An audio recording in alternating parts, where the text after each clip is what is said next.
I'm going to go ahead and start the webinar. So we will end practice session. I ask everyone to mute their microphones and we'll let attendees in. Thank you. Thanks.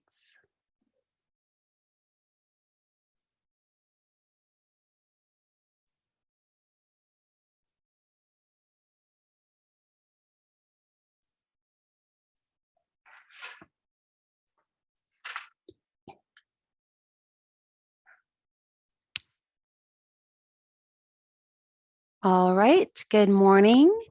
Thank you for joining us for today's Planning Commission meeting. Today's date is September 14th, 2022, and today's meeting is completely remote via Zoom. So we have a couple of different ways to participate in today's meeting. If your computer is equipped with a microphone, it is recommended that you participate via the Planning Commission Zoom meeting link, which is posted on the Planning Department's homepage at sccoplanning.com. Alternatively, if your computer is not equipped with a microphone, you may provide comment by telephone today. To call in, please dial 1-669-900-6833. And when prompted, please enter collaboration code 814-8152-8029. This information is also posted on the Planning Department homepage. So during key points in today's meeting, time will be provided for members of the public to provide their testimony. Speakers will be muted until called on to speak. I will ask participants who wish to provide testimony to either raise your hand remotely by selecting the hand icon on the Zoom link, or if you're calling in by telephone, by remotely raising your hand by pressing *9 on your phone. I will call on participants by either your name or the last 4 digits of your telephone number. If you're participating via the Zoom link, when I call on you to speak, you'll see a pop-up on your screen that says unmute. Please accept the pop-up, state your name for the record, and provide your testimony. If calling in via telephone, you must unmute yourself by pressing *6. And I'll remind everybody of these instructions as we move forward. And if at any time a member of the public has difficulty connecting to today's meeting via the Zoom link or by calling in via telephone, please email me at Jocelyn, which is JOCELYN .Drake, DRAKE at santacruzcounty.us. I'll be checking my email periodically throughout the meeting and I can take a moment to assist you. All right, it looks like we are situated. I see we have our commission with us this morning. I'm going to turn it over to the Planning Commission Chair now, Tim Gordon. Good morning, Tim. Good morning, Jocelyn and everyone. Thank you for the intro and thanks for everyone for joining us today. Today is September 14th, 2022, and we can now start the Planning Commission hearing for the day and call this meeting to order. Ms. Drake, could we please have a roll call? Yes. Thanks. Commissioner Shepard? Here. Commissioner Dan? Here. Commissioner Violante? Here. Commissioner Lazenby? Here. All right, and Chair Gordon? Here. Thank you. All right, move on to our scheduled items today. Agenda item number 2 is additions and corrections to the agenda. Do we have any today, Ms. Drake? No, there are none. Okay, great. And then moving on to item number 3, declaration of ex parte communications. Do any commissioners have anything to declare today? Okay, I've received a few emails regarding today's sustainability update, and that's it for me. So, okay, moving on to item number 4, oral communications. This is the part of the hearing where members of the public could have the opportunity to speak on things that are not on the agenda today. Ms. Drake, do we have anyone that would like to speak at this time? Let me check. I see one hand raised. Sorry, my camera. I know what you're seeing right now. Just okay. To be really clear, so everyone who's going to raise their hand understands this is for things that are not on the agenda. So if you're going to raise your hand about the sustainability update, that time will come to speak in a little bit. Thank you. And you'll be given 2 minutes to speak. And I am seeing one hand raised. by Michael Lewis and Jean Brocklebank. Good morning. Please restate your name for the record. Good morning. Can you hear me? Yes, good morning. This is Michael Lewis. I'm here with Jean Brocklebank. I will be giving my comment and then Jean will follow with her comment for her own time after I'm finished on this same connection.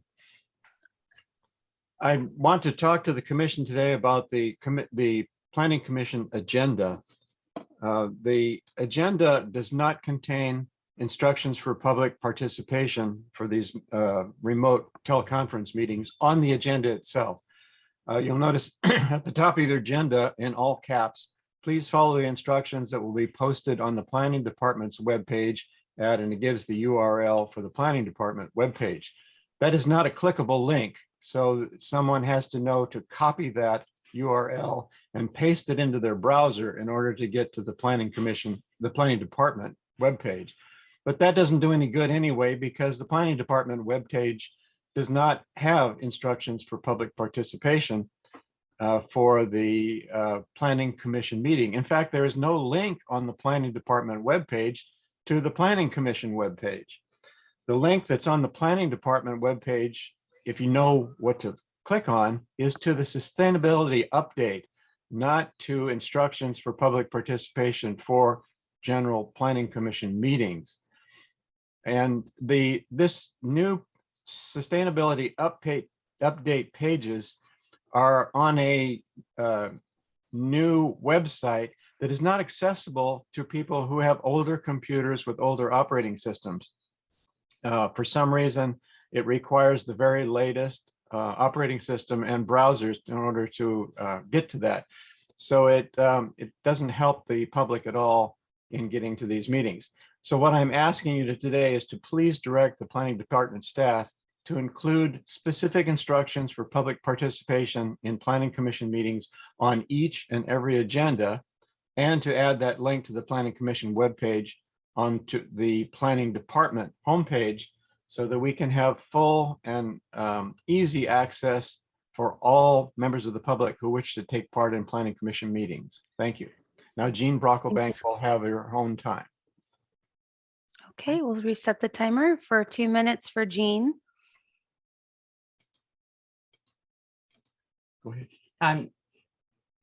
Are you time to begin? Sure, go ahead and start. Okay, thank you. I'll Good just time morning, it. commissioners, planning commissioners. Two things. First, I want to address presentations in general to the Planning Commission and ask the commission chair to instruct all participants at commission meetings, including Planning Department staff, to speak slowly enough so that their words don't fly over the heads of everyone in attendance at this meeting. I had a lot of difficulty at the August 24th meeting in that regard. Secondly, I'd also like to ask, I'd like the Planning Commission to consider requesting that the county's Fish and Wildlife Commission be given the same opportunity as the Planning Commission to engage publicly at its own meeting with the Planning Department on the proposed amendments to Chapter 5 of the general plan before the matter goes to the Board of Supervisors. Thank you very much. Thank you, Jean. Okay, I saw an additional hand raised, so I will call on phone number last 4 digits 2915. Good morning. Please state your name for the record. You have 2 minutes. Good morning. This is Becky Steinbrunner. Can you hear me? Yes, good morning, Becky. Thank you. Good morning. I had a bit of difficulty finding the link this morning and tuned in just in time to hear the two previous speakers addressing the very issue that I want to say as well. Public access is very difficult to find, and they're not on the website, not on the agenda. I had to guess how to raise my hand on the telephone for this call this morning, and because I attend a lot of Zoom meetings, I guessed the right number. So it needs to be on the agenda, each and every agenda. As I really was disappointed that the September 1st interim special meeting was canceled due to technical difficulties. I had rearranged my complete schedule for the day. I think others from the public had as well. And it was decided by the commissioners and staff that that would be a workable day. When I was not able to get onto the meeting, it was not starting. I was sending messages to Ms. Hanson, to Mr. Lamb, to other people I thought that might be on the call. And curiously, I received an automatic response message from Ms. Hanson that she was out of the office. And I understand that things come up. I am hoping that that is not why the September 1st meeting was canceled, but I hope that this commission will schedule another meeting. This is all being very rushed, in my opinion.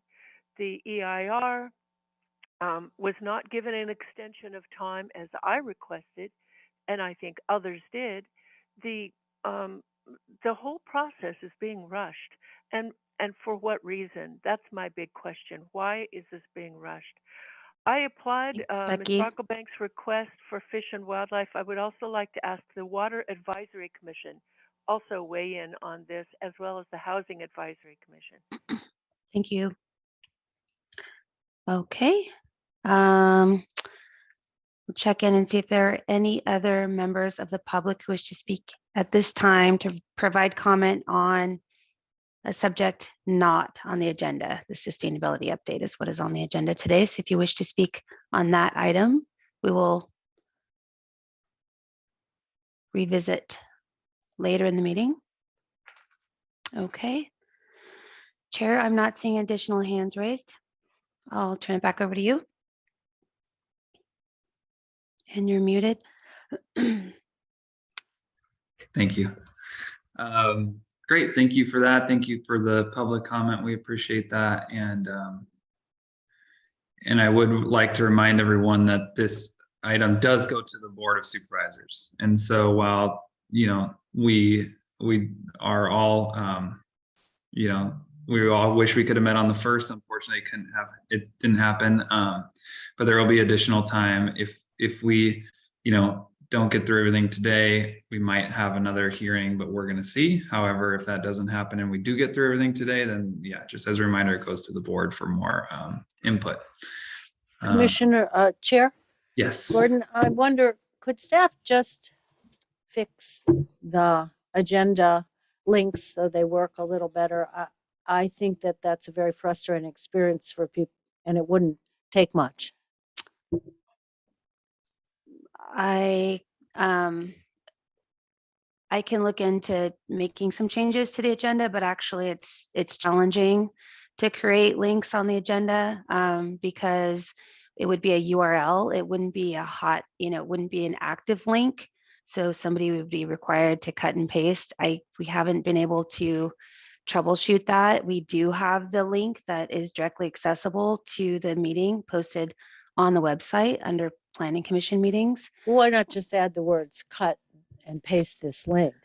Oh, we could. That's easy enough to do, and then it would be clear. We can do that. Instead, we just provide the actual email or the web link that actually has the active link. So a decision was made in the past that would be easier for the public to utilize, but we can definitely take a look at that. I will look at making some improvements where we can. I understand the concerns.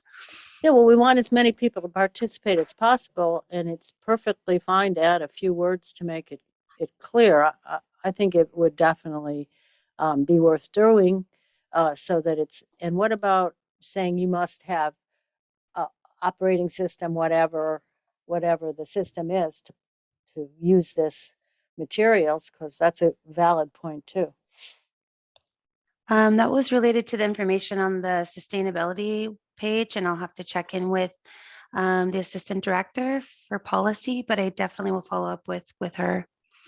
Yeah, we want to, more people the better that are involved in this. And I think if people have old computers, at least they need to know that they need to go to another computer to access it. It is very frustrating I think these concerns can be met. And I think we ought to. Good morning, Commissioners. Stephanie Hansen, Assistant Director, CDI. I can help address some of these. We were aware of the issues that Ms. Brocklebank was having. We provided one-on-one service to her to help her access the materials. We also have provided additional instructions on the project website. If your browser's too old, here's what you do. So while I appreciate that it may not be that easy, we have worked hard to address that issue for all of our people who wish to participate. Thank you. Great, thank you. Appreciate that. I know it's a challenging topic, and maybe if there's a way we could just, the one thing that I've hear people have challenges with is like remembering how to unmute. And I think we see that sometimes in the meeting. Maybe that's an easy win to put on the agenda, just throwing it out there as an option. Yeah, other than that, seems like we covered that topic pretty well. And we can move on to agenda item number 5 at this time, which is the consent agenda item. On this, we have the AB 361 resolution, and we are going to do roll call votes going forward on all consent and scheduled items. And so, and if anyone had any comments, please go ahead. Otherwise, we can do a roll call vote on this item. Well, we need a motion. Excuse me, motion. Yeah. Thank I'll you. move approval. Thank you. I'll second that. Thank you, Commissioner Dan and Violante. Appreciate that. And now we could have a roll call vote, Ms. Drake. Okay. Commissioner Shepherd, Yes. Commissioner Dan, Yes. Commissioner Violante, Yes. Commissioner Lazenby, Yes. and Chair Gordon. Yes. Okay, thank you. Okay, closing that item, moving on to agenda item number 6, scheduled item approval of minutes from the August 24th hearing, as we did not have one on September 1st. Do we have any commissioners that would like to make a motion or discussion on this item? I'll move approval. Thank you, Commissioner Dan. A second from anyone? I'll second that. Thank you, Commissioner Commissioner. Lazenby. Wonderful. Okay, and then we have a motion and a second. Could we please do a vote on this, Ms. Drake? Commissioner Lazenby, Yes. Commissioner Violante, Yes. Commissioner Dan, Yes. Commissioner Shepherd, Yes. and Chair Gordon. Yes, thank you. Okay, that motion passes, and we can move on to our next scheduled item, which is continued from September 1st hearing. This is a continued public hearing to consider proposed ordinances and resolutions related to the sustainability policy and regulatory update, and to provide a recommendation to the Board of Supervisors. Ms. Hansen, today we are not going to have a presentation, as we did that last time. However, maybe there's a little intro we could do and kind of recap, and then I'll let you take it over. You bet. Thank you, Chair Gordon, members of the commission. We're happy to be back today. I would just like to say the cancellation of the 9/1 meeting was due to technical difficulties, not to my vacation schedule. I was here like everybody else was. I'd like to just introduce the team that are with me here today, whom you already know, but just in case anybody hasn't been at a previous meeting. With us today is Daisy Allen, Senior Planner, Annie Murphy, also Senior Planner, Natisha Williams, also Senior Planner, and Annie Schenk, our Transportation Planner. Also with us today, I believe, is John Ricker, in case there are questions about water resources or water utilities in regard to work that he has been doing for the county. The staff report is the August 24th staff report. It is available online on the Commission's webpage as well as on the project webpage. There's a recording on the Planning Commission webpage for that meeting. If anybody missed it, that has the whole staff presentation. And slides are also available on both of those sites, as well as I mentioned the staff reports. So that would be what we're referring to today. Replacement pages have also been provided for the ARC element and sections of the code that were related to those improvements. Since we provided that last code section, there have been no more replacement pages, so the commission should have them all. The recommended motion is on page 2 of the 824 staff report. It is item 3 of the recommended actions, and that recommended motion is for approval of the project and recommending it to the Board of Supervisors. There were some comments about public input. But before I say that, I wanted to say we understand that the Planning Commission will have a discussion, and we are anticipating amending motions. As we discussed at the 824 meeting, the chair would be leading us through motions in an organized fashion. First, the general plan, chapter by chapter, then the codes, then the design guidelines that are proposed, and then any comments on the map amendments. But when we get to the point where the commission is ready for motions, we'll take a moment to review all that one more time so that it's clear.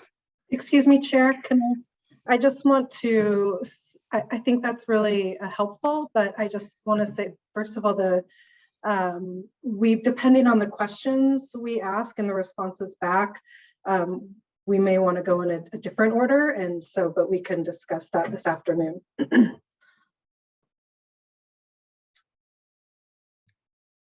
Okay.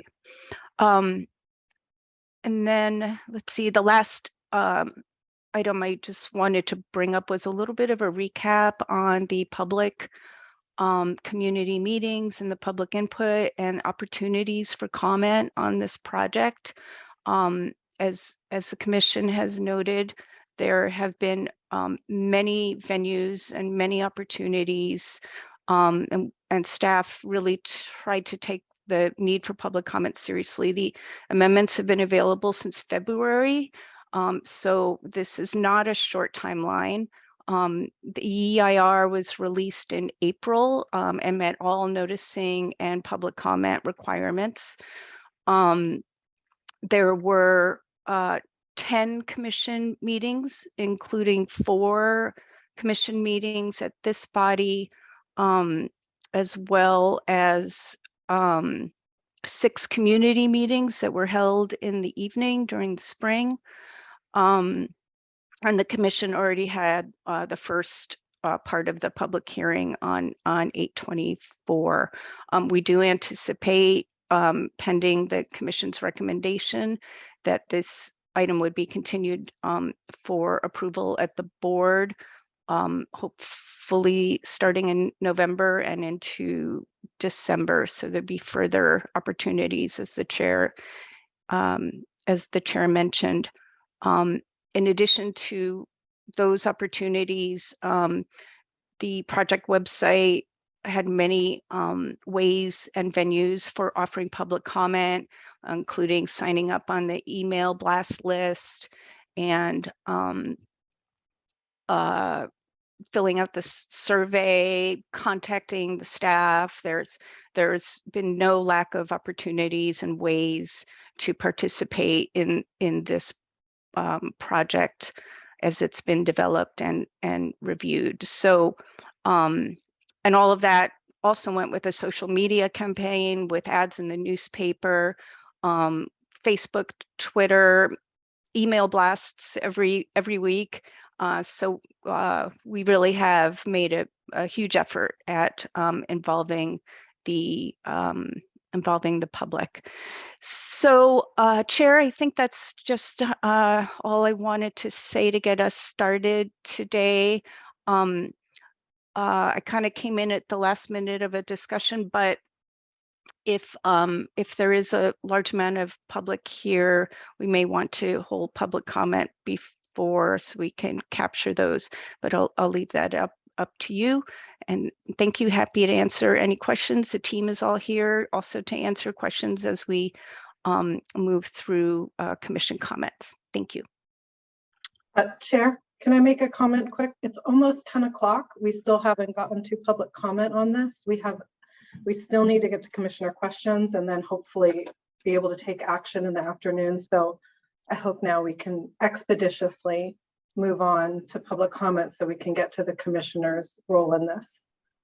Yeah, absolutely. That's the next part of the hearing here. So we definitely want to do that. I want to have talk about a couple little housekeeping things really quickly. We do have some breaks in the lunches scheduled today, a 10-minute break at around 11. And then 12:30 for a 30-minute lunch break, just so everyone's aware. And we'll try to, I might stop it a little before or after, depending how the conversation is going. But that's that. And with that, I appreciate the introduction, Ms. Hanson, and we will have public comment this morning, and that time would be right now. And then afterwards, we will move on to discussion with the commissioners.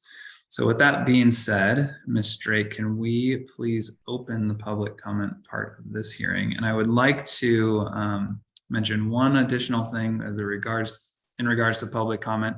If you spoke last hearing on the 24th and you have similar comments, I would just remind you that we were all here and we heard those comments, and we'd really appreciate any new information today, and focus on that. We'd appreciate it. And with that, Ms. Drake, do we have any members of the public that'd like to speak? I'm seeing some hands raised. Chair, would you, how many minutes would you like us to put on the? Yeah, let's see. How many do we have today? I think typically. So far I'm seeing 5 hands raised. Okay. Why don't we keep it at our standard 3 minutes so that we avoid any confusion or challenges, and then go from there. Thank you. All right, so I will start with David Reed. And David, you have 3 minutes. Please restate your name for the record. Good morning. Good morning, Commission. My name is Dave Reed. I'm the Director of the Office of Response, Recovery, and Resilience here at the County of Santa Cruz. I want to acknowledge and commend the hard work that the Planning Department, now the Community Development and Infrastructure Department, has taken over the last almost decade in moving this project forward. I was part of the very beginning of these community meetings to discuss this project in 2012 through 2014, and to see it here sitting before the Commission for approval is a significant milestone. As part of the Office of Response, Recovery, and Resilience, I'm tasked with managing our emergency response and preparedness efforts at the County of Santa Cruz. And one of the things that I want to highlight about what's before you to hopefully recommend and approve to the board for adoption is that the more we can do from a land use and regulatory standpoint to build higher density housing in our urban environment reduces the risk of residents current and future from seeking cheaper or slightly more affordable housing in our wildland urban interface.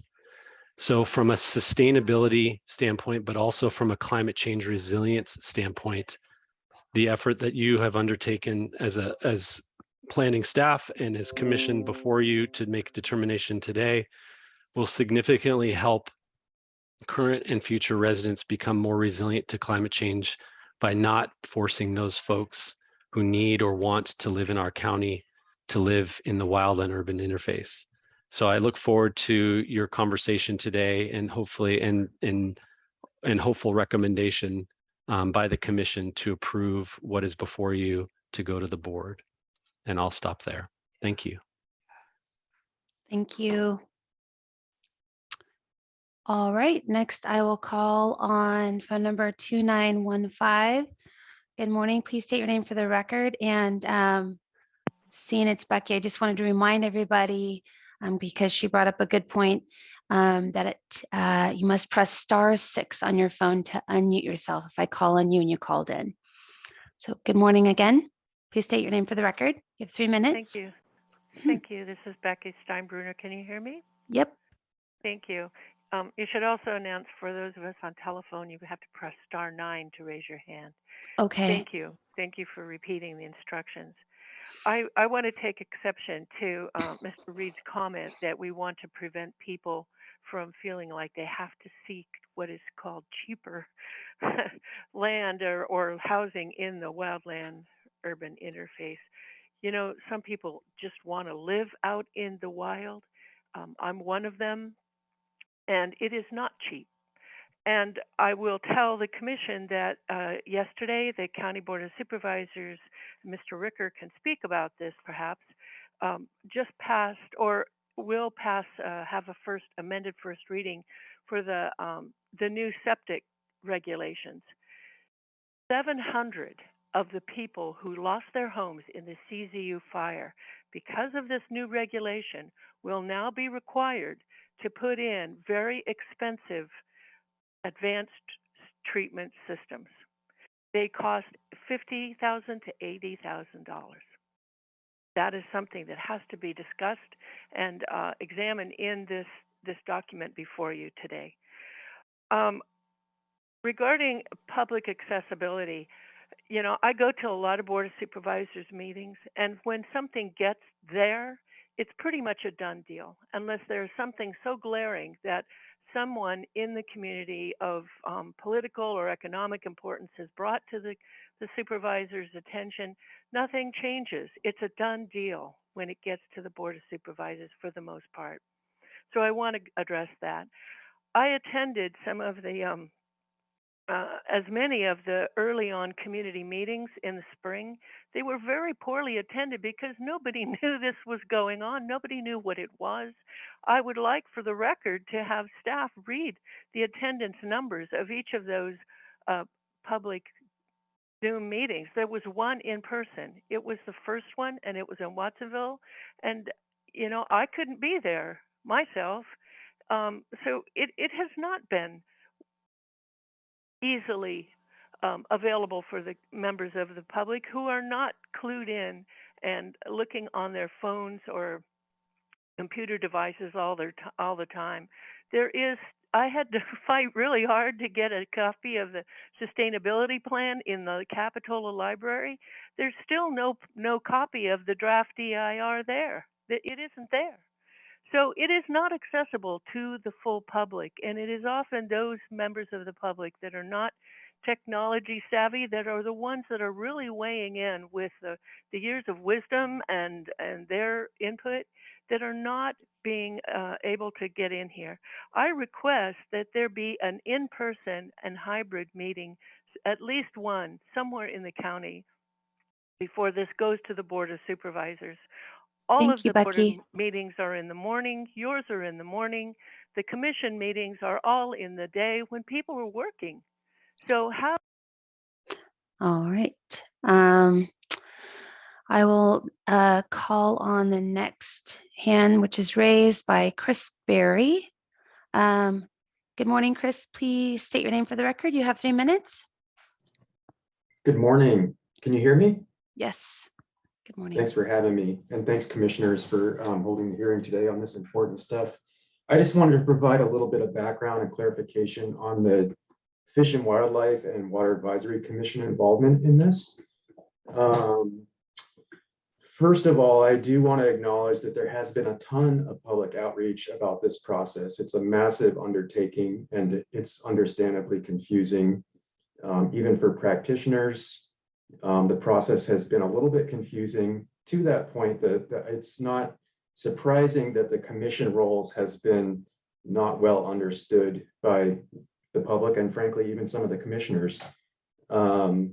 It's sort of unusual in my experience to have ongoing public interpretive events, for lack of a better term, about the project after the final EIR has been developed. So some of us are a little bit confused about the process, but nonetheless, the commissions over the years have been involved in developing a lot of the technical background for the sustainability update. And frankly, I was pleased to see much of what the commissions have worked on over the years does show up in the sustainability update, whether that's the idea of developing mitigation banks for riparian type projects, karst protection standards in the county code updates, focus on co-recovery, potential for reevaluating protection of significant trees outside of the coastal zone. There is the, I'll use the term footprints. The footprints of the commission involvement are in the sustainability plan. And if you follow the long history, you can see that a lot of what we've talked about at the commissions over the years has been included, and that's really gratifying. That said, I just want to offer that the commissions will be happy to be more involved. As much as I can speak as an individual commissioner, that's obviously not my role to decide that, but I know that based at least on the Fish and Wildlife Commission meeting a couple of weeks ago, there is interest and enthusiasm to be more involved if need be, but there's also, again, a desire to not be involved late in the game and do so in a way that's not helpful to the process. So I suspect that if the commissions are going to be further involved, it would be helpful to have planning staff meet with them directly rather than having folks interpreting what's happening with the planning process, and help folks understand what the just sort of the overall process and how the input could be most valuable and be received at the Board of Supervisors in a way that's most constructive. So thank you. Thank you, Chris. All right, next I will call on Kathleen McLaughlin. Good morning, Kathleen. Please restate your name for the record. You have 3 minutes.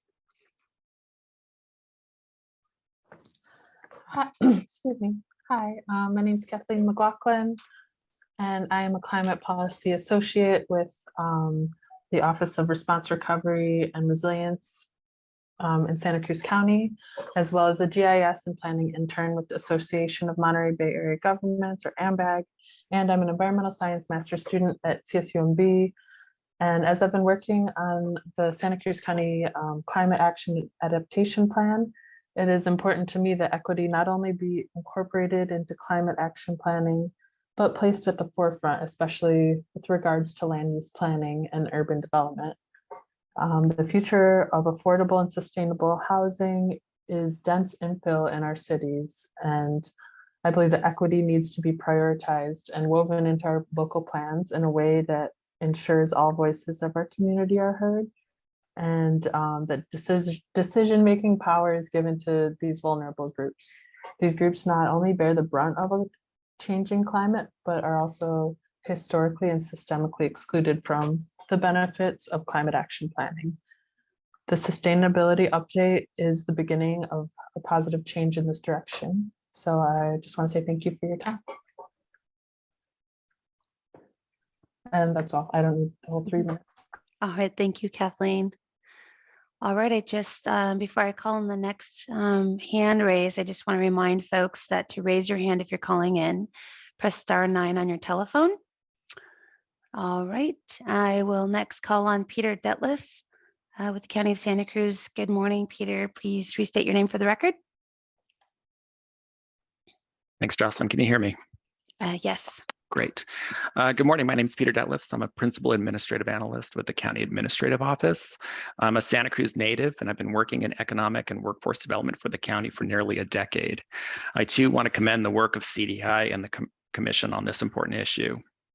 After many years of regularly meeting with our small business community and employers, the #1 issue, most important factor affecting local business is housing. I've heard time and time again about the difficulty of attracting and retaining staff at all levels due to the affordability and availability of housing. This has dramatically impacted several levels in all business sectors, including hospitality, healthcare, government, agriculture, tech, and more. The Santa Cruz County 2022 State of the Workforce Report indicates that 4,600 residents moved away between 2019 and 2021, representing a decline in overall population made up mostly of low and middle income workers, representing teachers and other essential service providers. This report also presents that there was a 5% decline in total workers in the county over the same 2-year period, and that our labor force participation rate declined roughly 9%. These policy updates are critical to opening the door to housing for people and notably employees at all income levels along the transportation corridors and existing neighborhoods. I urge you to support the sustainability plan as presented. Thanks. Thank you, Peter. All right, going back to our participants here, I see a hand raised by Tatiana Brennan, the County of Santa Cruz. Good morning. Please restate your name for the record. You have 3 minutes. Hello, my name is Tatiana Brennan, and I'm a senior administrative analyst in the Office of Response, Recovery, and Resilience, which is in the County Administrative Office. I am project manager for the county's climate action and adaptation plan, and I'd like to highlight the connection between the sustainability update and what we're calling the CAP, which is the acronym for the Climate Action and Adaptation Plan. I'd like to highlight the connection between these two. Land use patterns are a significant factor in climate change.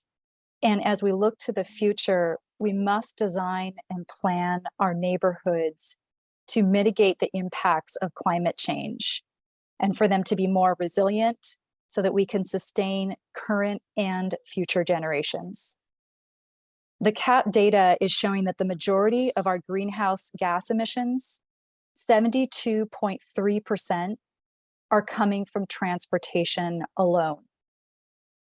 A primary strategy for reducing single occupancy travel distances can be achieved by creating more vibrant neighborhoods that co-locate housing, jobs, and recreational and entertainment opportunities. We are seeing a shift as other regional climate action plans move towards 15-minute neighborhoods and the need to change our communities through dense infill in urban areas. I want to commend the work of the group that has worked on the sustainability plan, the Community Development Infrastructure Department. And we support this sustainability update because it is a tool that will help us achieve the goals outlined in the CAP that support decreased greenhouse gas emissions, which are the primary contributor to climate change. As guardians of our community's future, we feel the proposals before the Planning Commission in the sustainability update, as written, offer a positive step forward as we begin to meet the challenges that lie ahead of us. Thank you. Thank you, Tatiana. All right, I am seeing a hand raised by Michael Lewis and Jean Brocklebank. Good morning again. You have 3 minutes. Good morning. Can you hear me? Yes. Okay, this is Jean Brocklebank. 4 things. I really appreciate the opportunities that were provided by the Planning Department, as explained by Stephanie. That said, with 1,000 pages to review, finding everything has been impossible for the average resident of Santa Cruz. Even my supervisor was somewhat flummoxed and blown away by it. Second, I have found some good strengthening amendments and seen good ones left alone.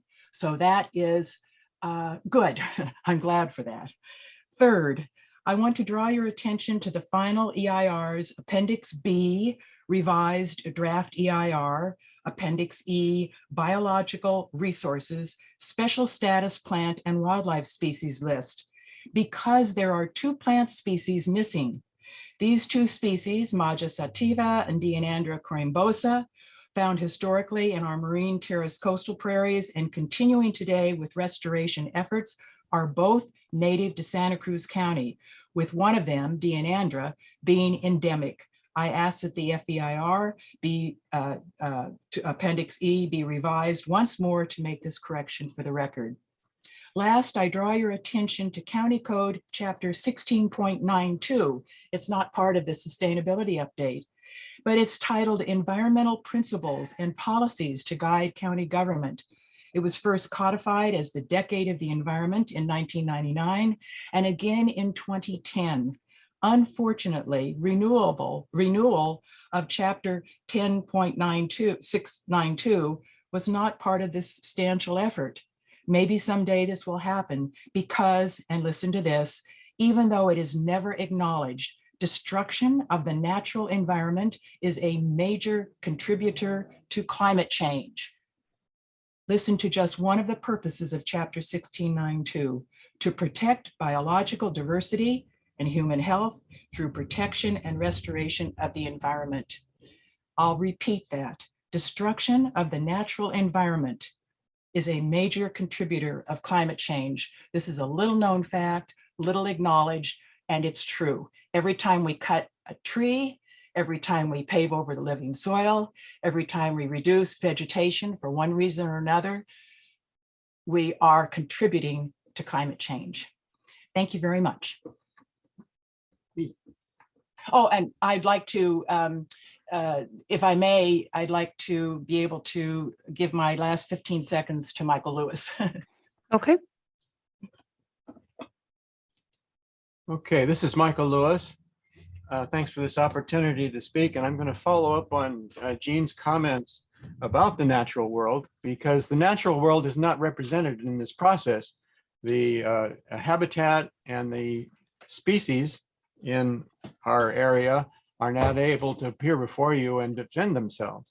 There is a considerable amount of change of language in this sustainability update that waters down protection for sensitive habitats and for the species who live in them, changing them from active to passive direction and reducing specificity of habitat protection measures.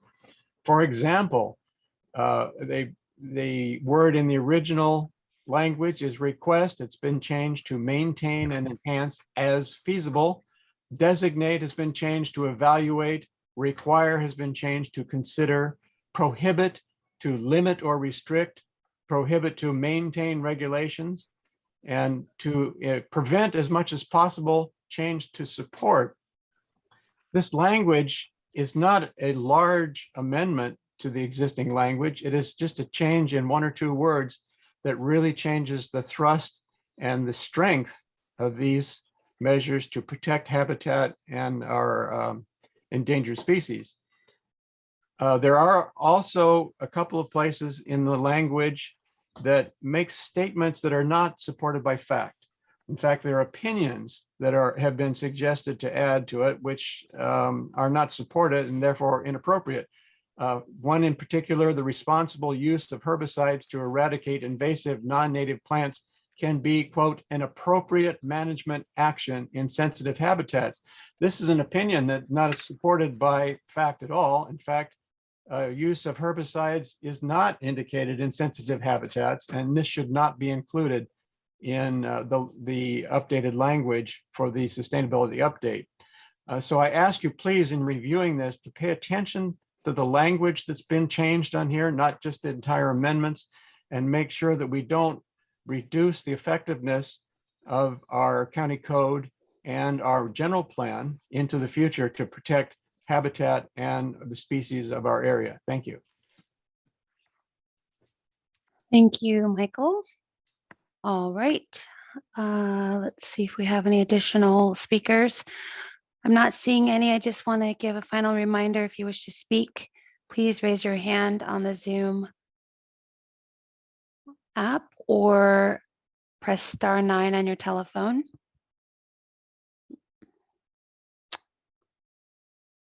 I saw one go up and then go down. Let's see. I'm seeing a hand raised by Alex Vartan. Good morning. Please restate your name for the record. You have 3 minutes. Good morning. Good morning. Can you hear me? Yes. Hi, this is Alex Vartan. I just want to briefly add to my previous written comments I've sent in. I had some original significant concerns about the actual feasibility of building projects in mixed use, commercial and multifamily zones, given planning's original selection of floor area ratio and some other standards. And I just want to support their revised proposed increases. I think it's a good solution, and especially want to support the provision of the special allowances to encourage structured and underground parking. I think it's really important. I would also really want to draw the attention of the commissioners, as well as the listeners and the public, to the comments from Barry Swenson Construction in the staff report. I think it's really important that we take into account their comments as large local developers who have a lot of experience in building these projects. And I will note that their suggested standards for density and height are to encourage actual feasibility of affordable by design units are really in excess, and sometimes significantly, of what's proposed here. So I know there's been a lot of questions and concerns about the RF density, et cetera.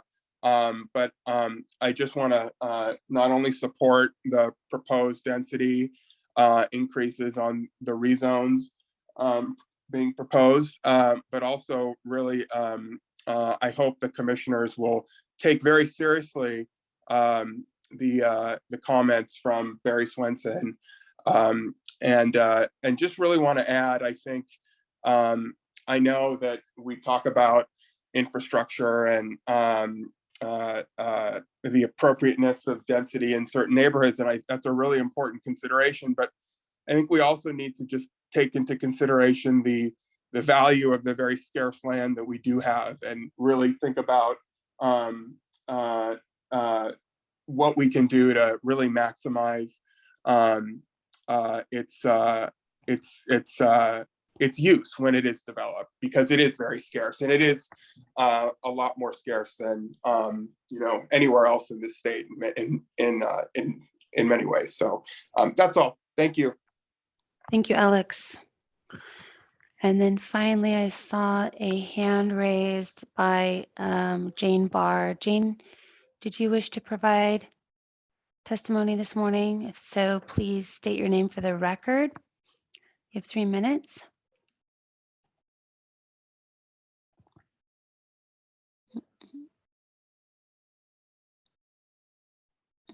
This is Jane Barr. Can you hear me? Yes, good morning, Jane. Jane Barr, I'm resident of Corralitos and Associate Director of Development, Real Estate Development for Eden Housing, an affordable housing provider.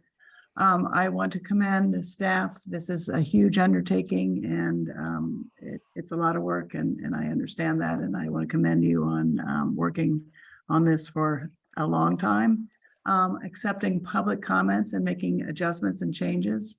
I appreciate that. I would say that I would echo the last speaker's comments in regard to land. There's only so much land we have that can be developed. It's extremely important to develop it as densely as we can in areas that are serviced, and realize that this plan affects how we can develop going forward for a number of years. I appreciate the changes that have been made so far. I think we can go a little bit further, but no plan is perfect. I would say that in regard to the residential use goal BE-2, urban residential designations, it's a little disconcerting to see the units per acre building intensity for the different land use designations be a range. That's unusual. Usually if you're looking at urban high, and it would be 30, not 11 to 30. So I worry about the interpretation of that in the future. And we should be looking at the maximum units per acre density on all parcels. And then of course, with bonus densities, those will increase, and that's good for housing so many people who want to be housed here, who have left, who wanted to be housing here, and taking care of our homeless. So thank you very much. Thank you, Jane. And I did see another hand go up by Patricia Brady. Good morning, Patricia. Please restate your name for the record. You have 3 minutes. Patty Brady. Good. I'd just like to speak to the discussion from the standpoint of Pleasure Point. I've spoken before, but I want to raise the issue that the residents of Pleasure Point, over 400 unanimously designed with the county and MIG consultants, the design guidelines for Portola that were to go from 26th to 41st Avenue. This plan has been changed while adopted by the supervisors in December 2018. The residents continue to respect the guidelines that were adopted. We urge you to look at the issues of a beach area, a tourist area in comparison to an urban area. Issues on Soquel are not the same as the issues in Portola with the number of tourists and visitors that come into our community. Portola is often already overloaded. We support 30 units per acre plus density bonuses. Residents are not opposed to density, but they are opposed to 45 per acre. Again, I want to say that this was a democratic process that should not be overlooked. Thank you very much for your time and your efforts. Thank you, Patty. All right. Next, I will call on Susie Merriman. Good morning, Susie. Please state your name for the record. You have 3 minutes. Good morning. Thank you. My name's Susie Merriam. I work down here for the city of Watsonville and a lifelong resident of Santa Cruz County. I want to commend staff for your work on the sustainability plan and kind of echo a lot of Jane Barr's statement. You know, with the recent vote on the rail corridor, and knowing that at least from a South County perspective, not only are we dealing with significant housing issues, but we are dealing with significant traffic, and ensuring that we have increased density along the corridor and in our urban areas within the county is really vital to getting housing where the jobs are, but also increasing the possibility for future multimodal ridership. And that's both, you know, buses. You know, if we ever do get that train along the rail corridor, that would be great, but also bicycling and walking. And creating that last mile if people do have the option in the future for better multimodal transit opportunities. So I just want to say thank you. The density, you know, let's get it as high as what works for each of the county areas in the urban areas. And just thank you for putting this effort together.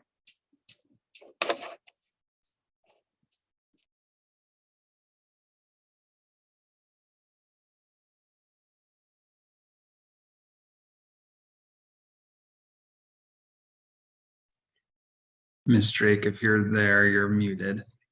Sorry, thank you. My phone is ringing. Next, we have Ashley Schweikert. Good morning, Ashley. Will you please state your name for the record? Hi, can you all hear me? Yes, good morning. Good morning. Yes, my name is Ashley Schweikart. I am a senior project manager for Mid-Penn Housing. We submitted a comment letter yesterday evening, so it may not have made it into the commissioner's packet. So I just wanted to echo what was stated in that letter. So Mid-Penn Housing, we develop affordable multifamily rental housing in the county. And we've been collaborating with the county for over 25 years on the housing needs of individuals and families with very low and extremely low incomes, including our most vulnerable residents, those who are experiencing homelessness and special needs populations. Mid-Penn, we are wanting to express our support for the county's sustainability update.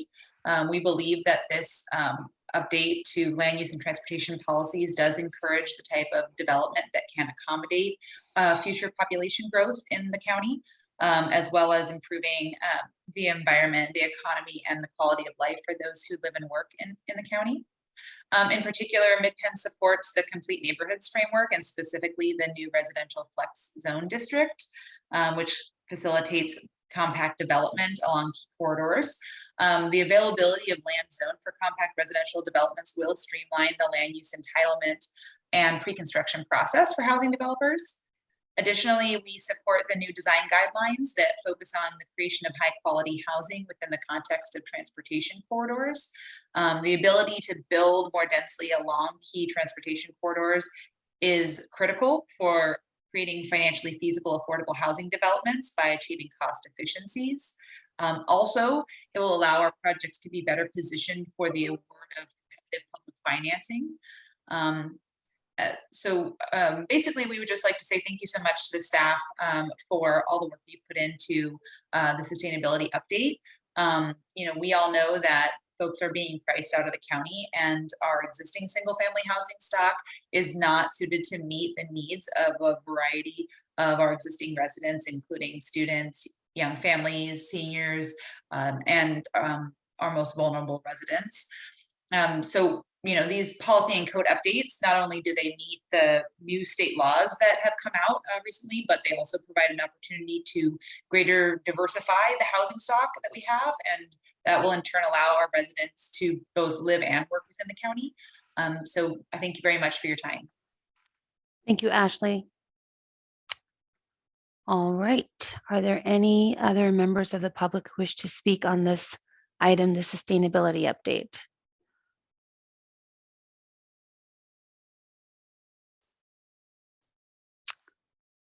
I am not seeing any additional hands raised. Chair, I'll turn it back over to you. Thank you so much. And thank you to everyone who showed up to speak. We really appreciate your comments and your input and taking time out of your day to be here with us. So thank you so much. At this time, we'll close the public comment and bring this back to the commission for discussion, long-awaited discussion. Chair, can I make a suggestion?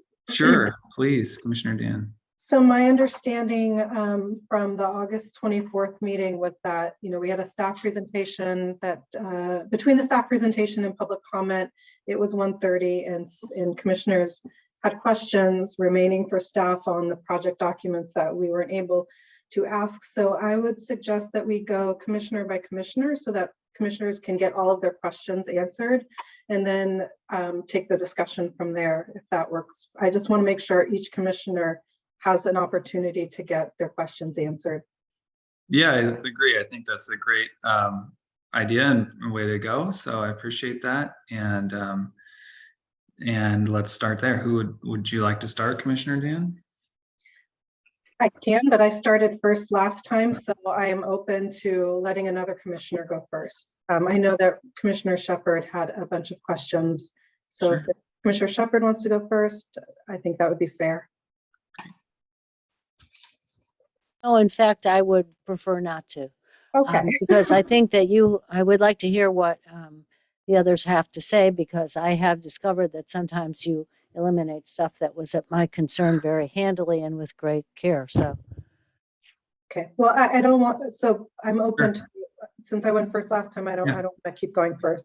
Yeah, no problem. Commissioner Violante or Commissioner Lazenby, if you'd like, go ahead. I can start as well. Well, I would appreciate it, Chair, if you would kick this off. Okay, wonderful. I can do that. Okay. Thank you. Great. So, there's obviously a lot of ground to cover here.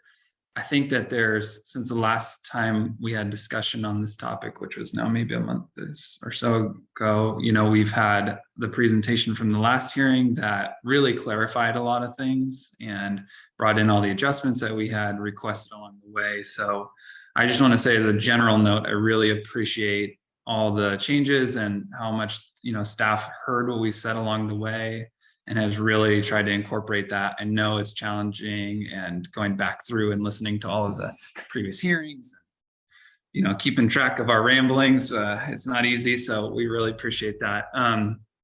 So I think there's a lot that I could talk about, but I don't really want to focus on.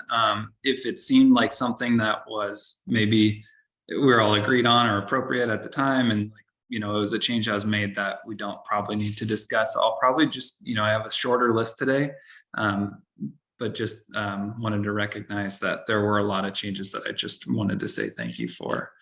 That being said, do have a couple questions, and it's hard to keep questions completely separate from comment, but I'll try. One thing, I guess I'll just kind of start at the top of my list here, the FAR change, the adjustment to 1.5, and then also the ability to have, if it's the parking, the parking underneath the podium style FAR adjustment. I really appreciated that. I did have a question as it relates to commercial requirement. So this is a little bit tricky to talk through, but bear with me. So what we had before was, or what we have currently shown, is a 25% commercial requirement on mixed use projects, leaving 75% for residential. As we heard, and you know, from Barry Swenson's statement in the report, you know, they would prefer to see closer to 10%, which I can understand, especially in today's market.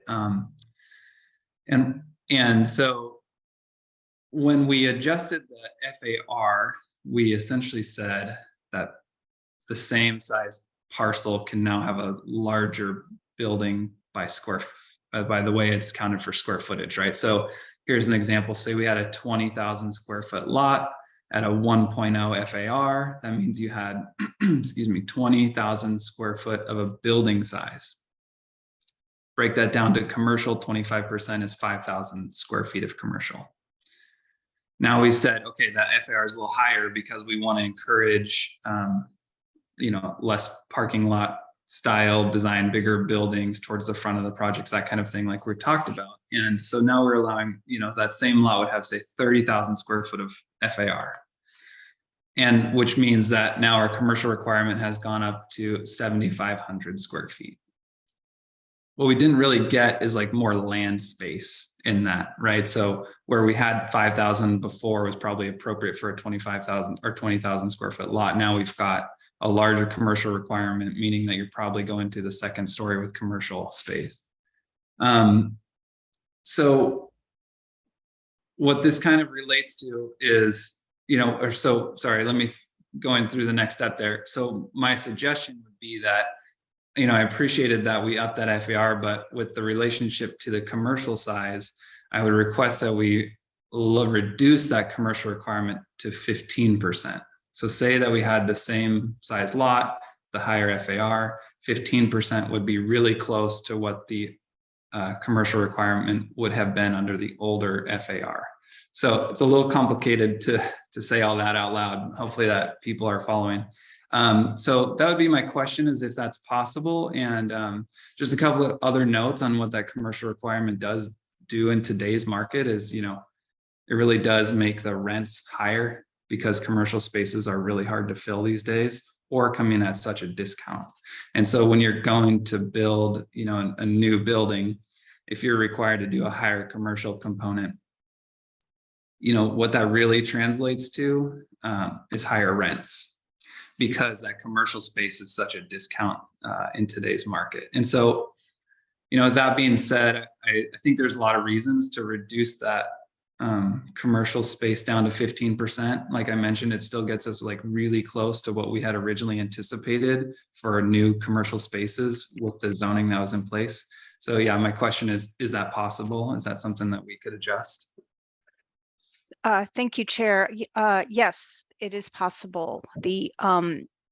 I appreciate the thought process there, because you might have picked up on kind of an unintended consequence of making that change.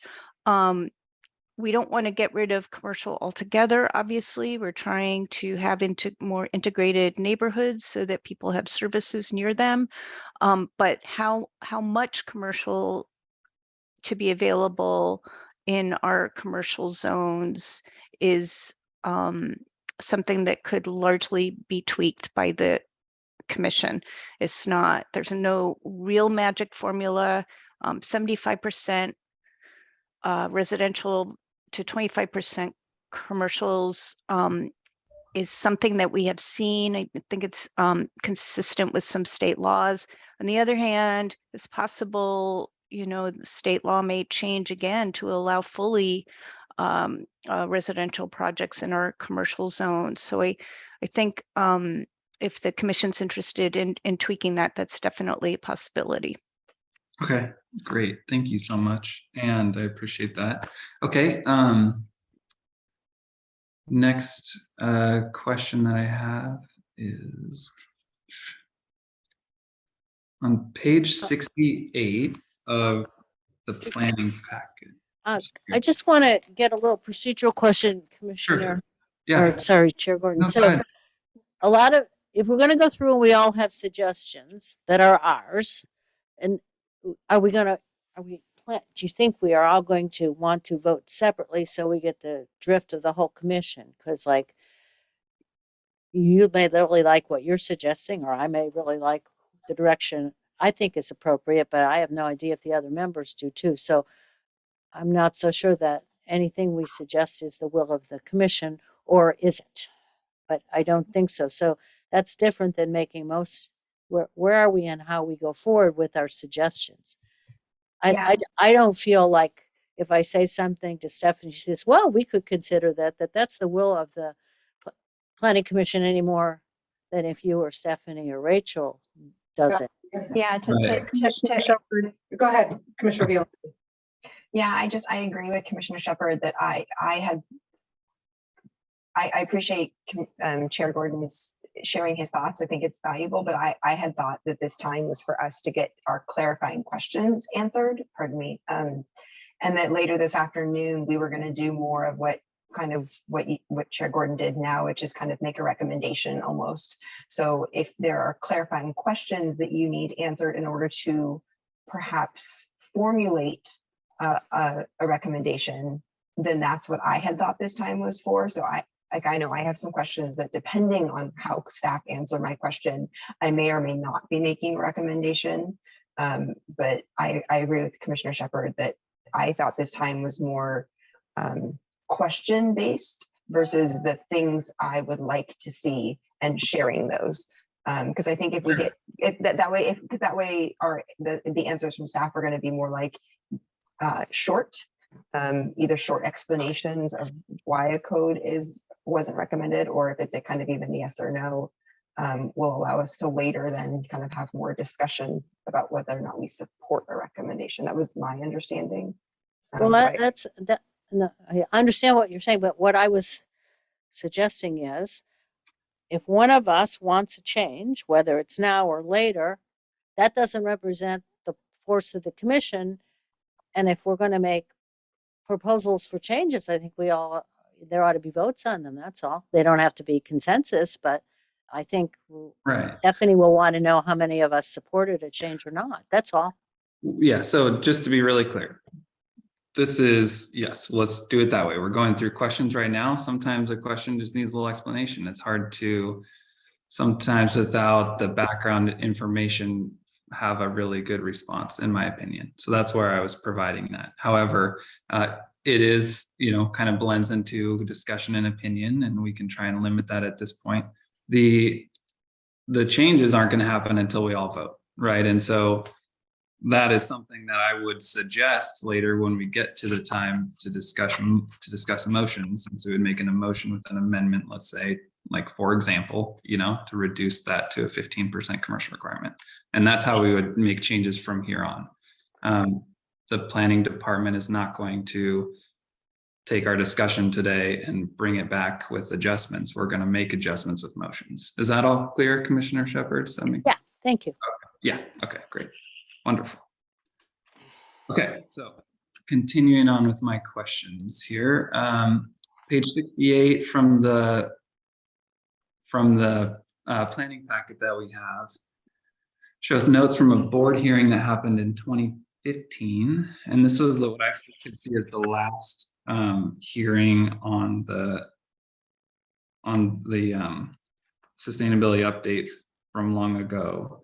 And there were on this page recommendations for higher FARs, higher building heights and stories for multifamily in particular, which some of them changed and some didn't.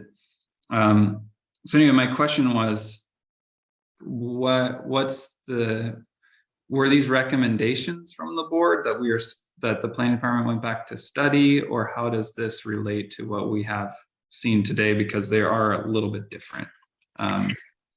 Thank you. Exhibit E of the staff report on page 68 is where the chair is referring. And this, when the sustainability update first was getting started after adoption of the after acceptance, excuse me, of the sustainable Santa Cruz County plan, staff did go to the board to kind of get direction. And this was a summary, an early summary provided to the board. We want to, we want the public and the commission to be aware of what the board saw. But a lot of staff work went into refining the FAR standards, floor area ratio standards, and other standards such as density to create kind of a calibrated formula where the higher density you go, the standards are reflecting changes that can get to those higher densities. And so for floor area ratio, that became more of a variated approach, going from low density to high density. So there were adjustments made. And, the other big one there is it's not here, but in the original sustainability plan, Sustainable Santa Cruz County plan, the densities discussed for RF were 60 units per acre. Adjustments were made there as well, because we want to continue to really encourage the density bonus programs so that we're providing affordable units in our projects. So adjustments were made in consideration of meeting policy goals. Okay, understood. Thank you. I appreciate that. Okay.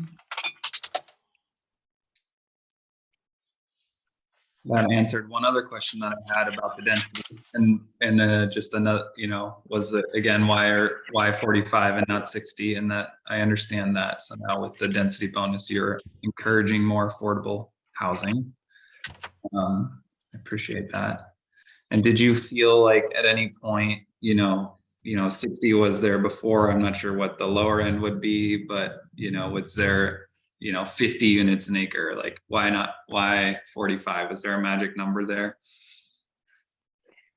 There is not necessarily a magic number. For this community, it's striking a balance in between kind of lower density and higher density, and what the community can accommodate. So it's a balancing act. Gotcha. Okay. Thank you. A couple questions here on just some specific code stuff. The code section is 1310.334.1D4A. But I'll kind of highlight what it states. It says minimum street facing setbacks must allow 10-foot sidewalk along commercial corridor and 6 foot along streets. And then the key thing here is taken from private property area if necessary. And I just wanted to, this is probably a dumb question, but can we do that? Is that legal? You can essentially force people to make a public right of way on their space? Yes, it's the commission is probably well aware our rights of way are pretty constrained in this county.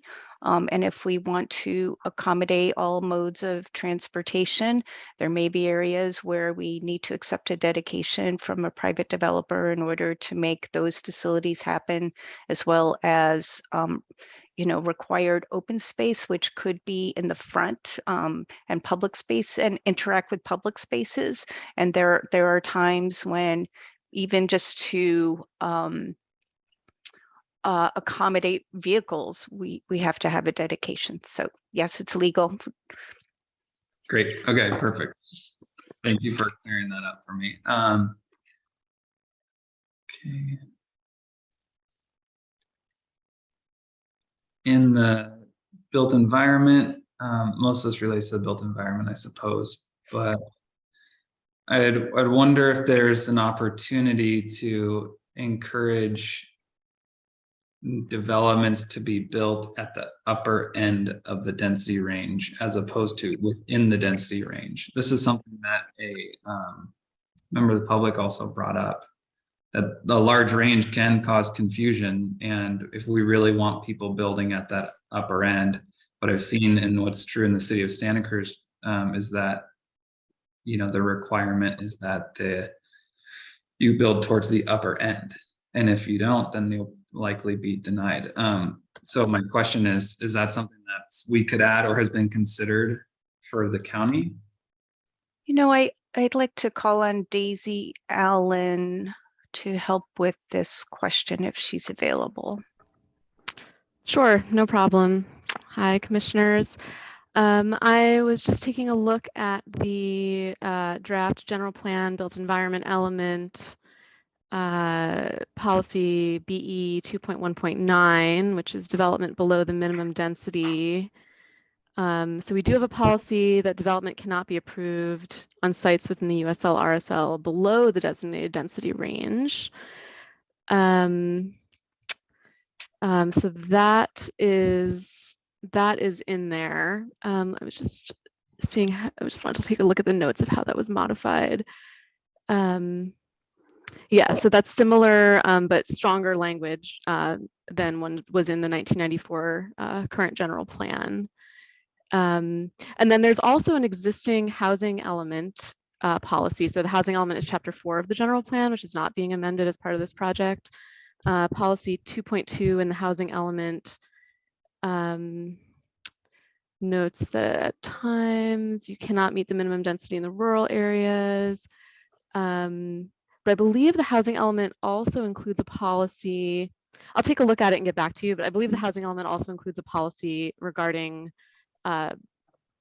building close to the maximum density. So let me take a look at that. That'll just take me a couple of minutes. Sure, no problem. But certainly additional language along those lines could be added in the general planner code. Thank you, Daisy. Appreciate that. Okay. Going through a lot of the documents, I probably wrote this down somewhere, might have misplaced it, and just looking for a little clarification. Are duplexes and townhomes, will they be allowed in the R districts? And I apologize, I know I've asked this before, but I just couldn't place it again. Yes, it's in the code. Okay, that one is going to happen. Okay. And is that in all like R1 zones or residential zones, I guess, as they are now?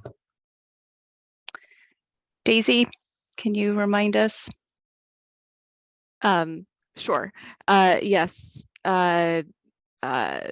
Duplexes and townhomes are not precluded in the rural residential districts. We actually, for the Planning Commission hearing, we did make a slight update to the draft built environment chapter to clarify that it's not only single family homes that are allowed in the rural residential designations, and that the housing allowed in those designations is really, it's based on the, the density requirements. Gotcha. Okay, so they would also apply to an R1 zone as well as the rural residential. Correct. Okay, gotcha. Okay, thank you so much. I appreciate that. let's see. I think this is my last question here. Oh no, excuse me, I have one of the other sections, but last one for this section. Code 1310.510 D3. This is a code that discusses the max heights, what's allowed above a building height. Like mechanical equipment, on towers, things like that. There is sometimes this limiting for larger developments, and I see it in many jurisdictions, but in the case of trying to provide open space on a rooftop.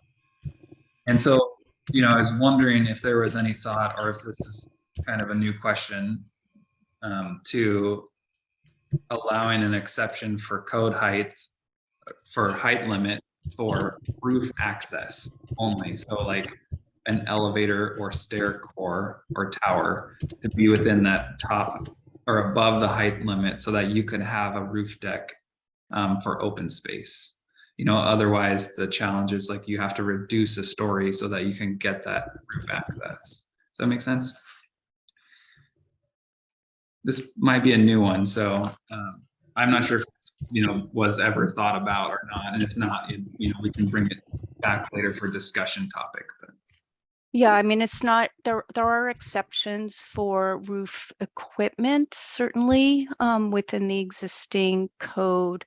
But using rooftops for and requiring additional or needing extra height for decks was not something really considered, but for a lot of these types of questions, if you are seeking a density bonus, you can have concessions and waivers from the code that would allow for that kind of a thing.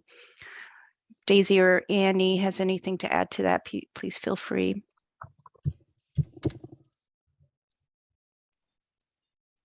Annie Murphy here. I just wanted to add that I know sometimes rooftop decks can be controversial in neighborhoods, so we might want to look at that more closely too before if we made any modifications. But. Okay. Yeah, that makes sense. Thank you. I appreciate that. And Chair Gordon, I did just look at the housing element, and actually I was citing the correct policy 2.2 in the housing element. The first portion of that policy states continue to discourage development below the minimum density that is specified for each of the general plan land use designations. And then the second portion of the policy is recognizing that in the rural areas, some cases it may be undesirable or infeasible to meet the minimum density. So that's where that policy language currently exists in the general plan. Okay, awesome. Thank you for that follow-up. I appreciate it. Okay. As it relates to access and mobility, a question that's come up is, you know, we have this future potential rail, you know, is there any thought about density along that or what might happen? I don't believe that it would, you know, make any adjustments for today, but I was just interested. The general plan between the built environment element and the access and mobility element definitely encourages our residential densities along corridors, and that would include the rail corridor. And so one thing that will happen is, as the commission should be aware now, is that next year we're going to have to look at ways to accommodate our new RENA numbers, and rezoning in the rail corridor area is certainly something that we'll look more strongly at as a part of that project. But I would say that is included, and I see Anais's face with us today. I don't know if you wanted to add anything to that. No, I think that's a really good summary. We did consider when we were doing the modeling, you know, more growth around those areas, but you know, that's really a rough consideration because it's done at a larger scale than parcels or even sometimes census blocks. So, but as Stephanie said, until there's an actual rezoning, we're not considering exact locations for growth. Understood. Okay, great. Thank you. Last question I have, and right in time for break here. One thing that was mentioned in chapter 7, Parks and Rec section, was there's work with Caltrans to plant more trees along Highway 1. So my question was, would it be considered a scenic highway again, or is that still going away? Because a lot of Mission Street is not, like we talked about.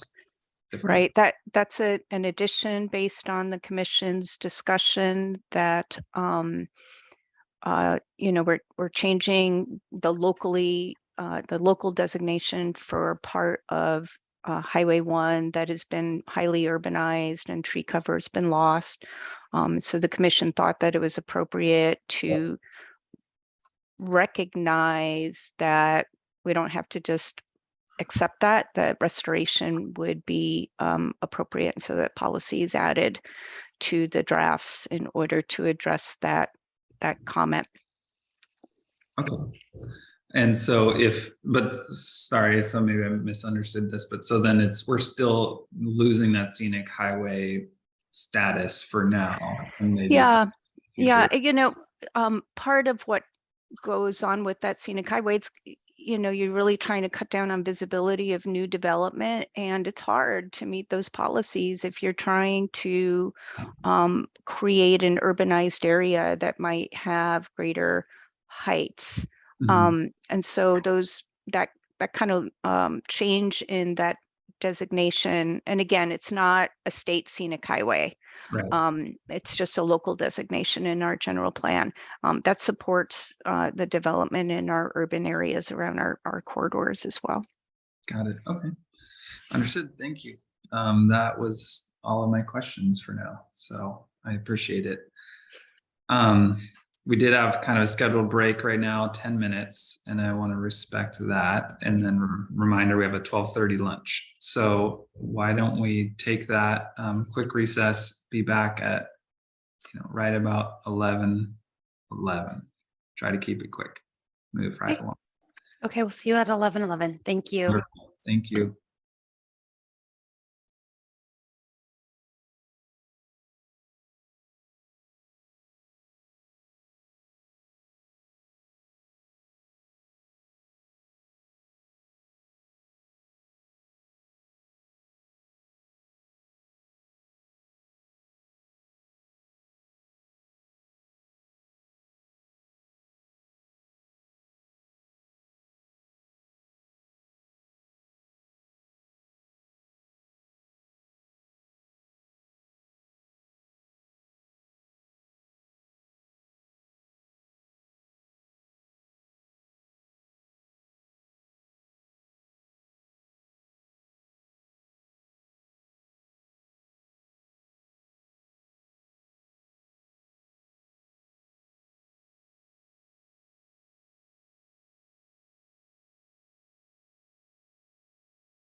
Okay, it's 11:11. Welcome everybody back. I'd like to make sure that Miss Drake is here.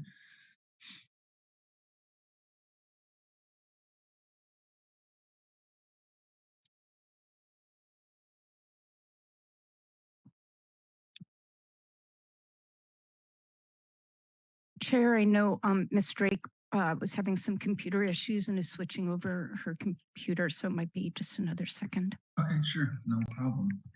There she is. Okay. Thank you. See if I can get this to work. Hello.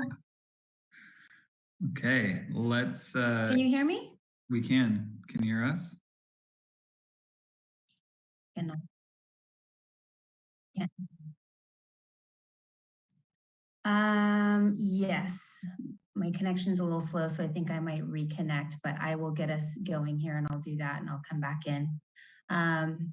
Should we take a quick roll call? Please. Yes. Okay. Commissioner Shepherd, are you back with us?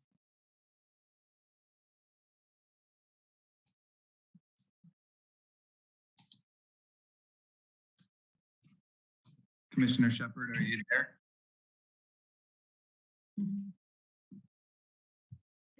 You're unmuted, but we can't hear you, Commissioner Shepherd, if you're there.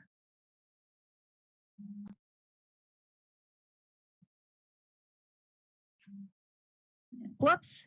Yes, I am. There we go. Okay. All right. Commissioner Dan? Here. Commissioner Violante? Here. Commissioner Lazenby? Here. Okay, and Chair Gordon. Here, thank you.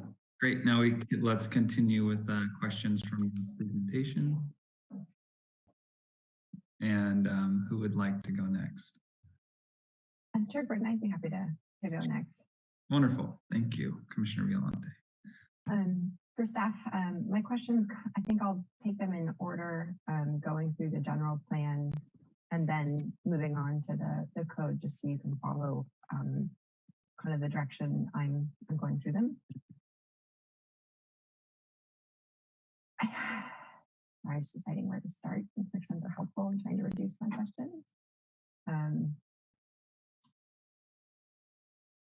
So I think the first thing I'll ask is that I'm in the built environment. So BE 2.1.19 for my commissioners, it's page 2-36. And it's the one that Chair Gordon actually asked about, which was the development below the minimum density. And it talks about the fact that a development cannot be approved below the minimum density. And I just had a question. In there, it talked about a government code that allowed, it said except for, and it mentioned a government code. And I was just wondering if how this would deal with rebuilds. So if there was fire, like a home fire, or if there was earthquake and these kind of catastrophes or something like that, how would it deal with rebuild? Did that fall under that government code? Because I'm just curious about those types of situations. Yes, I believe that it would. Okay. If we could get clarity for me, that's just an important component. I want to make sure we're not precluding people from rebuilding. We've seen trees falls on homes. We've obviously with CZU, we now know a very specific cause, and they just would. I want to make sure that we don't preclude people from rebuilding if they suffer from things none of us want to experience. We appreciate that there shouldn't be anything in these policies that preclude rebuilding. The challenges are otherwise, as you know, septic, fire, etc. Exactly. Thank you. I appreciate that. The other one is that it was a small change, and it's a clarity because I want to make sure that I'm understanding the codes appropriately. On page 2-90, the language has been changed, and I believe I just want to get there myself. I apologize for navigating it with you. I believe that the code now, it talks about when we're redoing for visitor serving accommodations. And I believe that the language is no longer necessary that has been added in. So it talks about when market analysis of land demonstrate that the existing priority use or use designation is no longer feasible. And I think now that we've said that this can only happen on visitor serving accommodation, that the language of existing use or priority use designation is no longer necessary. But I want to make sure that I'm understanding this piece of the code correctly, because I think it's just, we're saying only on visitor serving accommodation. And I want to make sure that I'm right, that I'm reading it correctly, that it is only on visitor serving accommodation where we're saying this. Can you tell us are you in the policy or the code? I'm only doing the general plan for now. Right. And can you tell me which policy? So I'm on page 2-9, and let me just get there myself. Thank you. So I can read what I'm doing. So I don't think I'm in so it's BE 5.1.3. Okay, thank you. And then it gets to the bottom of, so it's part of the whole thing though. So it's talking about consider allowing the conversion of visitor serving commercial land uses to a lower priority land use when, and then it gets into these possibilities. And then it says when the proposed conversion is not, and then the very last one, I want to make sure I have the right one, right place. So it's the first bullet point. I think, let me make sure I'm right at the first bullet point. I have like notes of piece of the language that I'm confused about.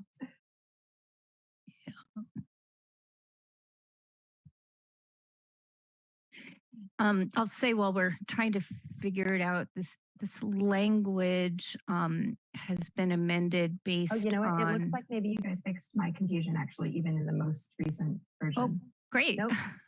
No. No. Okay. No. Okay. Yeah. So it says the proposed conversion will not adversely affect the ability of the county to provide appropriate locations for adequate amounts and/or types of visitor serving land uses, which is right. And it says as demonstrated by remaining. So maybe you guys did fix it. So that's just that was the one. I think maybe you did fix it. So Okay. Okay. So that's great. We've been discussing this with the Coastal Commission staff a little bit. It's a little odd to have conversion policies in there, so that language has been adjusted to try to make sure conversions don't take place inappropriately. And that was my concern. And so I was trying to make sure I understood the language. Okay, so going to the next chapter, which is access and mobility. It's AM 2.3.6. I need to get there myself.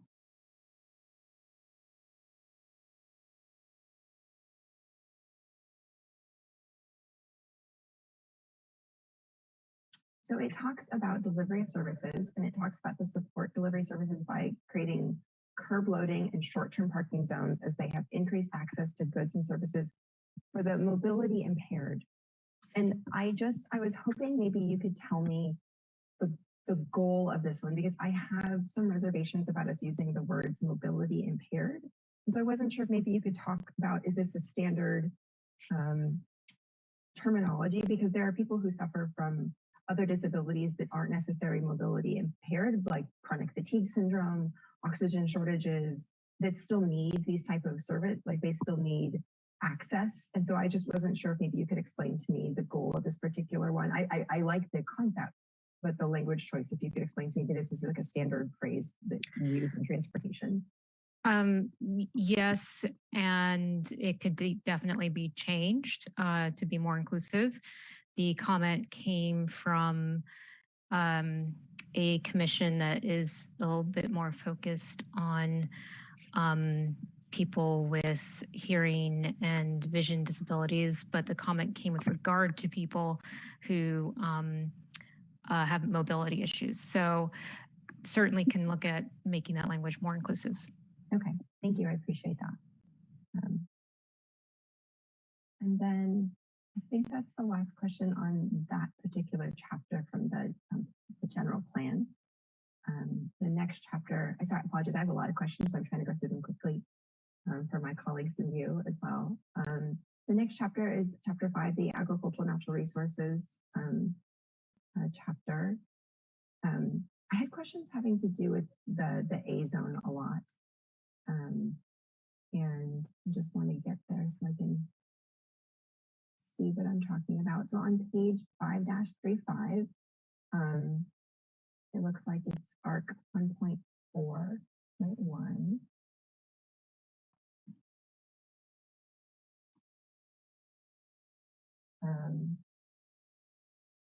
So it's talking about the 200-foot setbacks unless an exception is approved.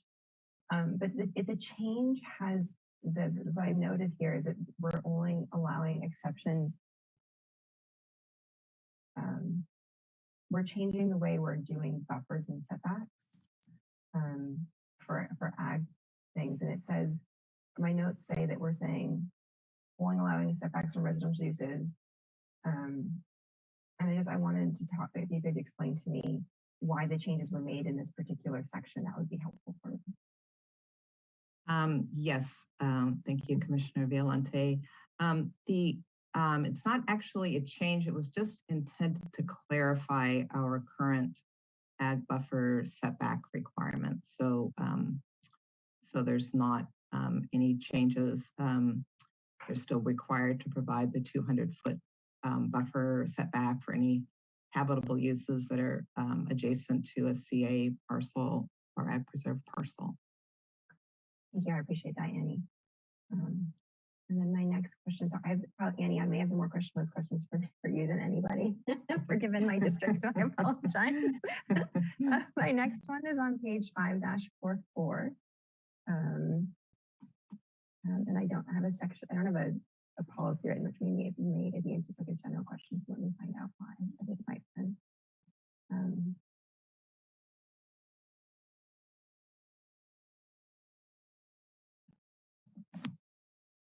I think I just had general concern about this one, which was ARC 1.6.1. I had concerns about the fact that we were kind of expanding commercial activity on A-zoned parcels. I think I was just kind of wondering the logic behind this, because I have felt historically that there's been a distinction between CA zone parcels, which are commercially designated, and A-zone parcels which have a place, but that we've kind of distinguished that they weren't commercially, that wasn't their primary thing. And so could you maybe explain to me some of what happened, how we ended up with this particular piece? Is this about changing what for a specific cause could be on A parcels? Yes, that's exactly right. There's been an expansion of allowing commercial activity on A-zone parcels. Yes, so partly what this policy does is align it better with what's already in the code. Like when you look at the use chart, general uses that are allowed in CA are also allowed on A. So part of it is being more reflective of what's in the code. But the change is also, as we discussed at previous meetings, we are expanding sort of ag support uses that would be allowed, such as agricultural service establishments. So those same type of agricultural support uses that are proposed for CA would also be allowed on A. So that does reflect that change as well. And the intention there is also to provide the areas for agricultural support that are needed by the commercial agriculture.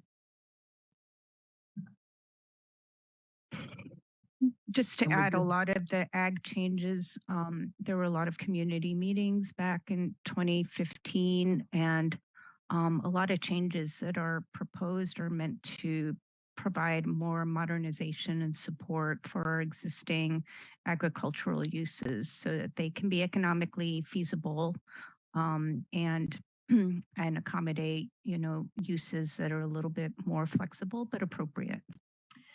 Yeah, and then adding to what Stephanie says, these also would be discretionary uses, so they'd require discretionary review and opportunities for public input and that sort of thing as well for the ag support uses. Thank you.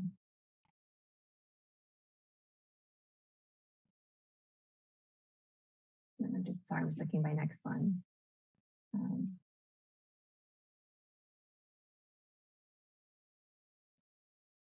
I'm just going to the next page so I can know what I'm talking about in advance. It's opening my mouth.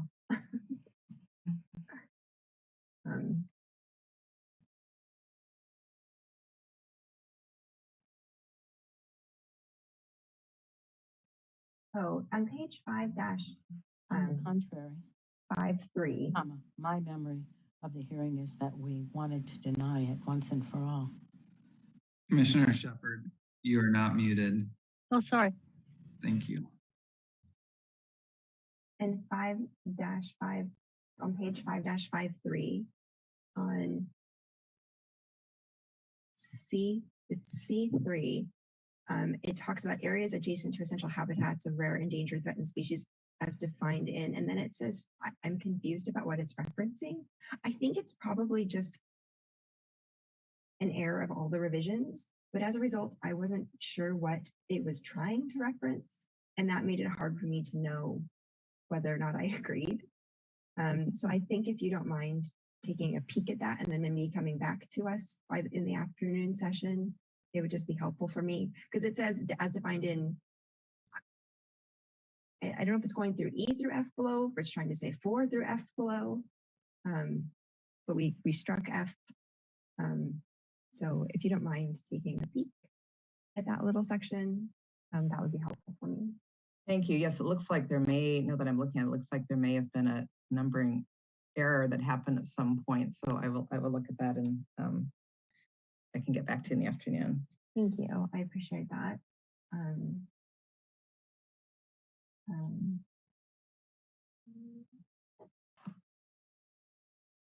And then I have a question that I think is probably not agriculturally related. It's about the when to Director Chair Gordon's question when we talk about replanting of trees. It actually references Ocean Avenue. I'm not sure if they meant Ocean Street because I want to make sure that we are speaking about the right location, just so I know where we're referencing. Again, I know that's on ag question, but that's in the section. It's on page 1 dash. Oh, I wrote it's ARC 5.2b. I just want to make sure that gets fixed because I think it's important to know where we're talking about replanting trees. Thank you. Okay, so chapter 7, parks and open space. Yes. Okay, so parks and open space, page 7.103. Let me get there. I apologize, like 100 different documents trying to know what I'm talking about.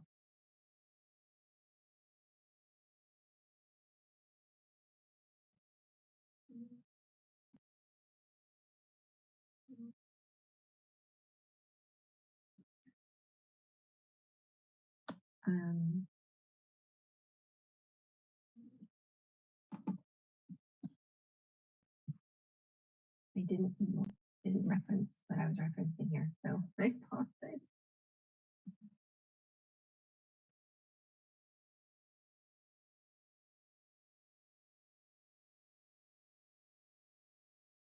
It's talking about runoff.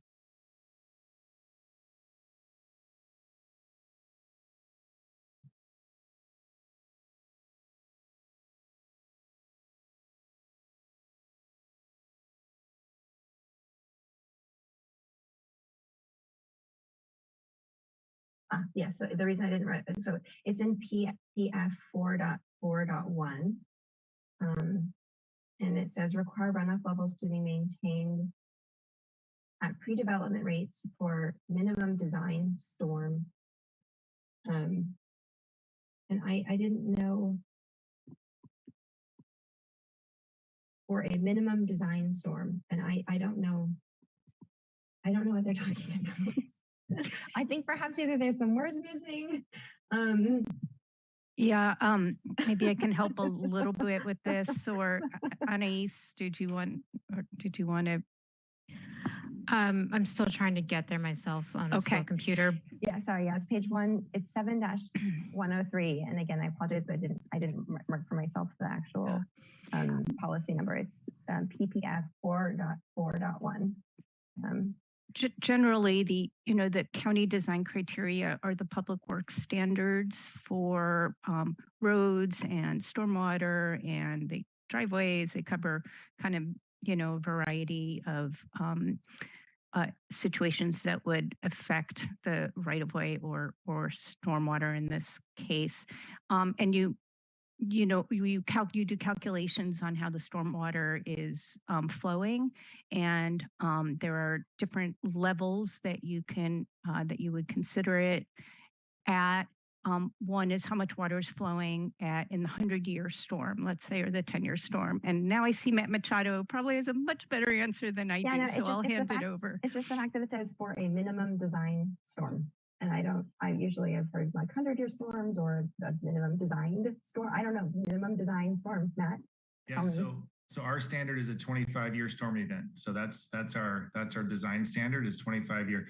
I do see Rachel Fatui on the attendee list here if she wants to elaborate, but 25-year storm is our standard, to answer your question. Is that what we just consider a minimum, just the language, minimum design storm? Is that what we call it? Yeah, I believe it is. Yes. Okay, thank you. Thank you. Yeah. The language seemed awkward, despite all my years dealing with water runoff. So thank you. Okay, that's just what we call it. That's the clarifying piece. Thank you. That's my last one for that. Anais, you might want to stay. My next question is also for you. In Appendix I, in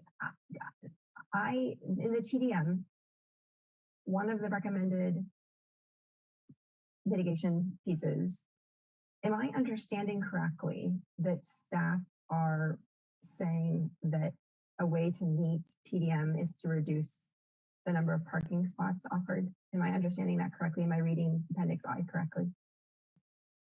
Yes, so this would have to be, all of these measures would have to be compliant with our current code, which is stated at the beginning of the appendix. There are some ways to reduce parking within the code, such as you can provide more bicycle parking spaces up to a maximum. You can't do that for all vehicle parking spaces. There's also a reduction that I believe we spoke about the last meeting based on comments from the Board of Supervisors, allowing for parking reductions if other criteria are met, such as providing bus passes. So yes, it is a TDM measure and it would have to comply with allowances in the code. And more broadly, to answer the question, yes, controlling the amount of parking is a considerable TDM measure for starting to control how many cars are on the roadway and how much VMT we're producing and thereby how much greenhouse gases we're producing. So yes, it's a recognized control measure for that. Okay. And then I guess I have a question kind of on the equity component. I understand it's still on TDM, Anais, it's still in Appendix I, and Stephanie is. I struggle a bit with unbundled parking from an equity component. I understand that there is argument on it reflecting the true cost of parking by unbundling it, but I'm wondering if one of you can speak to the equity component that it presents. You know, there's a parking spot, for example, in San Francisco right now that's for sale for $90,000. And the truth is, when we unbundle parking, we are essentially making parking something available only for those who can afford it, and it kind of becomes an elitist and a privileged component of life. And if you could, because I went and I did some research. I read about unbundled parking and how it does disassociate the cost, but I still struggle a bit on the equity component. So and none of the research I read really addressed that component. And since we're trying to have a lens of equity, is this something we also contemplated? And could you speak to that on how we don't end up creating cars as something only the privileged have access to? Or is it just we're saying that in order to achieve a reduction in VMT, it's... Yeah, so I understand that perspective. Typically, what people don't realize is that the cost of providing parking is actually pretty high. So the idea is when a developer project development unbundles it, they can actually reduce the cost of the housing. We are a very different place in San Francisco, where the cost of parking is valued at a much higher rate because of the density levels that are there. So I don't, I hope that we won't see that kind of parking cost. I can say that in other metropolitan areas, the cost when it's unbundled doesn't prohibit a person from affording at least in my own anecdotal personal experience, affording the parking. The other thing is that this is tied to, again, that piece of code that was requested by the Board of Supervisors where we do unbundle parking for certain projects that provide bus passes as well as other incentives. So it's something that's going to be tapped in, well, could theoretically be tapped into in the code. And therefore, we'd like to offer it as a TDM measure as well, since it does encourage people to do things like scooter, bike, or walk. And Commissioner, I would just offer up the kind of the opposite perspective of keeping it bundled may force folks to essentially pay for parking because it gets roped into rent, right? When they don't need it. So I think that there's two perspectives, two sides of the coin there. I don't know what you mean by bundled. Bundled parking is when you get your parking spot as part of your housing, and unbundled is when you pay for the parking spot separately from your housing. So you're paying $1,500, $2,000, $3,000 for your rental, and you're paying $100, $200 for your parking spot independently. And just, if I can just ask one other quick clarification about what you are talking about, Allison. I think in one of our hearings, you explained that this depended on having the transit system operate at a certain defined level, which ours doesn't. I reminded of this because in San Francisco, the Muni's really good and stops everywhere. That's far from the case. And you mentioned in one of our hearings that our transit system right now, the bus, doesn't really qualify for that kind of comprehensive transit system because it doesn't. No, so actually we could choose to implement this without having a high level of transit, which is one of my concerns, is that in places where unbundled parking is often popular, like San Francisco and Seattle, it's because it's places where they do have transit systems that can support not having a vehicle. And while we're heading in that direction, it is one of my concerns. I share your concern. I think it's a serious concern. But I appreciate Ms. Hanson and Ms. Scheck sharing with me some of the reasons that unbundled parking is beneficial and the equity argument for unbundling. So I appreciate you answering my question. So I think that I apologize. I told you I have lots of questions that are helping me decide about some of my directions this afternoon. The rest of my questions are all in the actual code itself. So they're kind of everybody all over the place, depending on where we are in the code. So I'll just go through them. I start in the ag use chart, and let me just get there. It's 1310 312-1. It's the ag use chart. And I need to, my note says that we're allowing ag processing of 60,000 square feet on A zone parcels, but we're not on CA zone parcels. Annie, am I right on that? According to the use chart?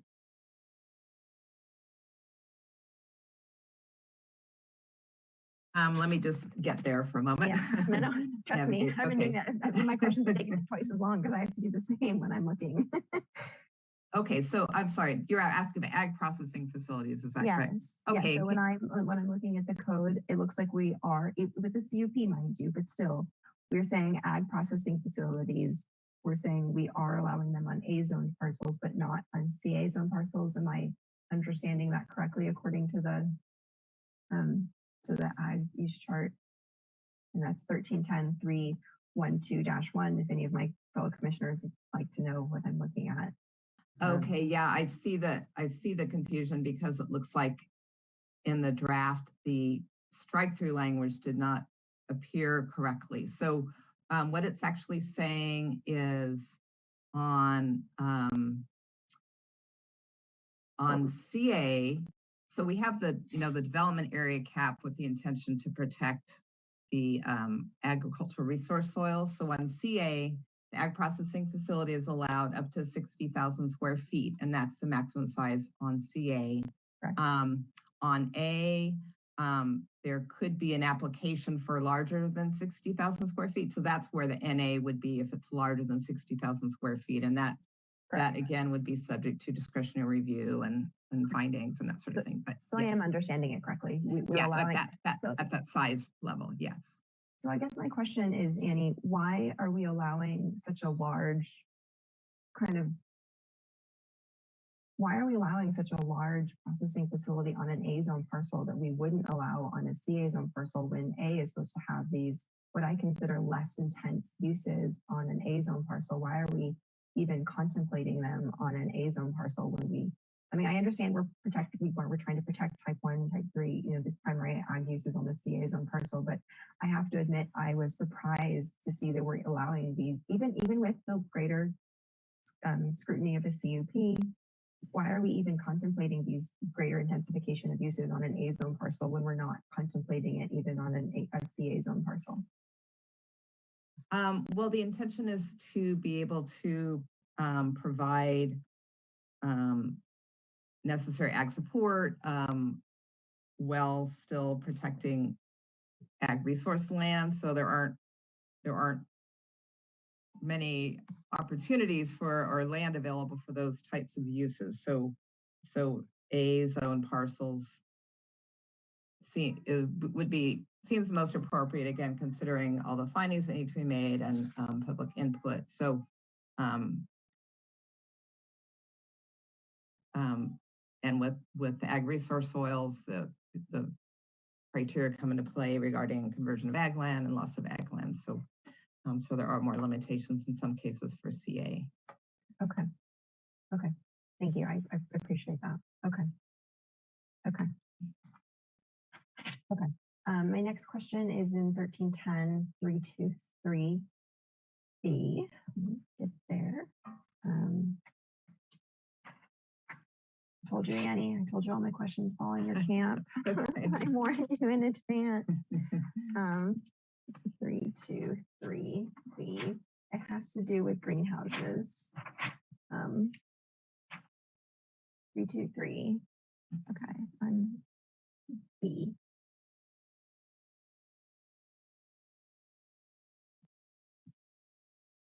Oh, no, it has to do with greenhouses. No, I'm still in the use chart. I apologize. I'm still in the use chart.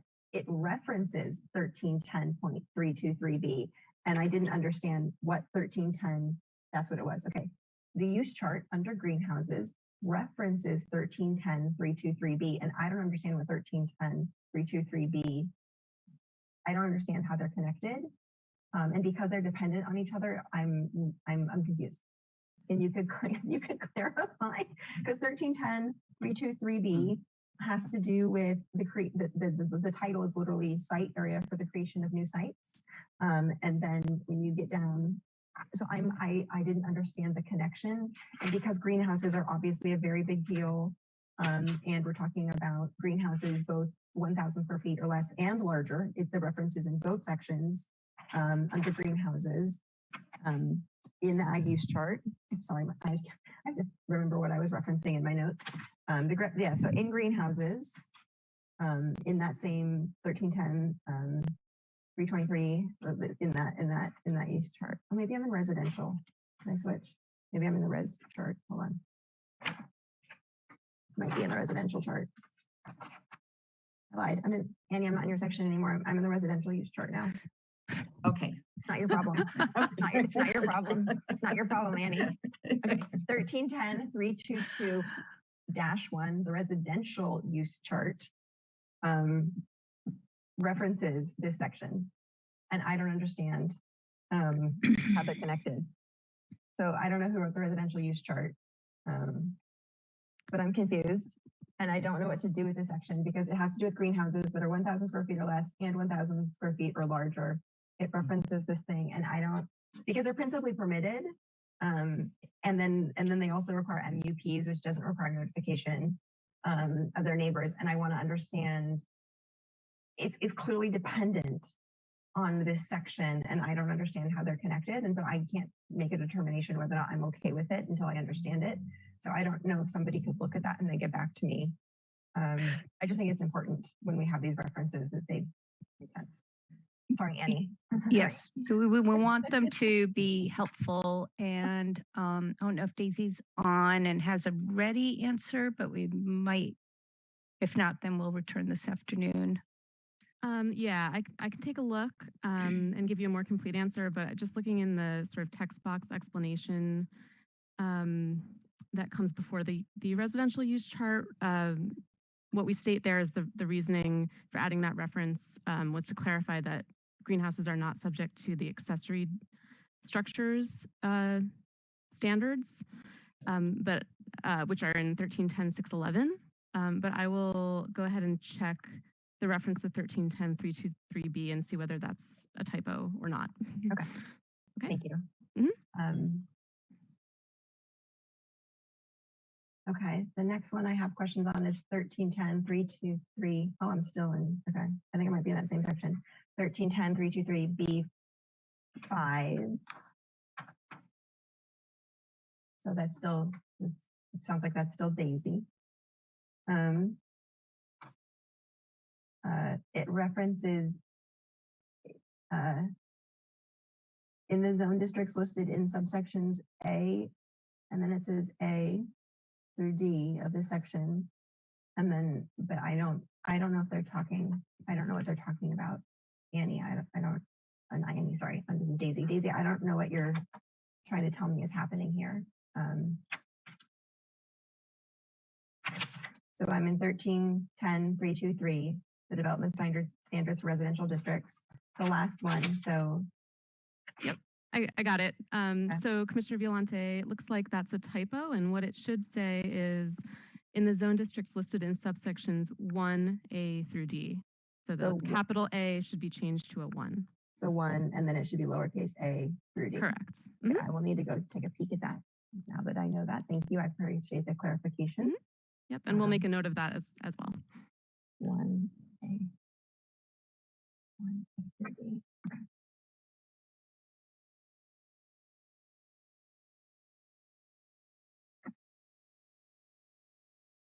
Sorry, I'm just making notes to myself so I can go back and look. Okay, this one is really important to me. 1310-332 B2. It has to do with, want me to read it again? It's 1310-332. And then B2. The commercial standards. Yeah, so what it has to do is a change of use. So it's when you have to, and I have to find it, but I know what it refers to. It's when you do or do not essentially have to seek approval for change of use. So if you are not doing an intensification of use, you don't necessarily have to go back out for an MUP or an AUP.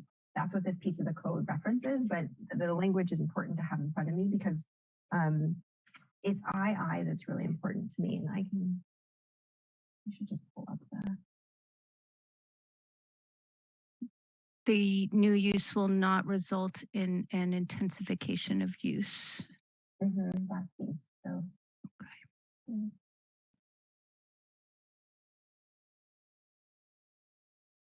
make sure I have it in front of me.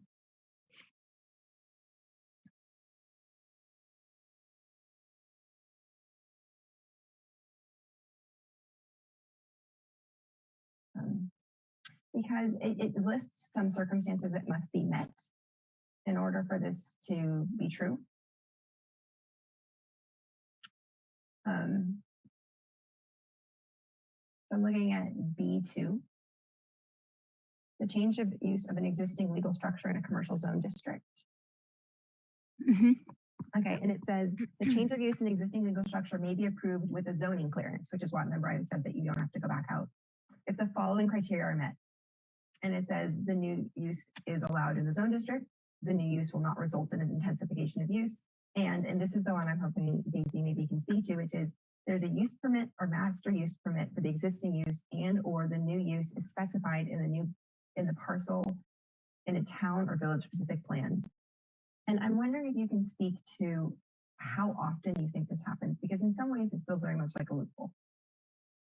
It feels like you can just switch from having an admin, you can have an admin use like you can have something smaller like a instruction studio, and then you can go for something that requires a bigger, would normally require a higher level of noticing. And so I'm hoping you can explain to me kind of how often you think this is met. So if you could explain to me how this circumstance. The circumstance where you would not need a use permit or Correct. a Where you commercial would- change of use? Correct. Yeah, so some feedback that staff has gotten over the years, and also from the economic vitality study process, has been that one kind of barrier in the community for businesses is this use permit requirement being rather onerous, the current commercial use permit requirement. So the change that we're making here is to still require use permits, but only in situations where there's no intensification of use and the use is allowed, and also there's already an existing use permit. So I don't know if I would classify it as a loophole necessarily. It's providing clarification on situations where it would be appropriate to get a use permit with parameters on what could be allowed on the property. And the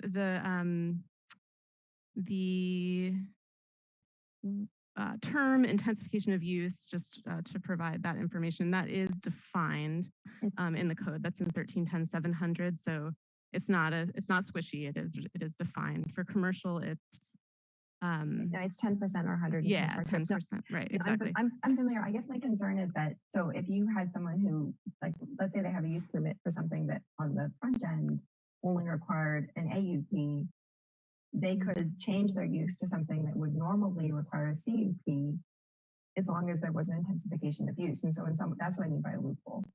And so that's because the neighbors would not be given the right of being notified that something was changing. And so this is where, to me, I assumed, and this is where I'm hoping you can talk to me, is that perhaps, and maybe I'm wrong, and it sounds like perhaps I was hoping that maybe you were going to explain to me that the I was written in a way to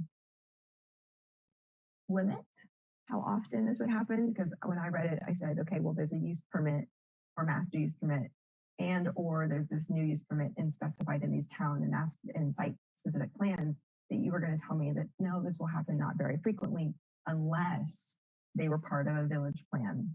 They were part of the Seacliff Village Master Plan, unless they were part of, but it sounds like what you're telling me is no, it's just strictly designed to streamline it. Am I understanding that correctly? Well, so it's designed to, yes, streamline the process in terms of reducing the number of commercial use permit applications that are required, but while still keeping in some parameters here. But you are correct that there could be a situation where there's a use that in the use chart requires a higher use permit level. And I don't see where in subsection 3 that would necessarily require review for a new use permit, as long as there wasn't an intensification of use. So that is something that, the commission may want to consider making adjustments. Okay. Thank you. I appreciate that. It's just this one, I mean, I think of like the conflict areas of someone being like, oh, well, we thought it was just going to be a small something, and then it changed. So I appreciate that clarity. Okay. The next one is in the commercial use chart. And this one is just, there are 3 categories: bars and nightclubs, tasting rooms, and liquor stores. They were all allowed in the PA zone district as long as they were ancillary. And I, for the life of me, could not think of when any of those uses would be ancillary to professional and admin. Can you give me an example of when that would be appropriate, like ancillary? Because if it can't, I kind of, yeah, could you just give me an example of where we staff envisions that being possible? Sure.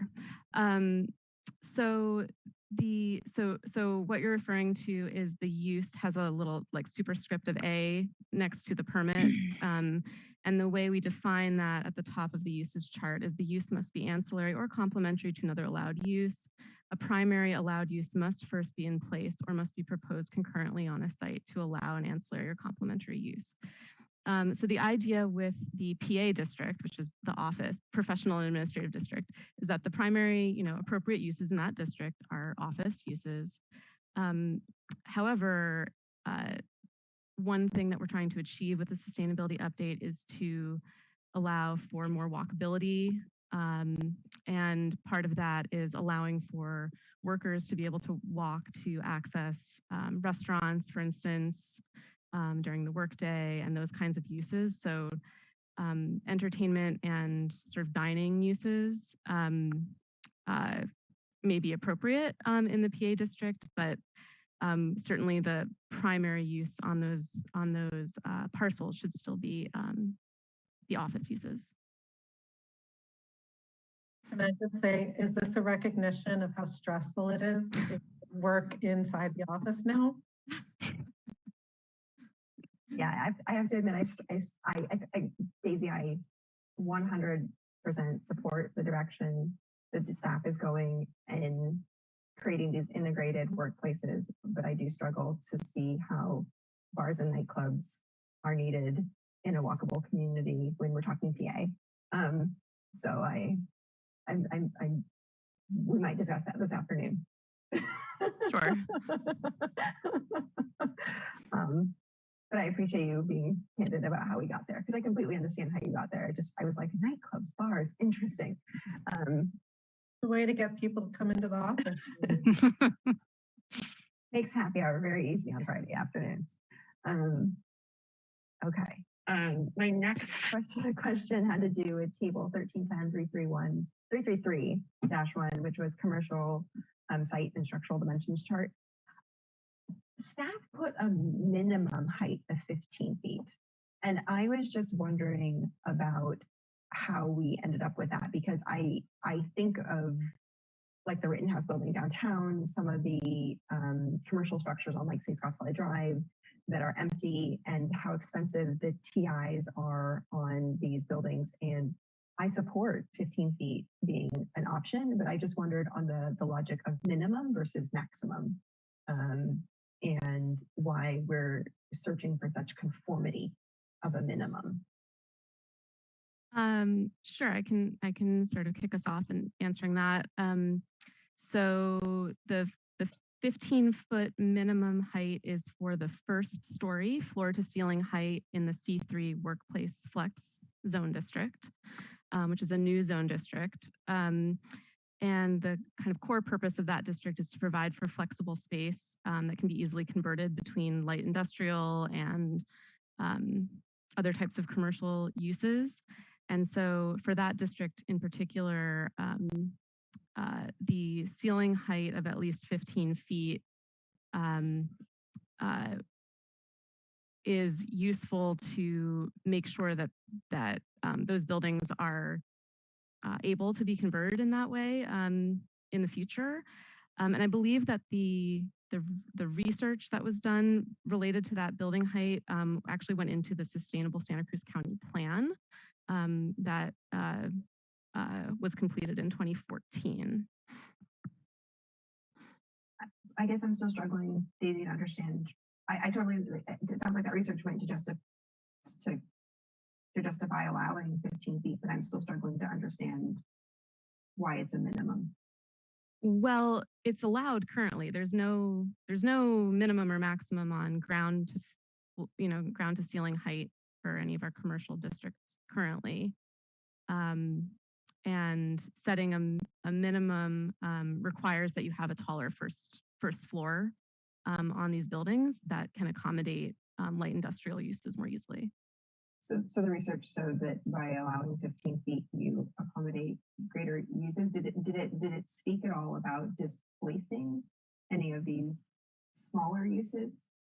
Because I think of some of our current kind of smaller mom and pop shops that we don't want to displace by allowing some of these. And that's when I speak about the TI costs, and when we do lose businesses and people want to move into these spaces, I want to make sure that we're not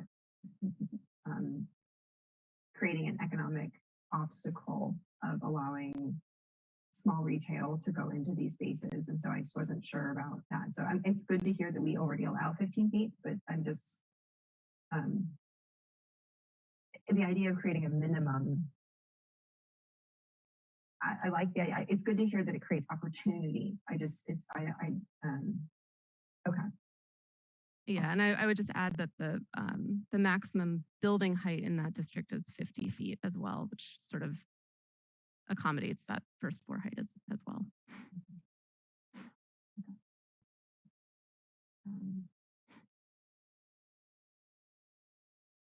The next question I had was in 1310.343, which I think is ag again. My question has A and RA listed. Let me see what I'm talking about.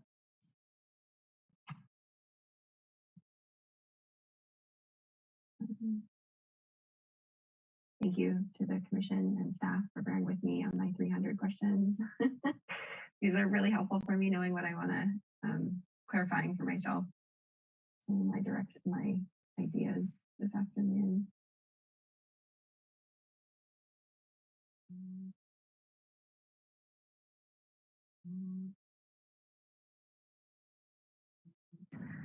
1310.343 is industrial.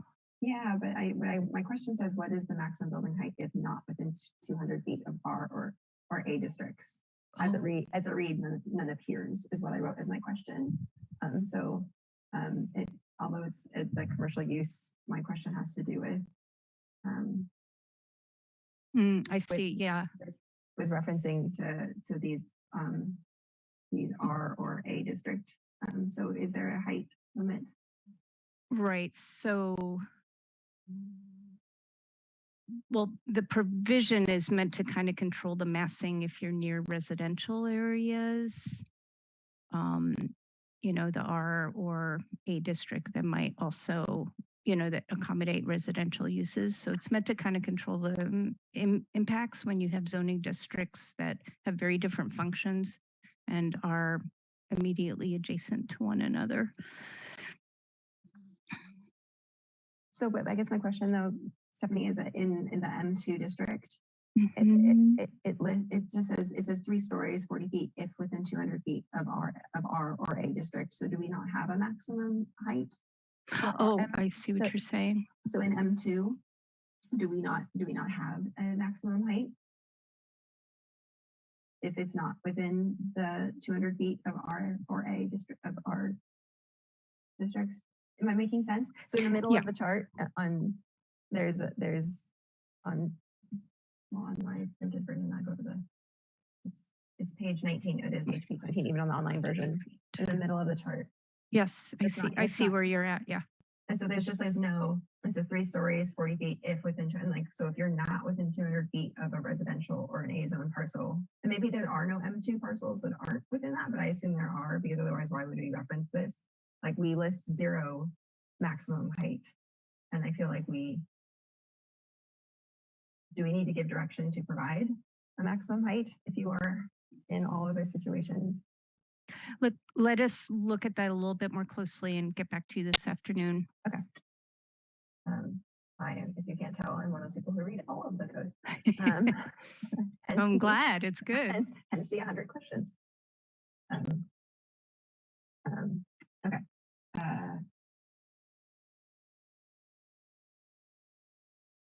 Next one says 1310.616.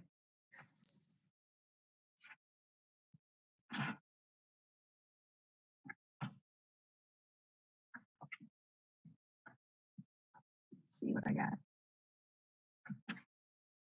616.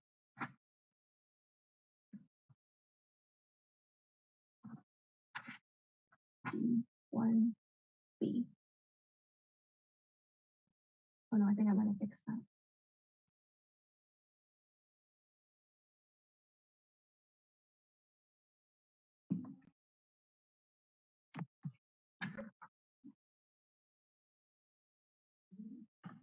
Okay, I think I might have fixed that already. Okay. Fix that.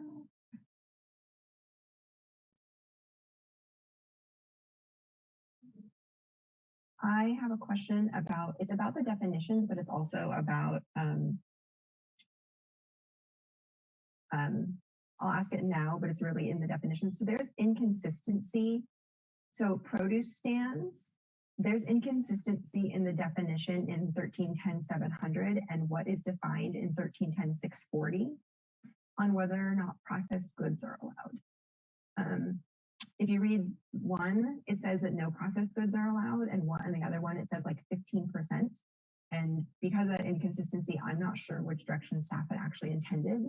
And therefore, I don't clearly a correction needs to happen, and I don't know which you intended, so I don't know which way to go in terms of my recommendation.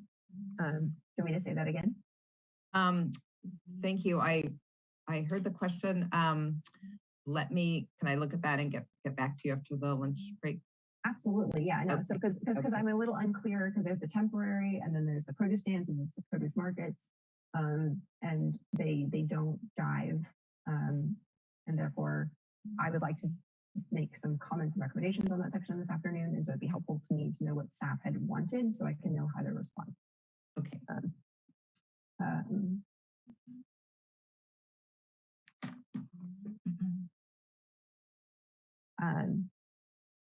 Yeah, okay, I think this is my last comment. I think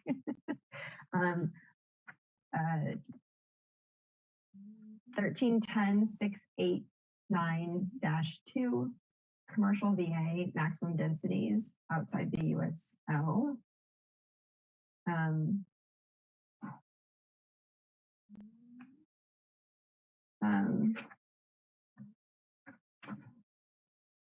It's talking about the fact that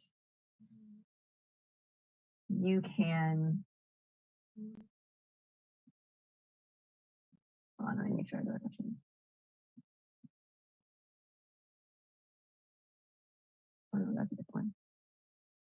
Can you go over the numbers in this chart for me? It's the chart. So it's table 1310-689-2, the visitor serving accommodation maximum densities outside the USL. I was just hoping you could go over the numbers in the chart, because I read it and I kind of get to like 200 overnight guests when I look at this. And then I would just, if someone could go over the numbers in that'd be helpful for me. Daisy and Natisha. Yeah, I can get us started. Maybe Natisha can help me. I know we both worked on this section. So I'm looking at the table 1310-689-2. The density, so there's no maximum density on hotels and motels, except in the TP or parks districts, where we allow 10 overnight guests per rural matrix unit. And the rural matrix unit, that's calculated based on doing the rural density matrix.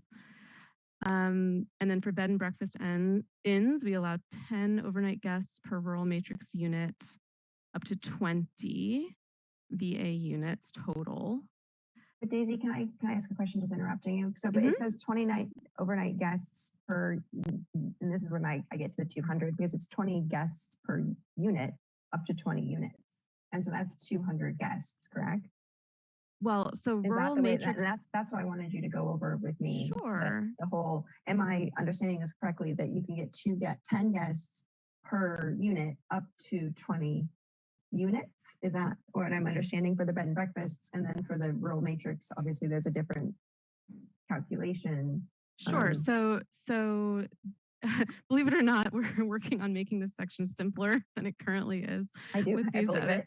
edits.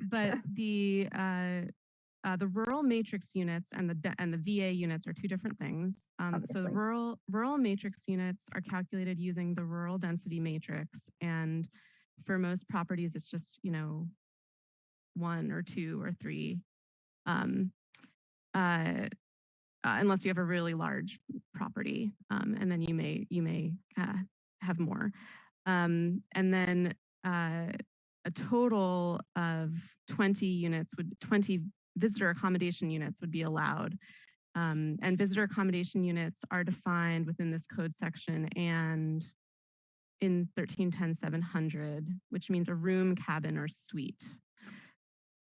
And so I'm not sure. So that would be 20 would be the maximum, not 200. But it's more the number of guests, because I mean that's where The number of guests. I so see. that's what I'm trying to understand. So it's like it's 10 overnight guests per rural matrix unit, and that's the part where I'm trying to understand the language. So is it 10 guests per unit, and that's where I'm trying to understand this chart so that I can understand what's being recommended here.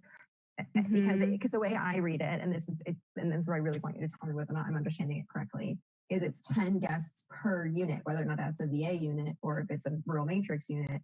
I want to understand, because we're talking about allowing B&Bs in a variety of increased spaces. We're talking about allowing these ag spaces. We're talking about expanding this, and we're talking about these allowing this in RR and R1 and RM, and I really want to make sure I understand how many people are we talking about allowing on these parcels. And so that's where I apologize. I'm struggling to understand the numbers.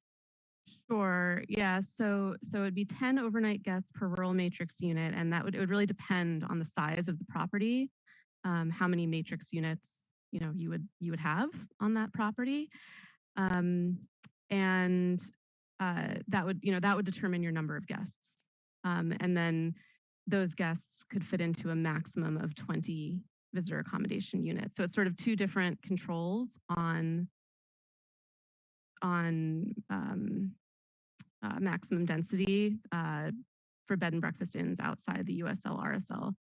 And that one, it's a little bit more, it's a little bit of a hybrid for that particular one, because within the USL RSL, there's a max of 20 VA units for bed and breakfast inns in most zone districts. And then outside the USL RSL, the maximum density is, for the most part, driven by the rural density matrix. So that density calculation for bed and breakfast inns outside the USL RSL takes into account both of those controls on density. Left off understanding your response, could you simplify what you're saying a little bit? So so I understand what you both are discussing. You could have a bed and breakfast inn. You could have 20 cabins, and each cabin could be big enough to hold 10 people. But it would be subject to the rural matrix code, which has to do with the ability of the land to support it in terms of services and capacity. Am I understanding you right? Well, if I understand Daisy correctly, and Daisy, tell me if I get this correctly, that it's more that you can have 10 overnight guests per time multiplied by the rural matrix for a total of up to 10 units. Is that correct? So it's 10 overnight guests per rural matrix unit. So let's say a typical, rural property might have 2 or 3 matrix units. So let's say it has three matrix units. You go through the whole rural density matrix calculation process that's in section 1314 of the code. And you are allowed to have 30 guests based on that. Those 30 guests can be accommodated with a maximum of 20 cabins or rooms or whatever kind of accommodations you're providing. Where the 20 maximum cabins or rooms really comes into play is if you have a very large rural parcel that has a large number of rural density units, then the 20 maximum cabins or rooms would be the control that on density that would be more important than the total number of guests. What's a rural density unit? Section 1314 of our code is called the rural density matrix, and that is how density is calculated in the rural area. No changes are proposed to that calculation method as part of this project. Okay. Okay, I think I better understand that, Daisy. It's worded just oddly. I mean, it's basically you get up to 20 VA units Total. and total, period. Mhm, And right. within those 20 units, you can put 10 overnight guests per the rural matrix unit. Exactly. The way it's worded, it was a bit confusing. So okay, I better understand now. I better understand this map. I still have some concerns, which I'll get into with the rest of the commissioners this afternoon a bit about the commercialization of some of our rural parcels, which doesn't really just have to do with this. It has to do with some of the other code. But I appreciate you kind of walking me through that. That was like I said, it was worded in a way that it was a bit confusing. Understood. I almost feel like it should start with the up to 20 units and then explain how many people fit within them. Okay, I appreciate that. I think that's all my questions. I apologize. I appreciate everyone's patience walking me through all of my questions. Commissioner Violani, I thought I could respond now to your question about produce stands before waiting to the afternoon. So yes, I did look at it, and it should be, the intention was to, as it's worded in 1310 640, up to 15% may be used for the sales or process produced by the stand operator. So the intent really is to support, especially like small farms, and support agritourism where they may need a sort of diversity of farm products to be able to maintain viability. So that was kind of the intention of it. So we are allowing processed goods on both types of both produce stands and produce markets. It's right, but it's only on temporary produce stands that we're limiting it to non-processed goods. This is strictly out of memory, but is that correct? Yes, right. And then for the produce stands, there is that caveat that it's produced on site. Produced by the stand operator, right? So it's, in other words, it's not like selling corn chips or something. It's like jams or fruit juice or that sort of thing. Okay, thank you. I appreciate that clarity. Chair Gordon, I am finally done. Okay. This is what we had this meeting for. So thank you. A lot of good questions and clarifications there. So we do have a scheduled lunch right around 12:30. It's about 10 minutes from now. So I don't know if there's another commissioner that has about 10 minutes for the questions or wants to start, and then we can come back to them after. Commissioner Dan, slide your hand. I think I only have about 10 minutes worth of questions, but I want to really thank Commissioner Violante for her detailed questions, and actually got rid of a couple of my questions. So I'll try to go quick. The first question I have is in the zoning code, chapter 1310-311, agricultural districts. And on page 6, and I'm going off of the online version. Is there a definition? This is talking about agritourism. Is there a definition for agritourism, like what all of the uses that we're lumping into that term?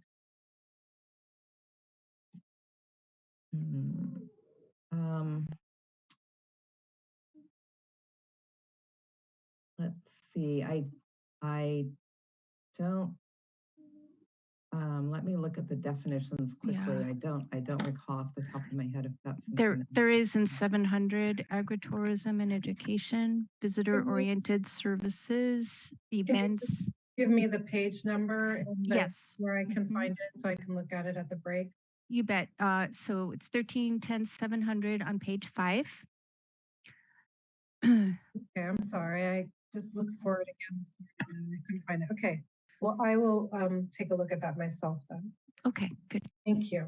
And then the next question I have also so now I'm in residential districts. Page 8 of 1310, 321, and I apologize if my page numbers are off, but this is about bed and breakfasts, and it looks like the proposal is to allow a B&B with 12 or fewer rooms with an AUP. And then my question is, so vacation rentals, for a new vacation rental, we're requiring a public hearing still, which I think is a good idea, having gone through that process. But so this would be like having a vacation rental with up to 24 people with no public hearing, but vacation rentals of, maybe just a 3-bedroom vacation rental needs a public hearing. Was this purposeful to let B&Bs go without a public hearing, or was this something that maybe we should take a second look at?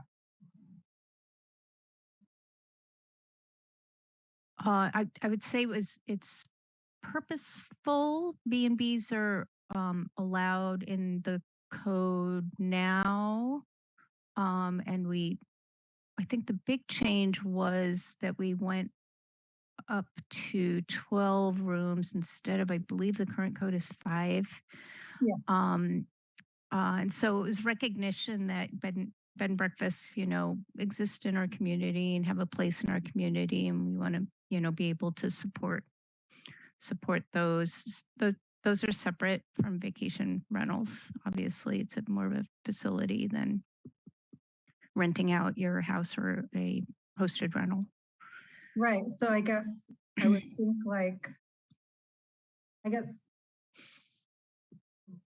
but vacation rentals are getting a public hearing. A B&B that could have up to 24 guests, no public hearing. I guess I'm just trying to square that. Like, why would one need a public hearing and the other one doesn't? I see your point. I don't think there was an intentional discrepancy, obviously, there, but okay. If you do think that a higher level of review is necessary, that might be a tweak. Okay, I just wanted to make sure there wasn't something I'm missing here. Okay, thank you. The next set of questions are all having to do with Chapter 18. So the first one is the definition of variance on page 10. I didn't see, was there an old definition of variance that this is replacing? That I just missed seeing the cross out of? I'm not sure. Well, maybe we can look at these during the break and kind of get back to you. Yeah, just my, that would be good, because I just kind of, the way that the variance definition reads now, it seems to be a little bit different than what we've used in the past, which was, variances would not, confirm a benefit on a property owner not provided to neighboring properties, which I also thought was maybe in state law. So I just wanted to see how it was changed from the way we previously looked at a variance. Okay. And then on page 31, C, discretionary permit approvals with public hearings. This just read to me a little confusing, and I think that it didn't acknowledge that, from my understanding, if a project is in the coastal zone, it can be appealed directly to the Coastal Commission. So I think that it might be worth noting that in it just read a little confusing to me, so that I wouldn't necessarily know that that would be the case if that wasn't in there. I'm sorry, I'm going really fast because I want to finish before, I got 3 minutes. The next question I had is on page 38 It's 1810-140. It has to do with general plan conformity. So in this section, consistent was replaced with insubstantial conformance. But then at the end of this section, consistent with is defined. And I'm just wondering, why not just keep, what was the thinking behind replacing consistent with substantial conformance? They have a different meaning, and it seems like, anyway, yeah, if we could explain that, the thinking behind replacing that consistent with substantial conformance. I think it's probably just meant to, consistent is a pretty broad term and can be really subjective. And so I think this change in wording is meant to provide a little bit more detail as to kind of what we're talking about and drive that point a little bit better than just to say consistent. So if you're if you're mostly meeting the general plan requirements, then that's what we're saying. Okay, that's interesting, because the way I read it, I thought that consistent means you have to be consistent with the general plan, but in substantial conformance means you have to be, just like you said, in general conforming. So, okay, I kind of read it the opposite way than you just explained, which shows how difficult it is when we always It is. Yeah. I'll ask Annie, this section, I'll be super honest with you, was written a very long time ago. We obviously have looked it over for consistency with the other things or conformance with the other things that we've done, but it wasn't around for the initial thinking it through. And so I'll just ask Annie if she might have any better idea than me. This is 1810-140. Yeah, I know that the previous planning director was in favor of this language as opposed to consistent with. And I mean, I think that her understanding of the term sort of agrees with Commissioner Dan's understanding of sort of more generally conforms rather than absolutely consistent with. So that's good enough. I mean, I'll sit on that one. And then I am completely sympathetic to we did this a long time ago and I've forgotten, because I feel that way about so many sections of this. I'm like, Commissioner Violante, what was it? What did I mean here? Okay, actually that was it. That was it for questions. So I made it. If I could just note, John Ricker just wanted to let the commission know that he's available for any questions regarding water and sewer service or other related questions. He'll be available until 2:30 today for questions, and then he'll need to leave. So just wanted. Can I ask my one question then that I realized I didn't ask? I'm so sorry to the commission. Can I ask one real quick question for John? So in the Parks and Rec open space, there's a PPF 4.1K. It says continue monitoring seawater intrusion in the Pajaro Valley, Soquel area, and along the north coast. I was just a little confused because the Pajaro Valley is not one of our planning areas, and the seawater intrusion is observed in the Mid-County Basin area, which is like the San Andreas and La Selva planning area. And I just wasn't sure what area was meant there, and I wasn't sure if maybe John could mention what was meant by that particular part of the general plan, because I didn't, that's not the area I would have described it as, and maybe it's just, I don't know what the Soquel area means. Well, I don't think that policy changed. I'm not aware of writing any new policies about that. Annie, is that the same as it's been in the general plan? I would need to look. I'm not sure if that's unless any of my other or other team members have insights on the particular policy, but I would need to check and see if that was a change or not.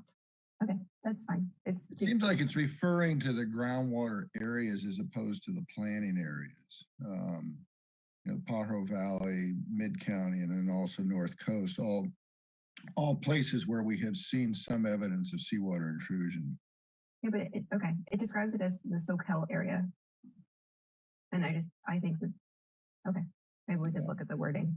Yeah, I mean, we could change that to Mid-County, then it would be consistent with the Mid-County groundwater basin. And can you read me the number of that policy again? Yeah, PPF 4.1K. Okay. And it has an LCP next to it, yeah.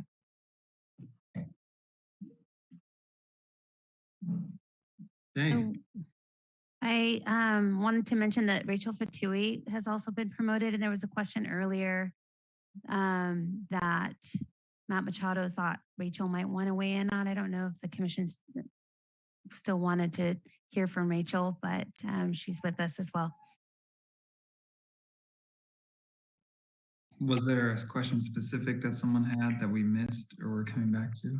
Sorry. I think it was Rachel. We were talking about the minimum design storm, or I think it was minimum, use the word. And I responded that we use the 25-year storm event, and there needed to be clarification of that. When we reference minimum design storm standards, is it the 25-year? Was I correct, or am I wrong?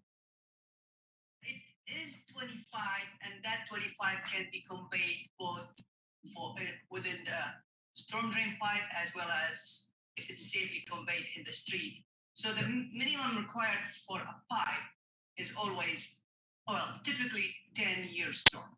Oh. There are times when it's more restricted, then we require 5-year storm.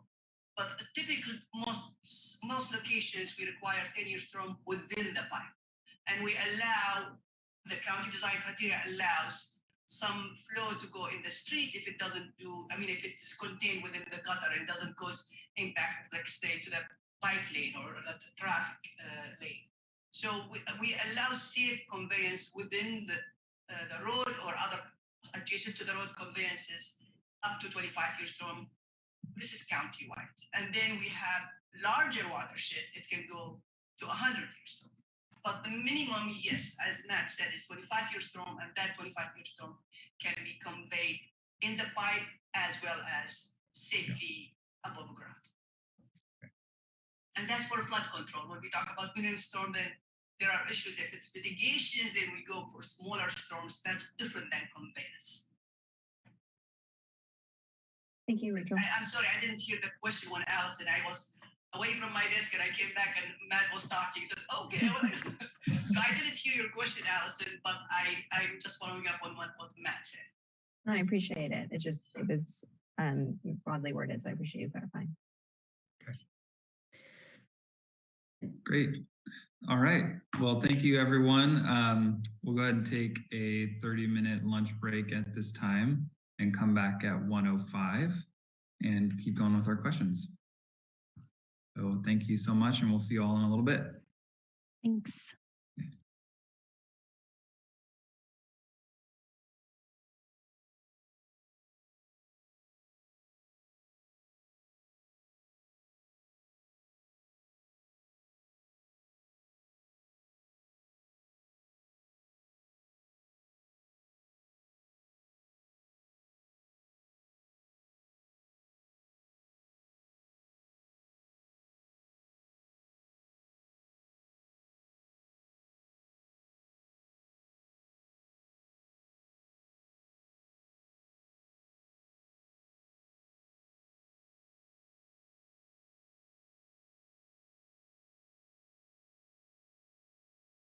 Great, thank you. See Commissioner Violante.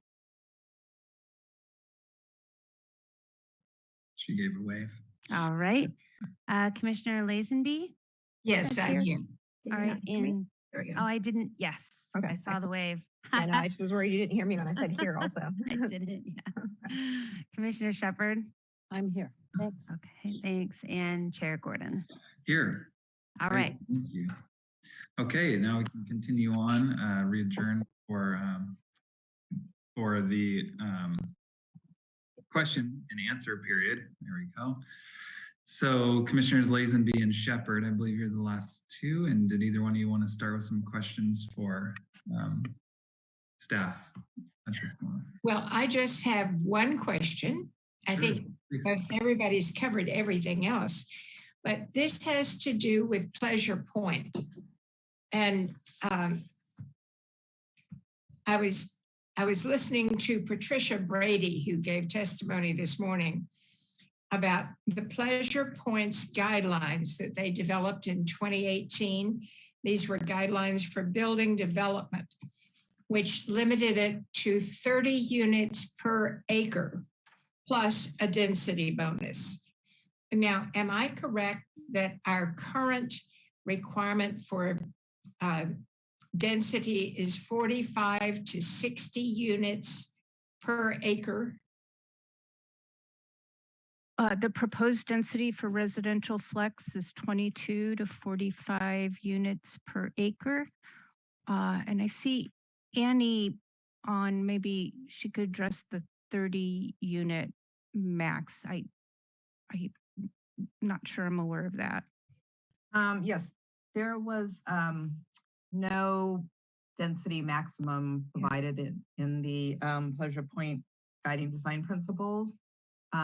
The vision called for supporting workforce housing within the corridor, which is the 26th Avenue to 41st Avenue area along Portola. But so it is, to our mind, it's consistent with the vision of providing workforce housing, but there's no maximum density specified in that study. Okay, so if I were a developer and I wanted to build a multifamily building, I wouldn't be approved if I said I just wanted to build 30 units per acre, right? You would be within the range allowed in the new residential flex if that was your zoning. Okay, but if I was commercial, is it 45 to 60? I'm sorry, say that again. In commercial, is it 45 to 60?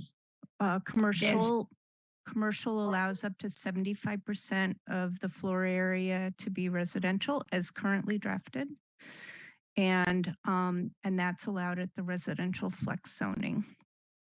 Okay, but the density range? 22 to 45. And that's just, well, I thought I put that down for residential, sorry. But I could get approval to build a development in Pleasure Point, is that correct? You would need to be consistent with the zoning on the property, and then yes, you could get a permit. Right, okay. Well, thank you, that answers that. I have one comment. Going back to Highway 1 and the absence of trees along Highway 1 there. In Watsonville, we have a Watsonville Wetlands Watch, and they have a whole forest of trees, and they're giving them away, and they're coming out and planting them. And they're going to plant them in my front yard, well, one in my front yard. And I could check with them and see if they would help out in reforesting Highway 1 in that section. That's just a comment. That would be lovely. It would certainly take some coordination with Caltrans. Largely, we're talking about their right of way. Right. Okay. Thank you. And that's it for me. Okay, Great. well, I'm ready to go. Yes, please, Commissioner Shepherd, go ahead. Thank you. So first of all, let me ask a follow-up question about the Save Pleasure Point design guidelines. I thought that had been adopted by the supervisor, so wouldn't that govern the density to some extent in the Pleasure Point Design District? Because we've always deferred to it in other rule changes. The Pleasure Point corridor vision and guiding principles were accepted by the board in 2018 as a study. Mm-hmm. And the direction was to analyze um, analyze impacts within the EIR and to include provisions in the sustainability update, which largely is what is happening here. There are a couple policies and couple implementation strategies that refer to the vision and to the Portola Drive streetscape concepts, and then pieces of the design guidelines that are relevant for the commercial corridor are actually included as an appendix B in the proposed county design guidelines. So they didn't adopt that plan, but pieces of it got roped into the sustainability update for implementation. Okay. Well, my questions, basically, could you go over briefly where we have ended up on the conversion of ag land? I know you removed a good deal of the language about projects in general, but where exactly are we ending up? Annie, maybe you could help with this one. Yeah, maybe you can just read the final paragraph, because I had the original and I had what you said you were going to do, but I just wanted, and you said that you were still working on it. So where have we ended up? Certainly, let me, I know we've had several replacement pages, so I believe that is in one of our replacement page documents.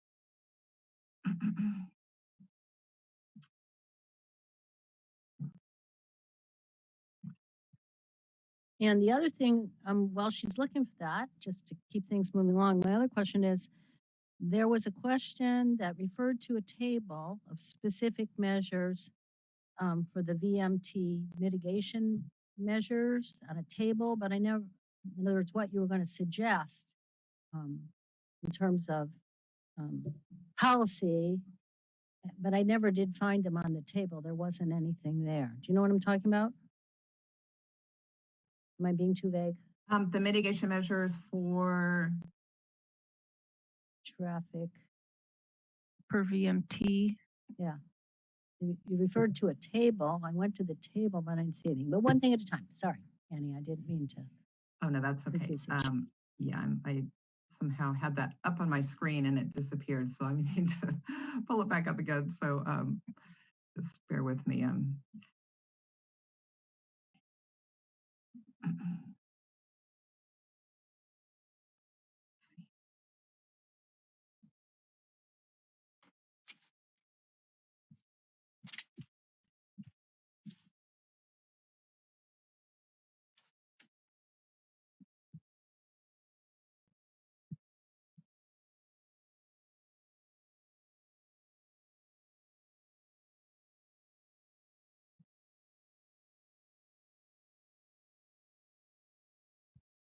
Okay, so this was provided in the replacement pages, the general plan replacement pages that were provided for the August 24th hearing. And this is on page 5-34 of the general plan. And this is policy, let's see. Well, tell you what, can you send that page to me? Sure, but probably the rest of the commission would like to hear it too. So I'll read it and then I can certainly forward it. So let's see, this is policy ARC 1.3.1. And there was language previously regarding conversion of agricultural land. And there was a provision that allowed for conversion of CA land to accommodate a public quasi-public use. And that was deleted from the general plan so that, and this was in response to concerns from your commission as well as the Coastal Commission. So that was deleted from the general plan. That was a provision that had been added that was new language. So that's no longer included in the general plan language. So are we back to what it said originally?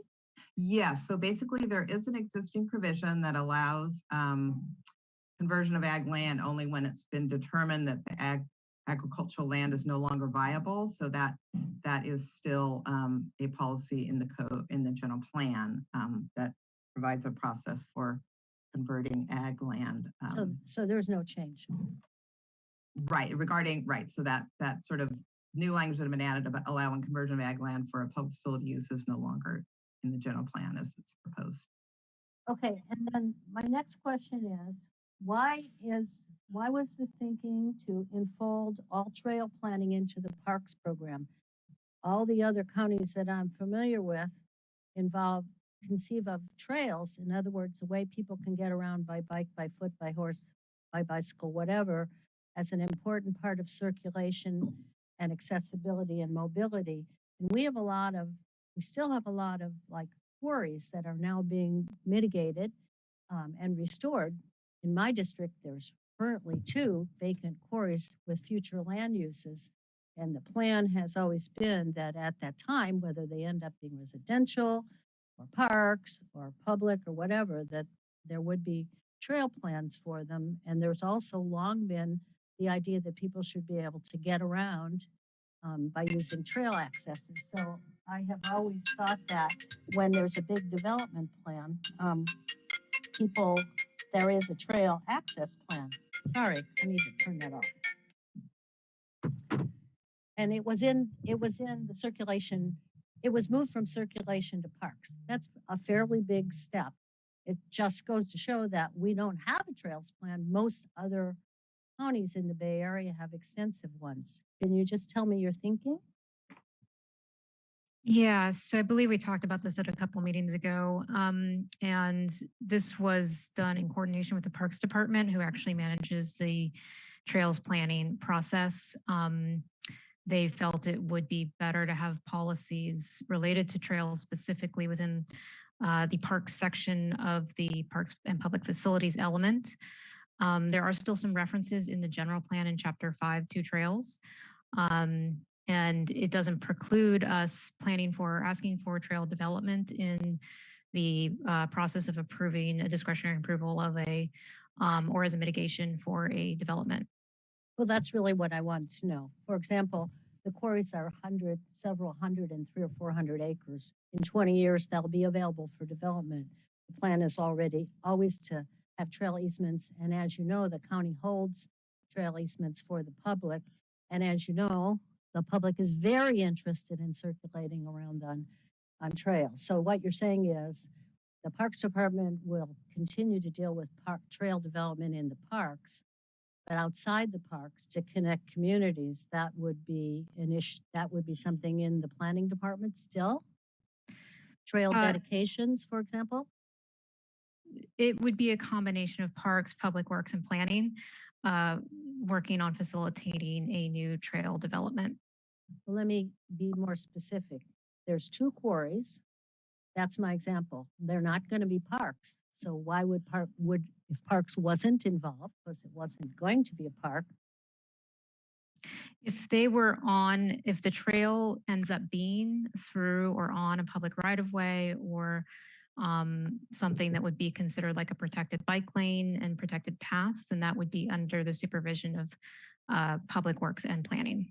Yes, and that's specifically, these are blank canvases. We have 4 empty quarries, all of which are under getting revegetated and so on.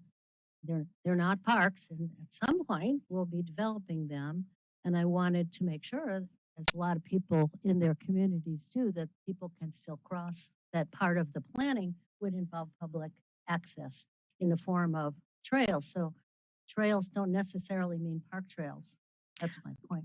Right. In the access and circulation or access mobility element, we refer to those as often as class 4 facilities or protected facilities where people can walk and bike off of the street. So they're not sidewalks. We don't use the term trails as much, but that kind of facility would be in line with the ATP, the Active Transportation Plan, as well as VMT mitigation for development. Okay, Then my other question specifically is, we talked about, let's see, strategies in ARC 3.3 and 3.3K were added, about establishing a mitigation bank to offset riparian corridors. Yes. Is that enough of a reference? I thought that mitigation banks were being looked at a little more carefully because they have so far been created by private trusts or nonprofits that are set up, and there's some question about how effective they are in being administered. You know, this policy was actually requested, or implementation strategy was suggested by the watershed folks at the city of Santa Cruz. And because we didn't have any reference to mitigation banks in the general plan at all, really, we thought it was a good suggestion to allow for that possibility if it comes up. However, it is not the only way to mitigate, and every development will have to mitigate their impacts to wetlands and other riparian areas. Okay, because there's been a lot of concern on the in the special district, of which is part of the 5th district with the Sand Parkland, we have mitigation banks. There's a question of, are they being kept up? Yeah, there And are they're in private challenges. hands, so there's no monitoring of what's going on there and stuff. So, are they, is it really, it's a great concept. Does it really work? And I just wanted to say, I hate to see the county saying, oh, not a problem, we'll have a mitigation bank, and get set up and no one ever really sees what's going on there. Yeah, I agree. There's been issues with some mitigation banks. They need to be set up correctly. They need to have an agency that monitors them. And, I think that those concerns, it's still a very valid measure because it's often. Not disagreeing with that. Just clearly Yeah, you are aware that it would have to be more elaborately set up. You're correctly set up. Thank you. And the other big one is, I am still not quite getting what changes, the changes proposed to what the Planning Commission hears and doesn't hear. I think the Planning Commission is a really vital thing for the community because it's the only place that we have people who don't work for the planning department, are not part of the infrastructure, kind of looking at what's going on. And it's a great place for the public to have an opportunity to weigh in. And sometimes, as we all know, the public doesn't get involved until there is a planning commission hearing. So I am not quite clear when it sounds like, aside from senior housing, non-housing projects won't be heard anymore by the planning commission. So my question is, we have heard proposals for libraries, auditoriums, animal shelters, parks. I want to be clear if I'm really understanding. What are the significant changes to what you are proposing for planning commission overview? It seems like it's a lot. And I would like to hear your rationale, because I don't see any reason to cut down the role of the planning commission, frankly. And if you leave everything much more to you could say, well, it's okay because anybody can appeal the zoning administrator, but that's a tremendous burden of cost and organization for the average citizen. And I don't see why. I would like to understand better why you're proposing to reduce the role of the planning commission significantly. Well, I'll just start off by saying that unless I'm not understanding it right, which there's is no intent. There's no intent to reduce the role of the planning commission significantly. There was in the code modernization project, there's really there's a lot of smaller types of uses that don't have impacts that require public hearings. And so a review of all of the kind of level of use permits was done across the board to help to streamline development where that's appropriate, and to keep higher level projects that kind of challenge our policies and keep that kind of thing at the Planning Commission, as well as legislative matters. So it's about right sizing the process for the type of development. And I see Daisy, so I know she's got a lot of good things to say on this, and I'll turn it over to her. Sure. Yeah. Thanks, Stephanie. Yeah. So one issue that we've noticed in relation to what the Planning Commission currently reviews is that it's pretty different from other jurisdictions of this size. So actually, we did take a look at Monterey County as well as Marin County and Sonoma County, which are all similar to Santa Cruz County in certain ways. And for all of those counties, the Planning Commission only reviews policy matters, appeals, and projects that have significant impacts of some kind, or set some kind of new precedent for like a new type of project or a new issue that is being dealt with. And that's different from Santa Cruz County, where currently the Planning Commission is the standard reviewer for many types of projects, including projects that meet all of the county's objective standards, aren't different from other projects that you've seen before. So one of the ideas here is to make sure that your commission is really getting the chance to focus on policy matters and more big picture decision making, and that smaller projects or projects that don't have impacts or aren't setting new precedents are heard at the zoning administrator level and maybe elevated up to the Planning Commission level if appropriate. And there's certain types of projects that will, or certain types of reviews that will still be at the Planning Commission. For instance, you'll still be looking at rezones, general plan amendments, subdivisions of more than 5 sites, and then certain types of projects. So for instance, certain types of commercial uses, certain types of agricultural uses, and certain types of and certain types of uses in residential zones, and all of the uses that are for Planning Commission review as proposed in the sustainability update are those uses that may have some special impacts that need to be looked at more carefully. But it does say on specifically that all non-residential projects would be reviewed at the zoning administrator or lower. Now, all non-residential projects is a huge category, usually with very significant impacts on their communities. Well, this isn't a part to make recommendations, but that's just a blanket change that I don't think is merited. We at this, first of all, a lot of people don't even find out anything till after the zoning administrator level, and it'll be all done by that point. There's often EIRs on many of these projects that people don't even know about till it gets to the Planning Commission level. I do not think this is a particularly public serving change to the zoning administrator or lower.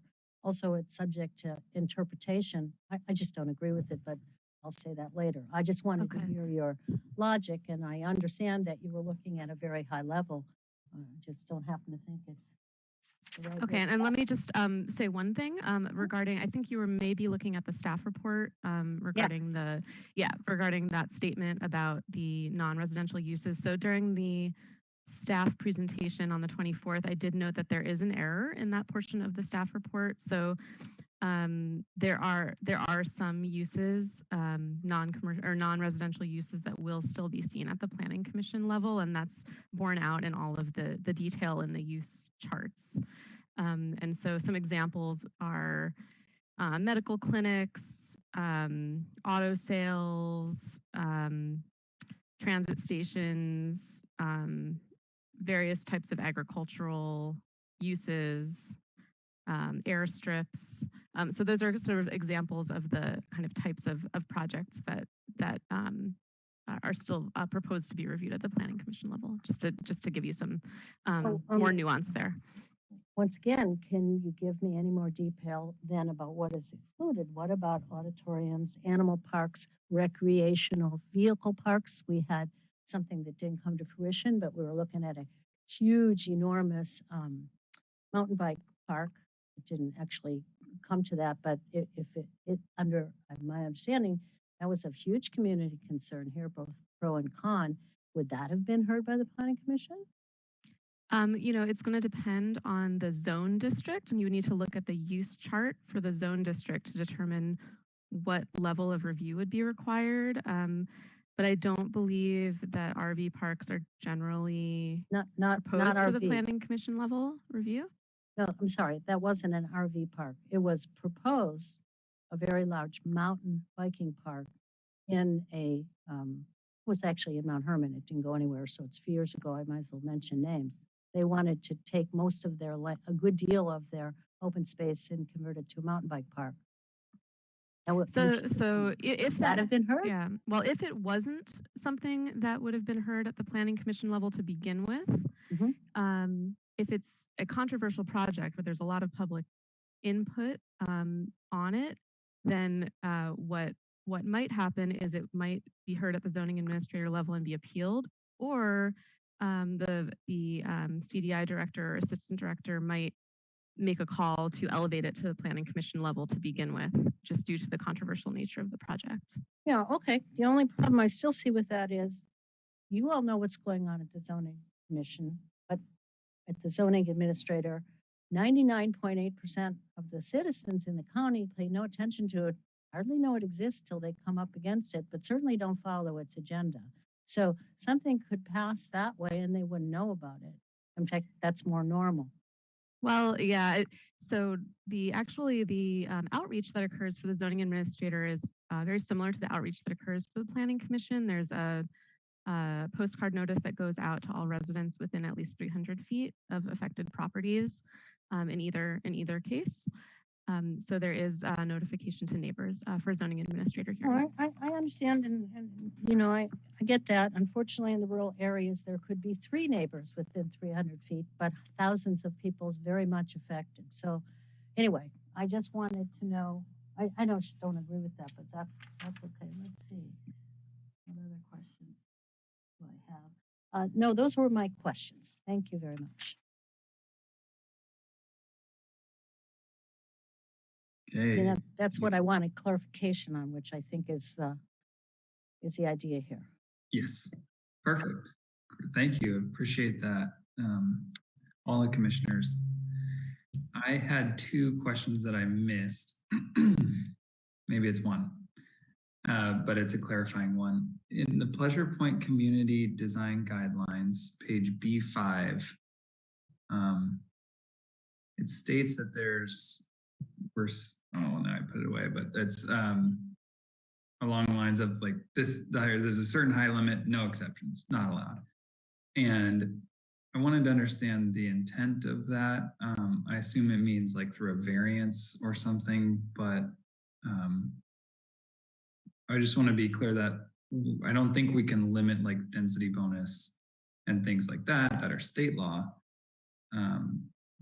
And just wanted to clarify the intent of that. And understand if that language will hold up or if it should be changed in order to accommodate what the intent was. Could you direct us to the language you're talking about? Yep. Sorry, let me. It's okay. It's in the Pleasure Point Community Design Guidelines. So in the general plan or design guidelines, and it's Appendix B. And then page B5.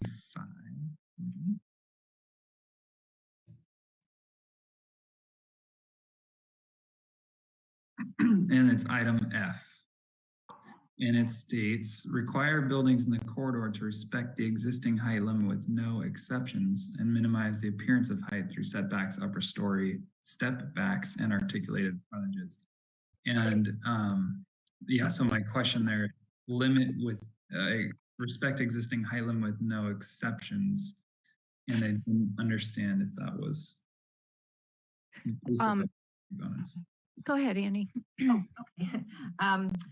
So that was part of the, when we went through the process, the community was, felt very strongly about sort of limiting the height. So we retain that language, but it does not change the fact that under state law density bonus, you can request a variation to the development standards, or where it would, limit the density proposed. So that does not, a density bonus, if they would qualify for height limit, they could still get one under state law and our density bonus provisions. Okay, thank you. That's what I had figured, and my assumption was that we're not going to maybe allow arbitrary variances, but the density bonus, the benefit is you're getting the public benefit of affordable housing, and that's why you get the bonus height.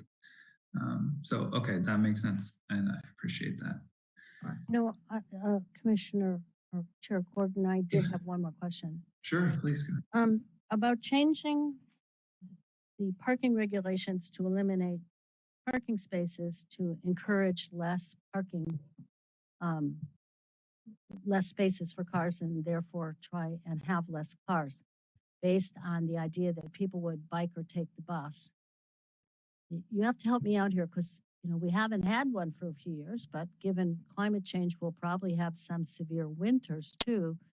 And I just don't see how people are going to walk or bicycle in the middle of winter in the same way they're going to want to use a car or the bus. Unfortunately, the bus system has still a lot of ways to go. For example, they just discontinued some of their service to La Selva Beach. So stuff like that happens all the time. So do you really see that as a viable alternative? Honestly, I just don't understand. I always try to come back to the concept here that the general plan is a 20-year plan. It's meant to lay out a vision. We understand that there's going to be aspects of these policies that are appropriate when certain conditions are in place. And so we hear what the commission is saying regarding that. But without that 20-year vision and laying the policy foundation for taking those steps to make our communities more walkable and to support transit, then we're kind of nowhere in addressing community needs in the future and greenhouse gases in the future and the climate change that the OR3 folks were talking about this morning. So the policy basis here is really, really important. And I see Annie East, so I'll ask her if she has follow-up comments. Yeah, I mean, I really appreciate that perspective on the long view here, being that it is a 20-year plan. And that in 20 years, there's a lot of things that can change in technology. For example, more and more people are using electric bicycles, which makes it much easier to ride and get somewhere very quickly. I'm sorry, I dropped off for some reason. Did anybody else drop off or just me? Just me. I think we're all here. Okay, I didn't hear what you just said. Okay, did you ask, or can I ask you, did you hear what Stephanie had said, or was? I didn't, I apologize. My connection dropped and then it said connecting and connected back up. Well, Okay. my biggest statement here is that the general plan is a long-term document. It's a 20-year plan. And it presents a vision for our communities.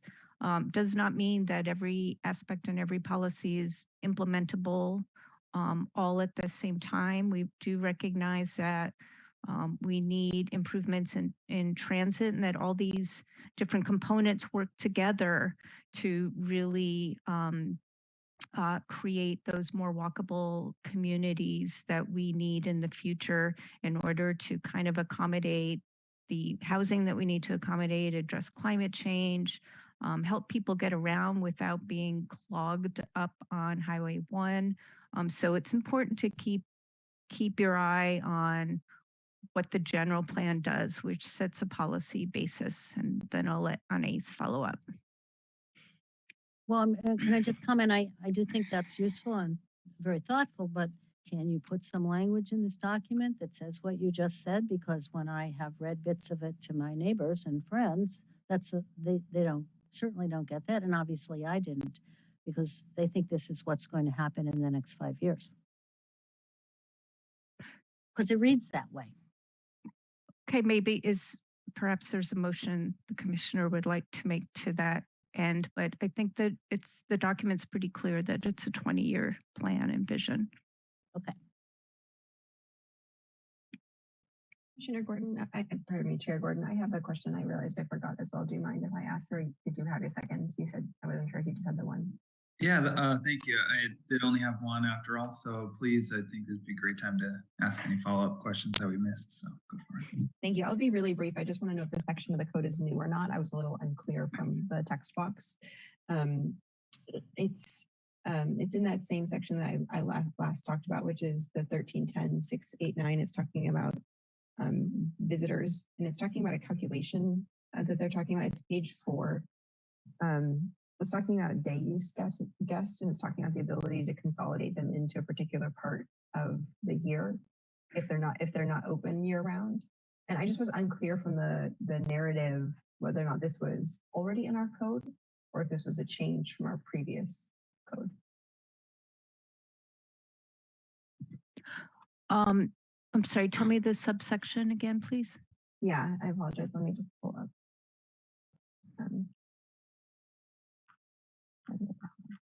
So it's 1310-689-C6. C6, okay.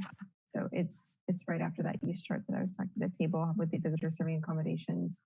It has to do with day use guests and limited visitor accommodation. And it's talking about the fact that if a site isn't open year round, they have the right to kind of compress. They're allowed to take their entire year's allocation and kind of compress them into the duration that they're open. And I just was unclear from the narrative that's in the box if this was a new code or if it was adjusting, because the narrative makes it just a little unclear. So if I don't mind, if someone could just clarify for me, was this new or is this just? I'll look at the code just to make sure that we get you the right answer. Or it looks like Natisha's here and can provide the answer.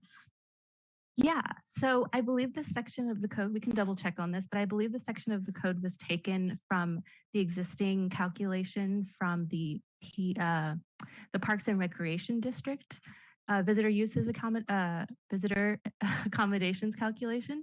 And so what this does is just kind of move it to this section. And we did also simplify it because there were some internal calculations that staff were using to sort of make these determinations as well. So this is kind of moved from the PF district calculations and also somewhat updated to kind of make it a little bit simpler. But this concept is something already in our code, which is if you have a year-long allocation, you can compress it into the time they're open. Okay, perfect. Thank you. I appreciate that clarity. And I had just one more question, which is, how does this go to the board? Just the way it came to us in pieces, and when? So based on the commission's recommendation and any motions to change, we would provide new versions of the code. The general plan will largely be available the way it is, with, of course, any changes. The code sections are being turned into ordinances because the supervisors will adopt an ordinance. So we'll have track changes versions for them to show them and the community a little bit more clearly. And then there'll be clean copies of ordinances, largely organized by the chapter or title that is being amended. And that way they can adopt ordinances that then go into effect. Thank you. Okay. Any other questions, last minute questions, Commissioner Dan or Lazenby? Okay, so now we get to the tricky part. We got to figure out how to discuss in an organized fashion and go through hopefully some motions today. One other housekeeping thing, I think I missed a break mention around 2:30 today, 10 minutes. And then hopefully we can get through a lot today. And if we don't, we'll at the end discuss potentially a continuance if needed. I don't know if we have a hard stop time. None of us have discussed that, but I would say let's keep going along and figure that out later. Any thoughts on discussion? I can tell you what I had planned. However, I would love input since it's a little bit complicated. And I go, Commissioner Dan, you've got the plan. What do you think? So what I'm going to do is turn off my phone so I'm not distracted. So what I'm actually ready to go through and start making motions, and what I can do is put up some amendments that Commissioner Violante and I worked on and go by each chapter, and then we can go from there. So I can do one of two things. I can share my screen, or I can send our first document to Jocelyn, who can then put it up on the screen. We've written everything out to make it easy for our fellow commissioners to digest. So let me know. I've never shared my screen in a public meeting like this, but I'm happy to give it a try. Is there I don't know if there's a problem with that, with CTV or what. Oh, Jocelyn, I can't see you. I am not sure if you can. I think you could shoot them over to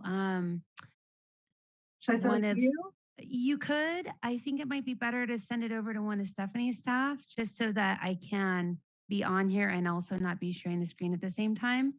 What do you think, Stephanie?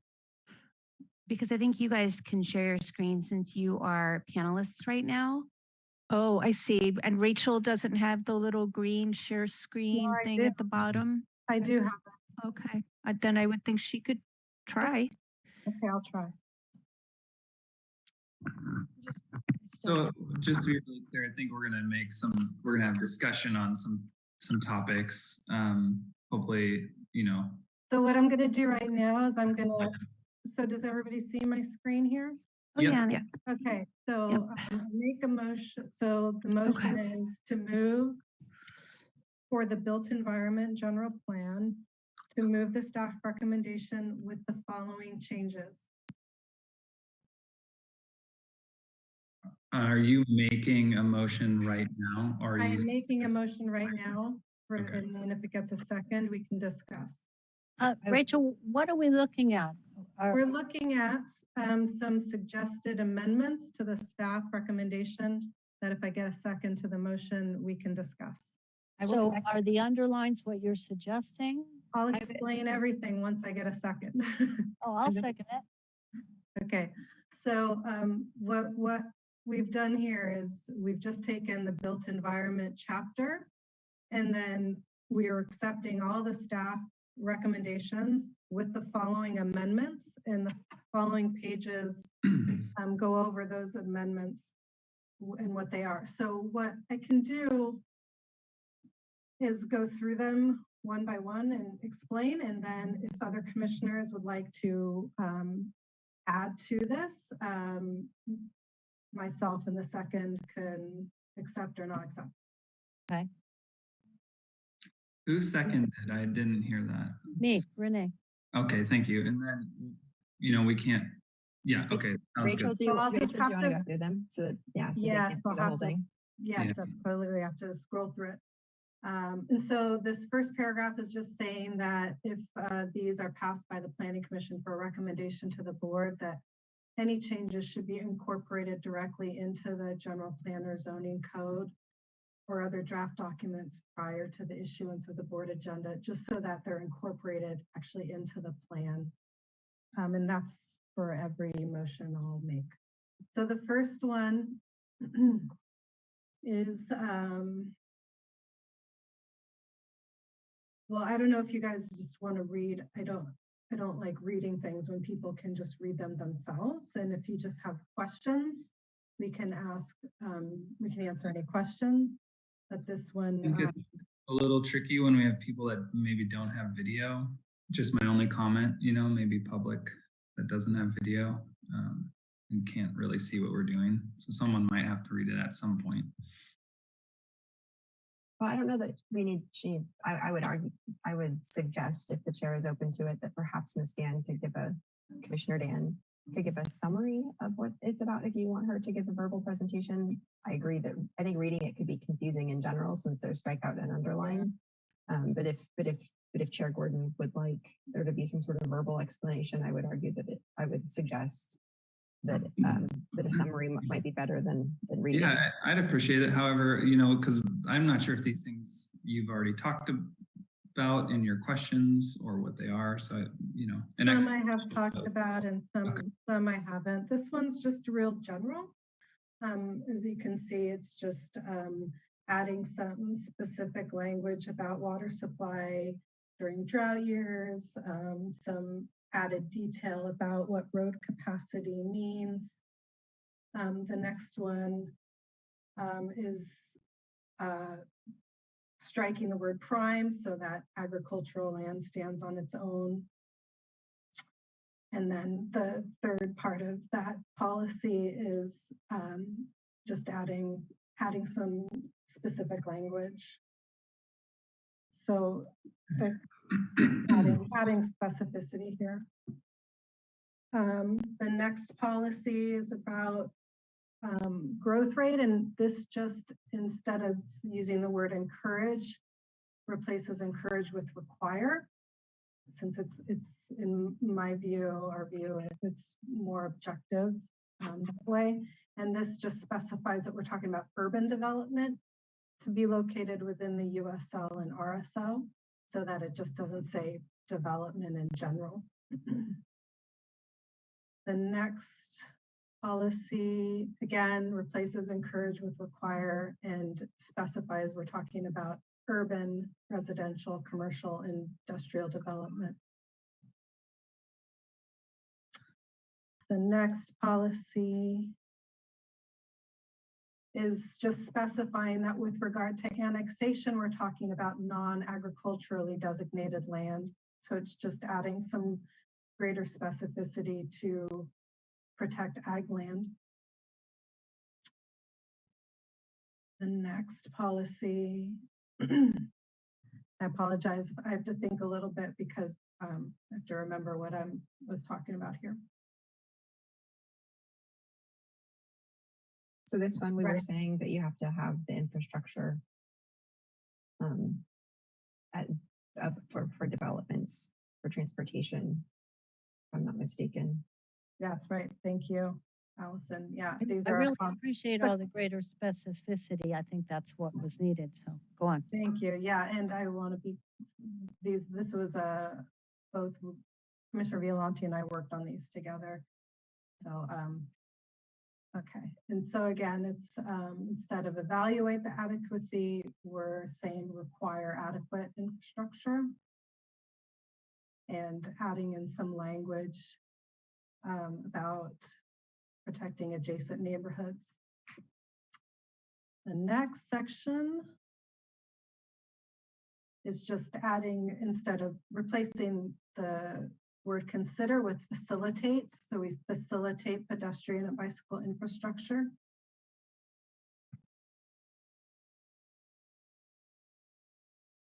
And then this policy, as you can see, is adding in specificity for the uses as far as urban ag. The next policy is about Cabrillo College and UCSC long-range planning efforts. And so we added a sentence about the community, protecting the community's housing stock there.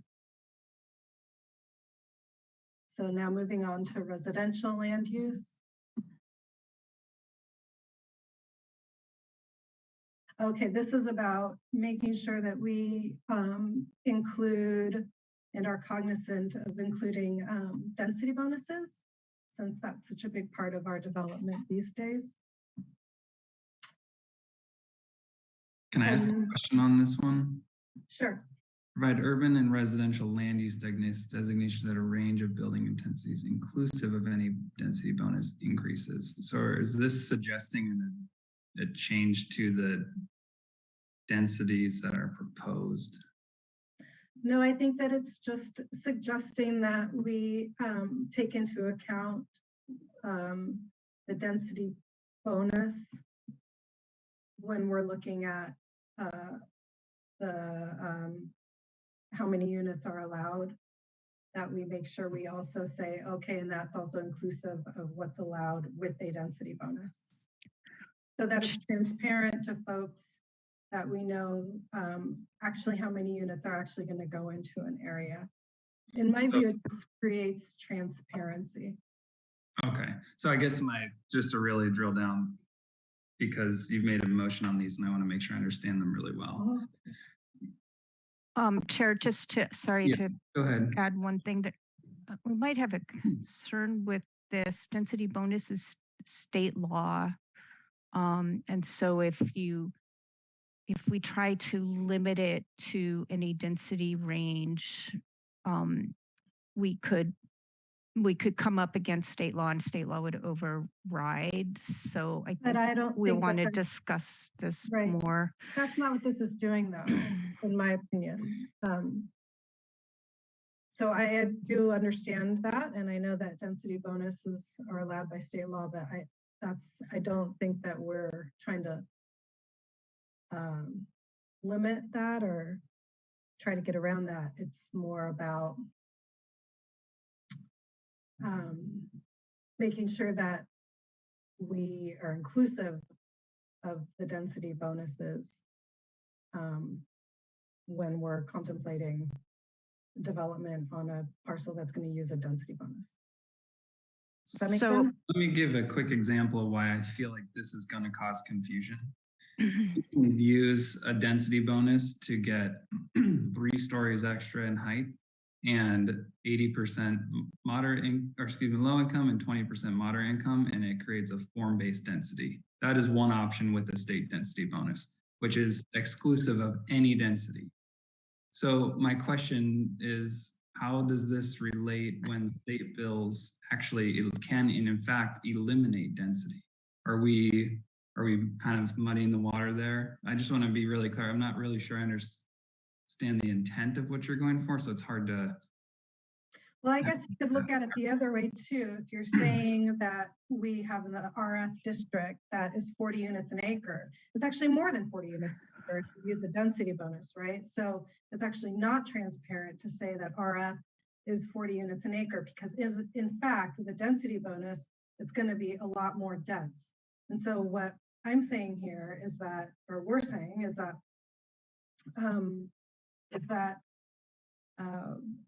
we should just be transparent about what the actual density is. I'm not opposed to the RF district. You'll see when we get to the zoning code, I'm very supportive of the RF district, but I think that we have to be transparent about when we say the RF district is 40 units an acre, it's actually not 40 units an acre. It's actually more dense than that. Could you simply leave it as is and add language or another category with density bonus and show that additionally? So you've got both things available and people can see what it is, and if they take a density bonus, what they'll get. I think that's what you want to show.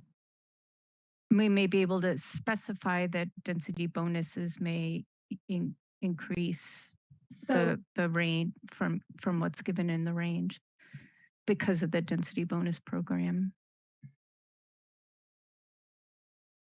Yeah, Stephanie, I guess my question to you, I mean, here listening to Chair Gordon and Commissioner Dan, and obviously having worked on these, is I guess I'm struggling, and perhaps you could explain to me how using the word inclusive would be seen as bumping up against state regulations. And if there is a recommended language change, I'd be curious to hear it, because I don't see this being as exclusive to something. And I agree with Commissioner Shepherd that by including more information seems better. And that seems obviously you've heard that was the objective of this language, is to be more transparent. And if you have a thought on how, now that you know the objective is obviously to be more transparent, not to be exclusive if you have a small language change. Obviously, I'd like to let Commissioner Dan continue through these so we can hear all of them. Maybe you could think on if there's a small language change that you would recommend, but because I see this as the objective obviously being transparency to the public. It's not meant to limit the densities in any way, shape, or form.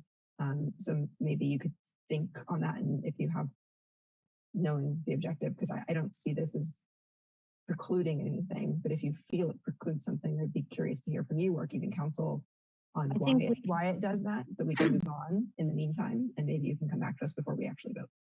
I think we should address Chair Gordon's concern. If we show both what it is and what it will be with density, that meets his, what he brought up. I agree, and I don't think this precludes that from happening, but I want to be cognizant of the fact that staff is here because they're experts, and I want to let them think on it before we vote in case, like I said, if council or staff has a recommendation, I'd like to let Commissioner Dan continue. Yes. We can keep going, but if by the time we vote, Ms. Hanson or council has recommended language changes, I'd like to hear them. So I'd like to let Commissioner Dan continue. Yeah, we're open to that. And, I can change the language directly into the document too, so it's clear. And yeah, we're open to that. So moving on. So residential and public land uses on commercial property. Can you go up one? I think we skipped that. Did I skip this one? I'm sorry. Thank you. This also is about infrastructure requirements, which we've had issues with in various districts.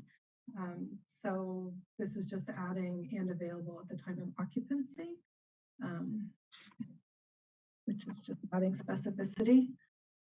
So this next one, Commissioner Violante, do you want to talk about this one?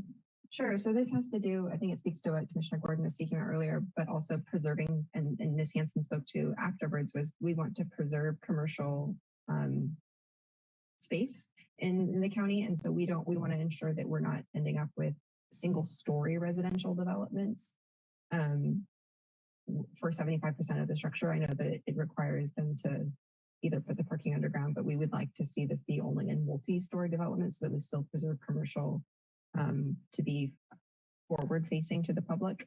And so we'd like to see it where we only have this available when we have multi-story developments where you're having residential above commercial, so that we're still preserving a front facing commercial area. And then the next one is about permanent room housing. And so it's just adding some specific language about making sure that the inclusionary housing requirements apply to those when applicable. And the next one is about drive-throughs. And so this is actually a substantial change from what was, which didn't allow drive-throughs. And so what we're doing is just adding in limited to kind of pay respects to the fact that this is a major change. And actually, I think it was a very, very good policy not to just allow a gazillion drive-throughs. But still allowing them now. So, can you go up to the one right above? I apologize. Sure. You add inclusion, or excuse me, at the end, with an approved use permit and inclusionary housing requirements. So what is that? That just means like if the permanent room housing project is large enough to require inclusionary housing requirements, then they should have to do that. Okay. And they're going to be affordable by design anyway, but I don't know how many projects we're going to get for PRH, but. Thank you. Okay. The next one is just adding language to take into account scale and size of existing neighborhood for a new development, and then added some language about shading adjacent properties with setbacks and landscaping. The next one is replacing possible with required with regard to using objective standards. Sorry, we got to go back one more. Going pretty quick, and it's hard to read through all this while you're talking. So I apologize, but I'm just one behind you here. So you've added development towards the end of this. This is neighborhood scale, size, and context. Essentially, new development, skipping down, should provide appropriate building massing so as not to overwhelm or primarily shade adjacent properties, including appropriate setbacks and adequate and maintained landscape buffering to reduce perception of bulk and height. So you've added the underlined part there, right? Yeah, the underline is what we've added, yes. So as not to overwhelm or primarily, what does primarily shade adjacent? Yeah, thank you for that. I struggled with which word to use there. The thought process there was to try to use a word to indicate that the objective here is to new development obviously is going to have an impact on their neighbors, but we don't want the new development to completely shade adjacent properties or shade a neighbor so much that, it's causing an impact that could otherwise be avoided with a different design. Okay. And then including appropriate setbacks and adequate maintained landscape. You're just saying meet the setbacks and the landscape requirements, essentially? Essentially, yeah. Okay. All right. Thank you. Okay. And so the last two are about disadvantaged communities, and the addition here is including a sentence or a phrase to include the loss of open space or access to parkland or community gardens, to make sure that those communities are protected with their open space. I'll leave it up there for a second. And then the next one is also about disadvantaged communities and is similar and includes development, and we added including the addition of parks and open space in these disadvantaged communities, and in addition to the other things listed. And then the last two items is about services for fringe and island communities. And so, yes, instead of support, we are suggesting that the wording be evaluate where appropriate. And then we specify non-agricultural land with regard to annexations. So I think it's just emphasizing what the intent already is with this policy and being more specific. And then the last item is that when the sustainability plan comes before the board, that we would suggest adding a policy to encourage that surface parking lots and commercial developments be covered with solar. And so that's that. And then, so the way we're kind of thinking is if there's other commissioners that have other items that fall under the general plan built environment, that they could offer them, or we could just take this separately, take a vote on it, and then other commissioners could make their own motions on the built environment. I think, well, it's a good question. I'd be for voting on it. We have a motion in a second. Do any other commissioners want to make any adjustments or additions to the built environment? I have two things, but. Okay, why don't you go ahead and then we'll see if myself and the seconder agrees with them. Great. So the commercial mixed use requirement, which I mentioned or had a question about at the start, reducing to 15% instead of 25%, because our buildings got bigger. Essentially, we have we have created more commercial space than what we originally anticipated, and recognizing that commercial space adds cost to rents the same way that parking does. Reducing commercial space only reduces cost of rents. And, to that effect, I'd try to see if we could reduce it to 15%. And like I said, based on the current FARs, that is equivalent to, or really closely equivalent to, what was in the original plan before the FARs were changed. So it's no loss of commercial space. It's just a reorganization of the percentages.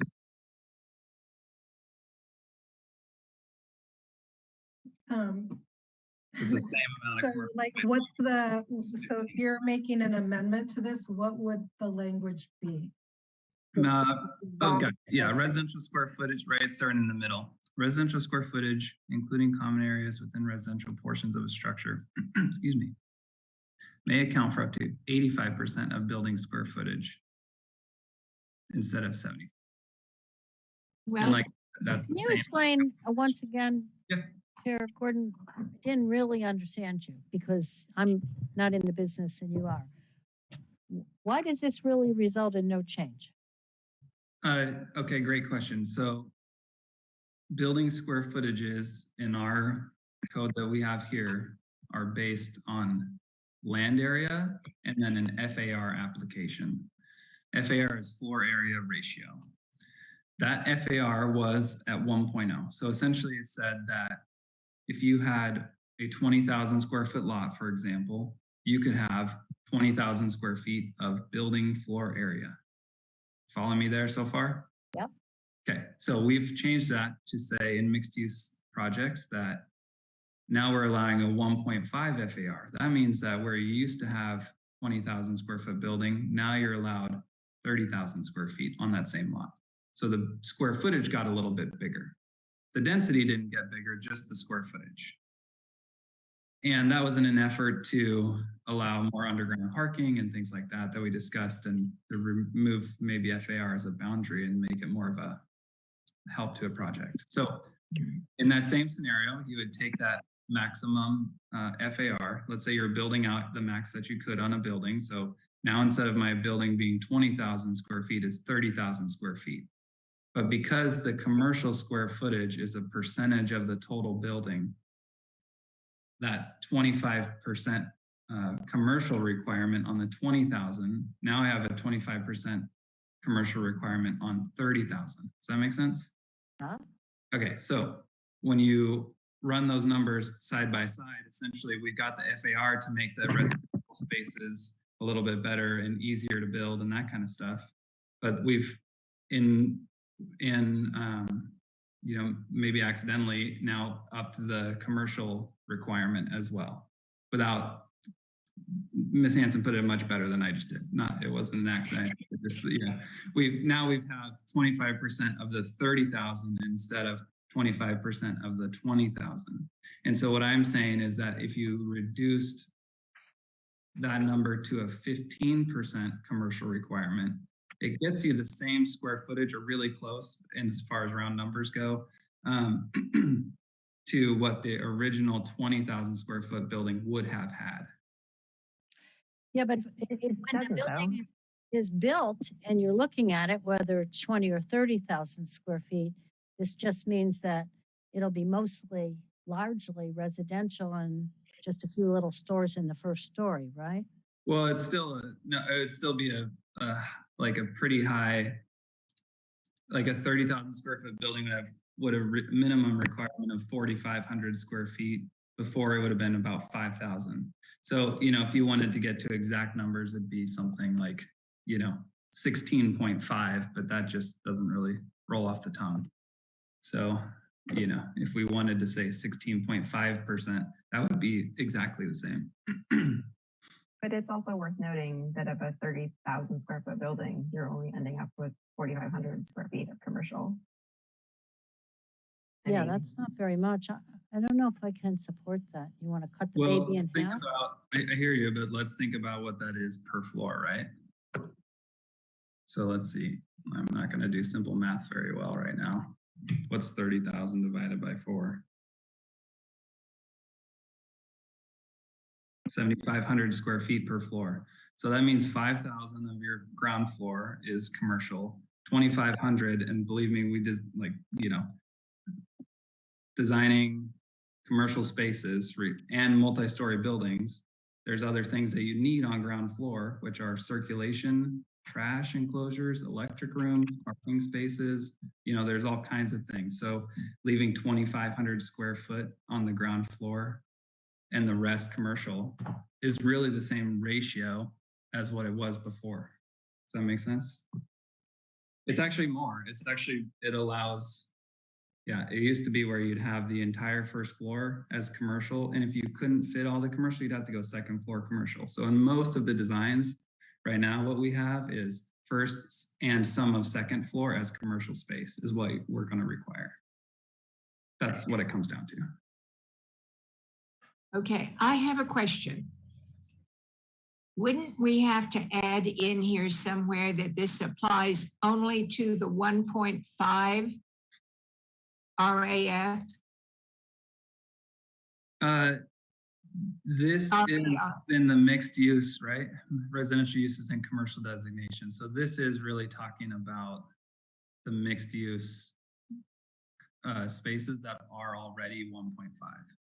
So there's no other already built. No, that are already planned to be 1.5. The code we've adjusted today, it's 1.5, and that all of the projects or parcels in this paragraph are at a 1.5 FAR. Okay. Yeah. So, and the short answer is it's already, it does refer to that already.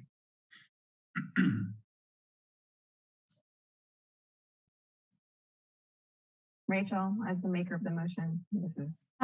Yeah, I mean, I guess, Allison, I'm curious what you think about this one. I mean, I hear what Tim's saying, and he obviously has a lot of experience in the building world. It makes me a bit nervous given the lack of commercial space in the unincorporated area of Santa Cruz County, and the direction we're going and trying to encourage these mixed use developments so that people can live and shop where they are.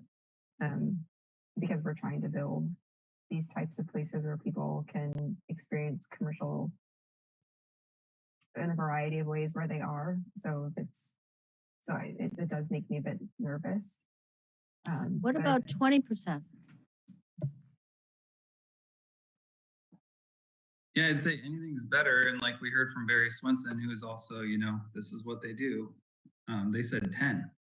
So, I hear that, and I'd be happy to at least get 20, but if we wanted to make it the same as what it was originally planned, 16 and a half is where it is, which is that's not a commercial reduction by any means to what was already anticipated. So it's not reducing commercial square footage. We also, I don't know.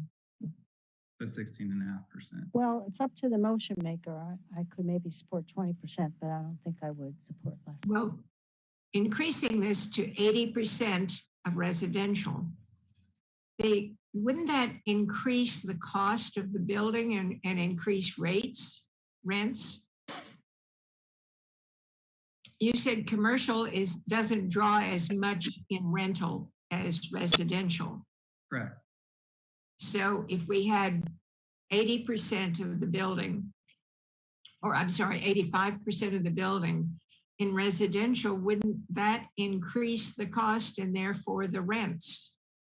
That's a good question. It's possible, but the reality is, see, I ran some numbers on this and did a few specific test cases, and the way it was before, the average unit size would be somewhere around 500. And so, while that's good, that's also really small. So we're not allowing, which we do need 2 bedrooms, 1 bedrooms, that's more of a studio. So, what the FAR changed was the ability to have units that average closer to 700 square feet, which is more typical to allow for more size of units. Does that make sense? So even though the building might be bigger, it just means that you can actually have like 2-bedroom units now, where before it would be challenging. Let me just kind of bring us back. So the 75% is what staff is, the language that staff is recommending. And then the language that staff is recommending represents a huge departure from where the code currently is, which I think is like 40%, something crazy. So letting 75% of a building in a commercially zoned area already is a huge change from where we are. So I just wanted to contextualize this a little bit. Right now, residential is the name of the game right now in the world, in the development world. So yes, like there is a need, a desire to have as large a percentage as possible residential.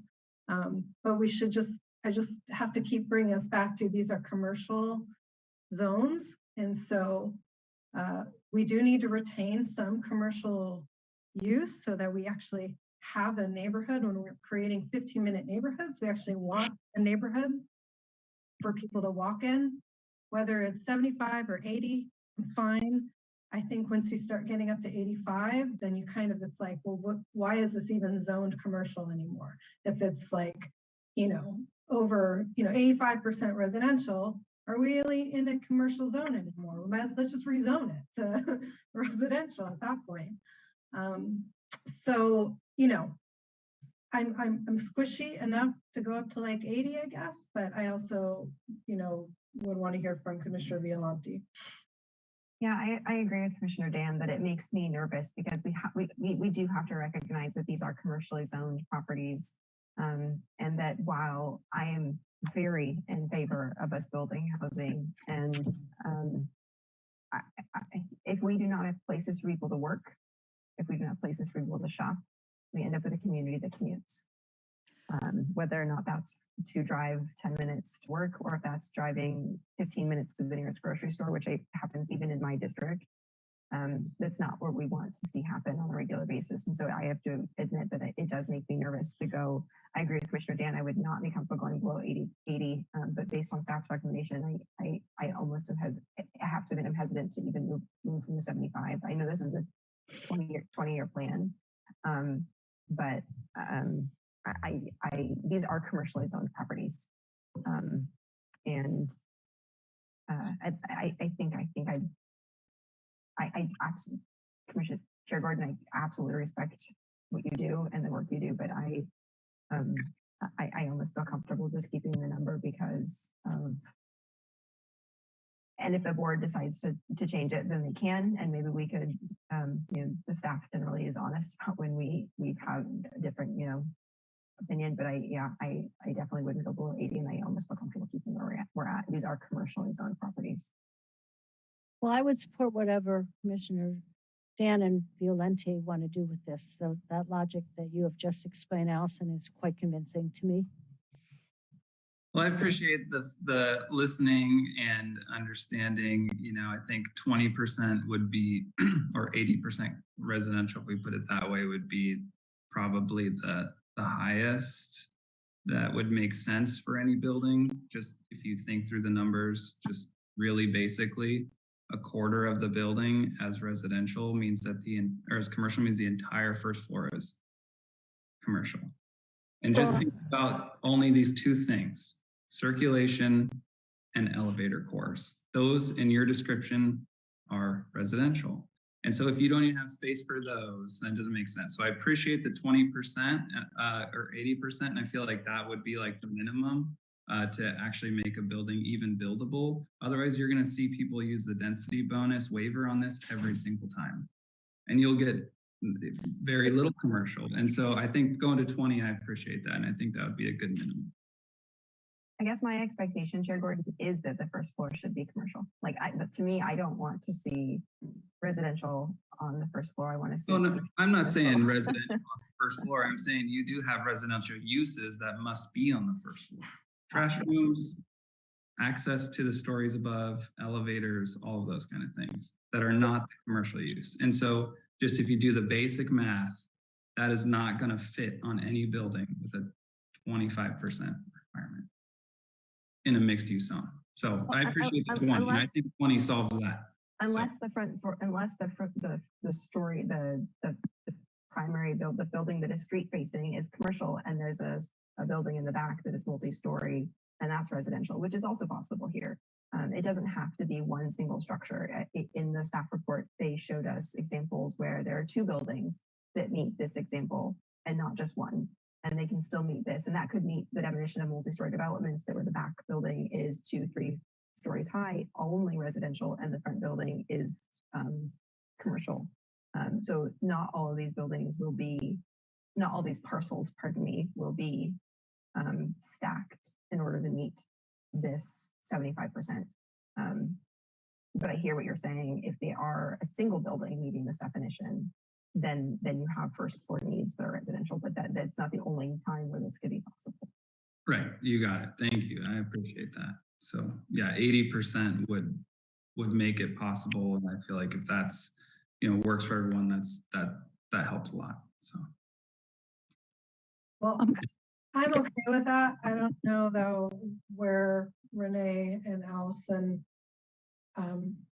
where you two are. That's as far as I could go in a commercial zone, I think.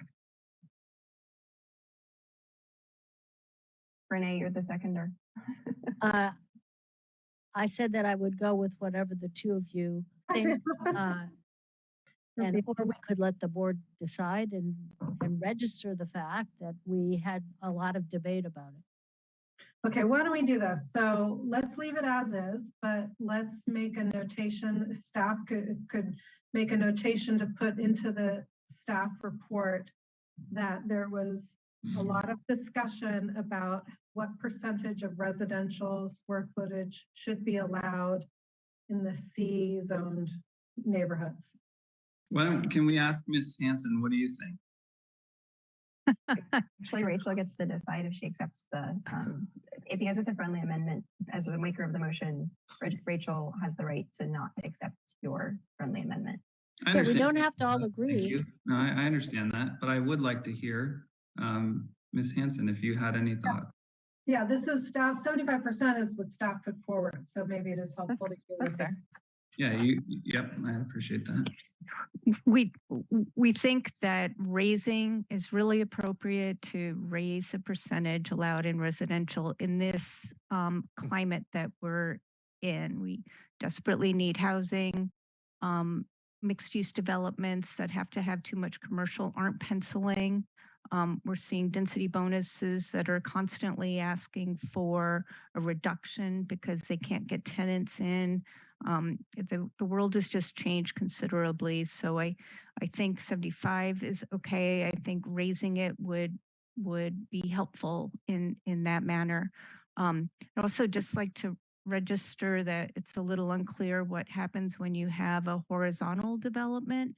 If we add in this multifamily development language, so what if you had commercial along the frontage and then residential in back? Would this no longer apply? Just unclear to us. You mean the addition of multi-story development? Yeah. Well, the purpose of that was to make sure that there was some commercial retained, I believe. Right. And so the way it's crafted now, the commercial would apply whether it's multi-story or a horizontal development. Of course, we prefer to have multi-story, but we certainly could see redevelopment of a site, let's say an old mall or something, in which it made sense to be more of a horizontal division. So we wouldn't want to lose that cap in those types of developments as well. So how would you suggest changing the language to meet that concern? Removing the underscored language. The language we added, which the purpose was so that if we did have a one-story building, there would still be some some commercial.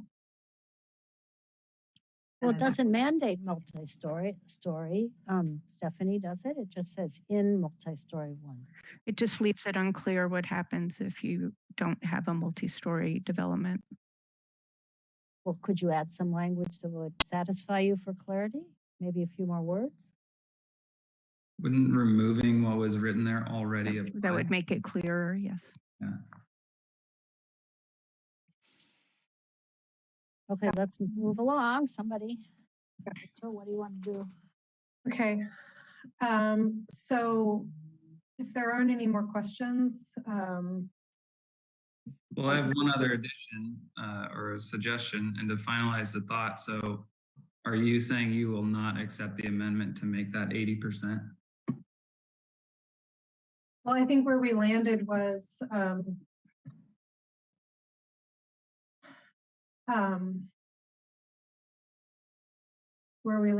instead we would indicate, asking staff to indicate in the staff report that there was a lot of discussion on this. I mean, that's not, so the interesting thing about that section was the debate is not about any language we changed. This was about language that is staff's. So I guess I would leave it up to staff to defend their own language there. I'm not going to change the 75%, but if staff wants to, when this goes in front of the board, if staff is convinced by your arguments, Tim, and they want to recommend a change to that percentage, they should do that. Because I just feel like that's not my language. That was staff's language.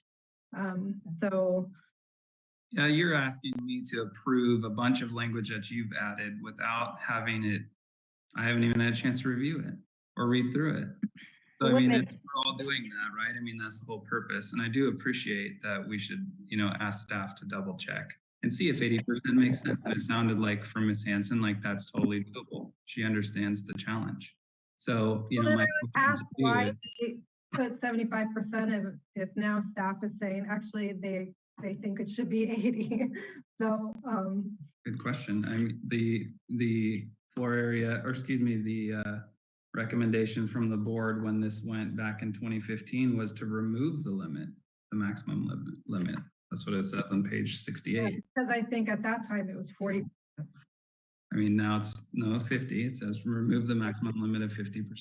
So I guess my point is like, everyone's trying to do their best here. That doesn't mean that without a lot of input and thinking through it, and which is why we are here to help them, and which is why you wrote this entire document, is to help provide the feedback that you felt was important. And that's the one of two things that I feel like is important in this section. Okay, you're wearing me down. I'm fine with 80% if Commissioner Shepherd is. Renee? Yes, I will support that, and let's move on and get through the rest of Okay, it. let me make this change here to say 80. Thank you. But I think, I do think we should also. You made a good argument, Tim. But I would like what you suggested before. I'd like to suggest that that staff put in the report to the board that there was quite a bit of discussion around this, and further, a careful look at it would be something the board ought to do. Or at least that we had considerable discussion over this percentage. Agreed. And if staff has new information that would change their recommendation further, then they should put that forward to the board. So. Yeah, if staff thinks it's good or bad, this where we're ending up, then please express yourself.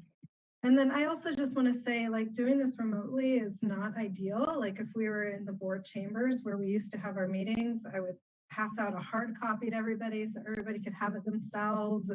And so I just want to acknowledge that this is very difficult the way we're doing this now. And I apologize for that. So okay. Getting through it. The last question, I appreciate that. I appreciate you listening and that amendment. Ms. Hanson mentioned, and I tend to agree, that adding the in multi-story developments, it creates some gray area for non-multi-story developments. And so I feel like if you want to add that, you should also clarify what happens on non-multi-story. Because if it was me coming to you as a developer saying I'm stuck to only these objective standards, it says if I do a one-story building, I have no requirement. So you want to just add in multi-story and horizontal developments? Well, I would say if you, and I don't quite understand the intent. And so I'm just offering my opinion based on what I'm reading here as black and white. And I hope you understand that. But it would seem to make more sense that if you deleted what you added, that it was still accomplish what you want, but I'm not sure because I'm not quite getting what you're trying to accomplish with that addition. I think what we were trying to accomplish, since I was part of this conversation, I know not the maker of the motion, was essentially that we're trying to maintain ground floor and accessible commercial.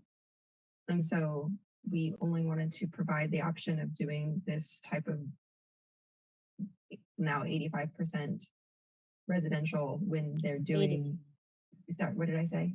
Sorry, 80% residential when they're creating a density. Even if it meant, like I said, if you had a single story in the front and then multi-story in the back, it would still be a multi-story development. That's why we didn't say multi-story structure. That's why we said development. I see Ms. Hanson's point. If you were redeveloping, say something like a mall, but it's that we didn't want people to create essentially sprawl of single story properties. So that's where the language kind of was coming from. Can you clarify it slightly? So I don't know if we would want to say in multi-story developments or redevelopment projects, but that was the intent, was that we didn't want people to create these properties where they were kind of creating single story covering a lot in a way that we want to have commercial fronting and we'd rather have people create higher density. What about just saying up to 80% of building square footage in both multi-story or horizontal developments?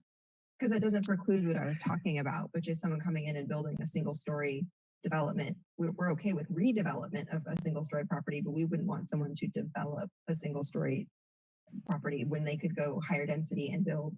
If you're going to go for this 80% housing, it should be, they have the capability of building more housing should they go vertical. And instead of doing this kind of covering the lot. I would also just note that there are policies that specify that ground floor, commercial should be on the ground floor, so it's accessible to the public. So there are other policies that cover that concept and the code as well. Well, at 80%, we have 24,000 square feet for residential and 6,000 for commercial. Can we do that in a multi-story building? Yes. Okay. You could not with the current, well, I mean, I think what you're trying to do, just so I'm repeating this so I make sure I understand it. You're trying to prevent someone from building a one-story commercial space where there's an opportunity for a 3 or 4-story density bonus mixed use project. Okay. Is that what you're getting at? Right. But if you limited the ground floor to 6,000 square feet, it's going to be difficult to put those other stories on. It would have to have residential in the ground floor as well. Oh, I hear what you're saying. Yeah. That's A residential use could be Yes. allowed, but probably not a residence. Like, it's like mail room, package delivery, Okay. room, like those kind of things take a lot of A square lobby. footage, and they have to be on the ground floor. Yeah, lobby, perfect example. Okay. And so that's Oh, this is getting a little contorted. Yeah, can we, so Allison, I think you had some language maybe to specify to kind of what the thinking was here. And I think that in multi-story developments or redevelopments. Yeah, that might, Ms. Hanson, would that fix what you're talking about, which is if we just said or redevelopment projects, that might fix what you're talking about. It would help, yes, but you could still have developments that prefer to have their commercial in the front and residential in the back. It's not unusual at all to have some sort of division between your commercial and residential uses because they want to protect the impacts to residential. So there's, encouraging mixed use and allowing them to figure out what works well for that particular site and that particular neighborhood, makes some sense from a policy perspective.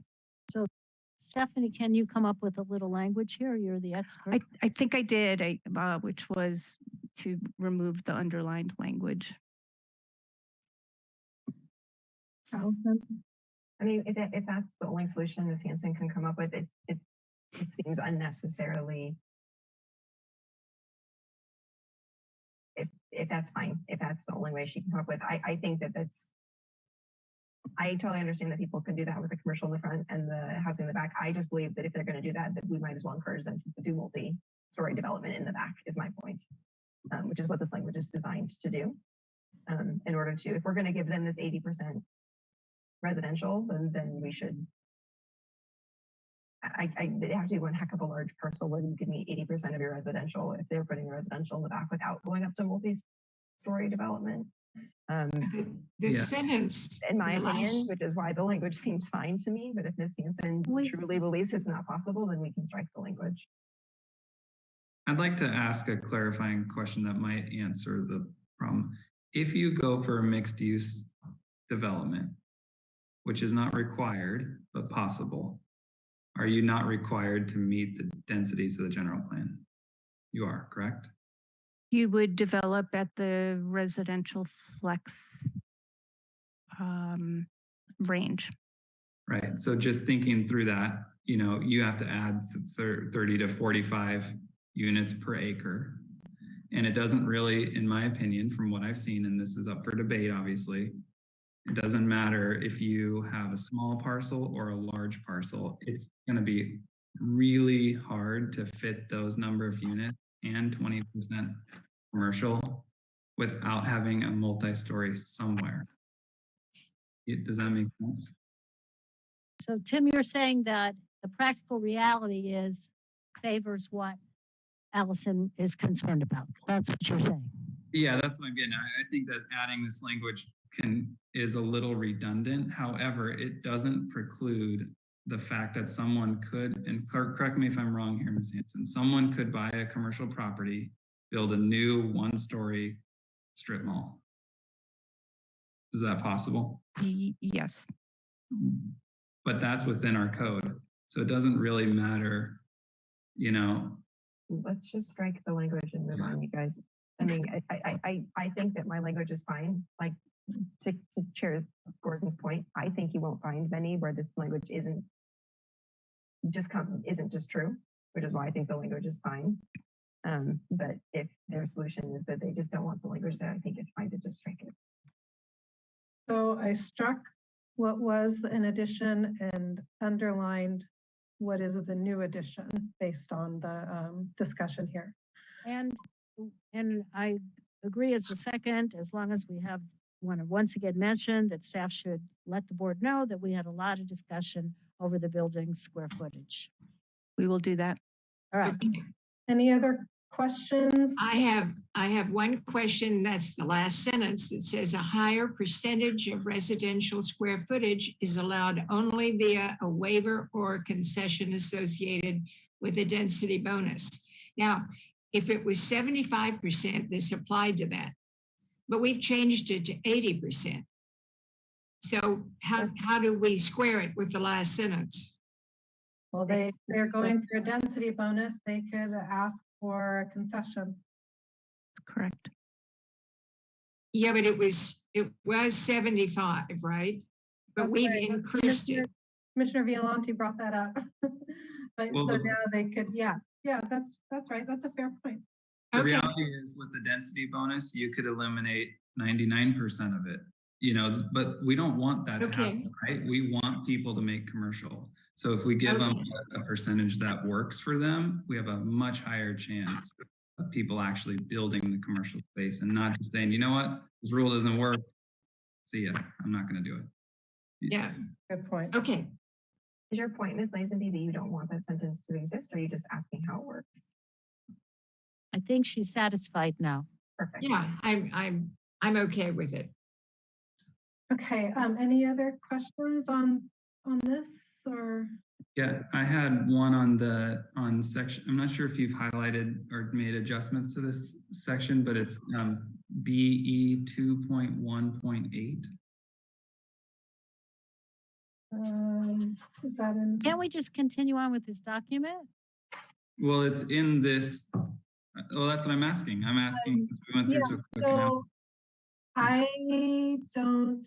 So we didn't make any modifications to that policy. Tim, did you say 2.1.8? Correct. So I have to bring up my, oh no, well, I can't because I'm sharing my screen, so I can't bring up. So can you read what that policy is? Because I only have one screen, so I can't bring up another screen. And I only have one screen too. Couldn't we just go through this document? We aren't through with it yet and then go on from there? Actually, just because we are remote, that might be an easier way to do it. So can we vote on this? And then Tim, if you have a modification, let's take a look at that separately, and then you can share your screen and make a suggestion. Just, or I don't know. It's I've never done. Yeah, well, I hear that it might. Let me just ask the question to see what you guys think about this, because this is the section that's about our requirement for people meeting the general plan densities. Okay. And my request was that we, try to get people to be towards the upper end. And that's what's true in the city of Santa Cruz. And I feel like it's beneficial to be there for us as a community to provide more density of housing and to, align with the city where possible, which, it makes sense. So any case, my question is if people would support adjusting it to say something along the lines of ensure developments are in the upper end of the density range as provided by the general plan. Stephanie, can you clarify? Because when I read 2.1.8, it has to do with adequacy of infrastructure. And I want to make sure that we're all talking about the same. I need to see it in front of me. You guys are saying, let's do this and this and this. I don't even see the language. So I apologize. I wrote the wrong one down. I think maybe it's a different policy number. Okay, great. Because when I'm reading 2.1.8 and it has to do with adequacy of roads, sewers, water service, drainage, and stormwater. Yeah, thank you. And I'm like, I'm lost. I would not want to change needing to have stated, as we stated earlier in this document, that adequacy of infrastructure services need to be there. So no, I would not off the cuff say I support saying that. No, Commissioner Shepherd, that's a different topic. I apologize. I wrote down the wrong reference and I need to find. What about if I call the question on where we are now and get it voted on? What's that? And I call the question on the sections we've gone over and let's get a vote on what we've done so far. It just seems like we're going to make another vote on the exact same topic. Why don't we just finish the topic and be done with the topic? Is that topic already been covered in the few pages we've gone over? It's not something that Commissioner Dan and Violante have brought up, but it is something in which we had discussed previously, doing this section by section. And we are in the general plan built environment chapter 2 right now. So if we want to have multiple motions on built environment or one additional item, we can. However, I feel like that is a bigger misuse of time. Does that make sense? I understand everything that we've discussed and I'd like to vote on it. Okay. So why don't we'll just take your item separately. So, sure. So there's a motion and a second. Okay, so to be really clear, just for the record, we are voting on the amendments to Chapter 2 Built Environment as proposed and motion created by Commissioner Dan and seconded by Commissioner Shepherd based on the PDF shown here. Which I will send to staff after the vote's taken. We can have a roll call vote on this, please. I'd appreciate that. Okay. Commissioner Lazenby. Yes.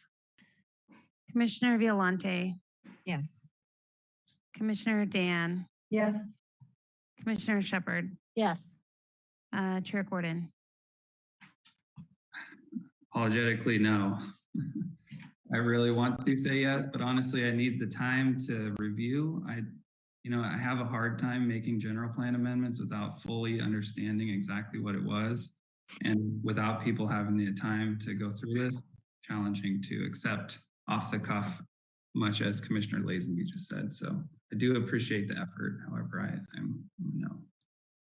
So you had something that you wanted us to consider. Do you want to bring up the policy and share your screen so we can all take a look at the policy that you wanted to suggest a modification to? Yes, thank you. Give me 1 second here to find that. I believe it's policy 2.1.9, development below the minimum density. Thank you. I was one off. Okay, let me share that really quick.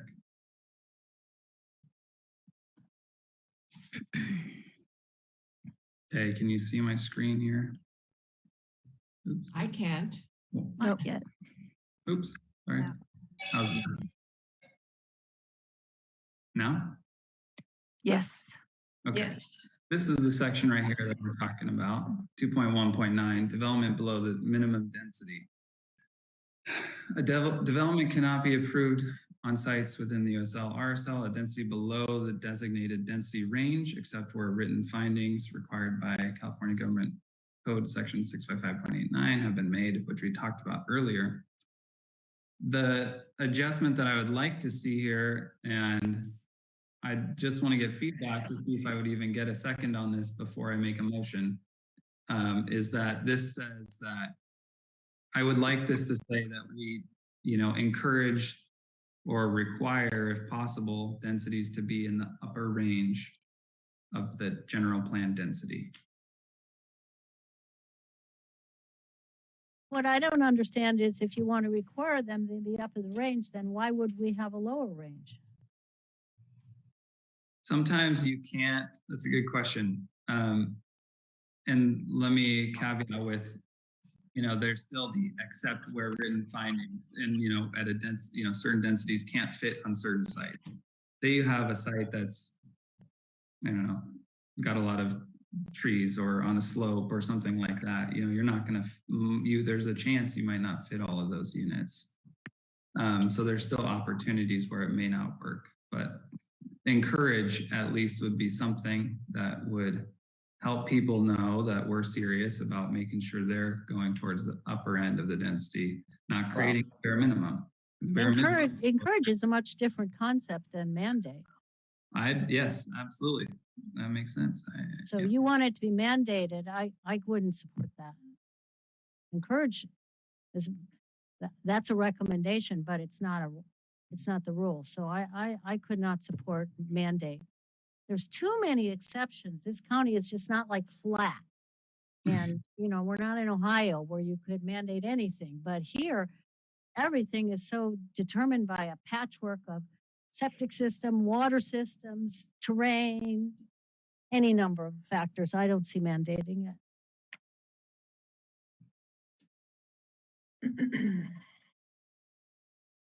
I understand that. How about an encourage? People go for an encourage? Can I just I personally support what it says. I'm not in, I don't want to really modify it. I understand your concerns and your interests, but I think the whole way we're changing all these codes and the language in the general plan makes it pretty clear what we're encouraging. I see there's no two ways about that. So Well, I'm satisfied with what it is. So Ms. Murphy, did you have something to add to that? Yes, I did just want to point out in 2.1.8, it does say where adequate public services exist, development at the high end of the density range allowed by the land use designation is preferred and encouraged in order to maximize the utility of scarce land resources served by public infrastructure. That's in the 2.1.8 policy. I mean, I think that's a clear directive. Don't you agree, Chair? Tim, does that meet your? What's that, Commissioner Violante? I said, Tim, does that meet your language But it's in 2.18, even if it's not in 2.19. I'm just reading it, I apologize. Stephanie, did you have a chance to look at my question about 2.19? Yeah, we did look at that section of the government code. Hang on one second. And it's findings for approval of development. Let's see.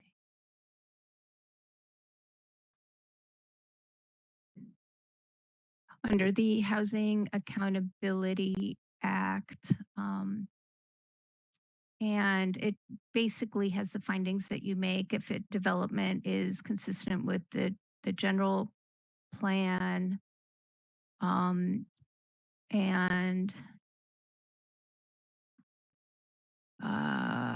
it kind of stops us from disapproving developments that kind of meet our standards and general plan,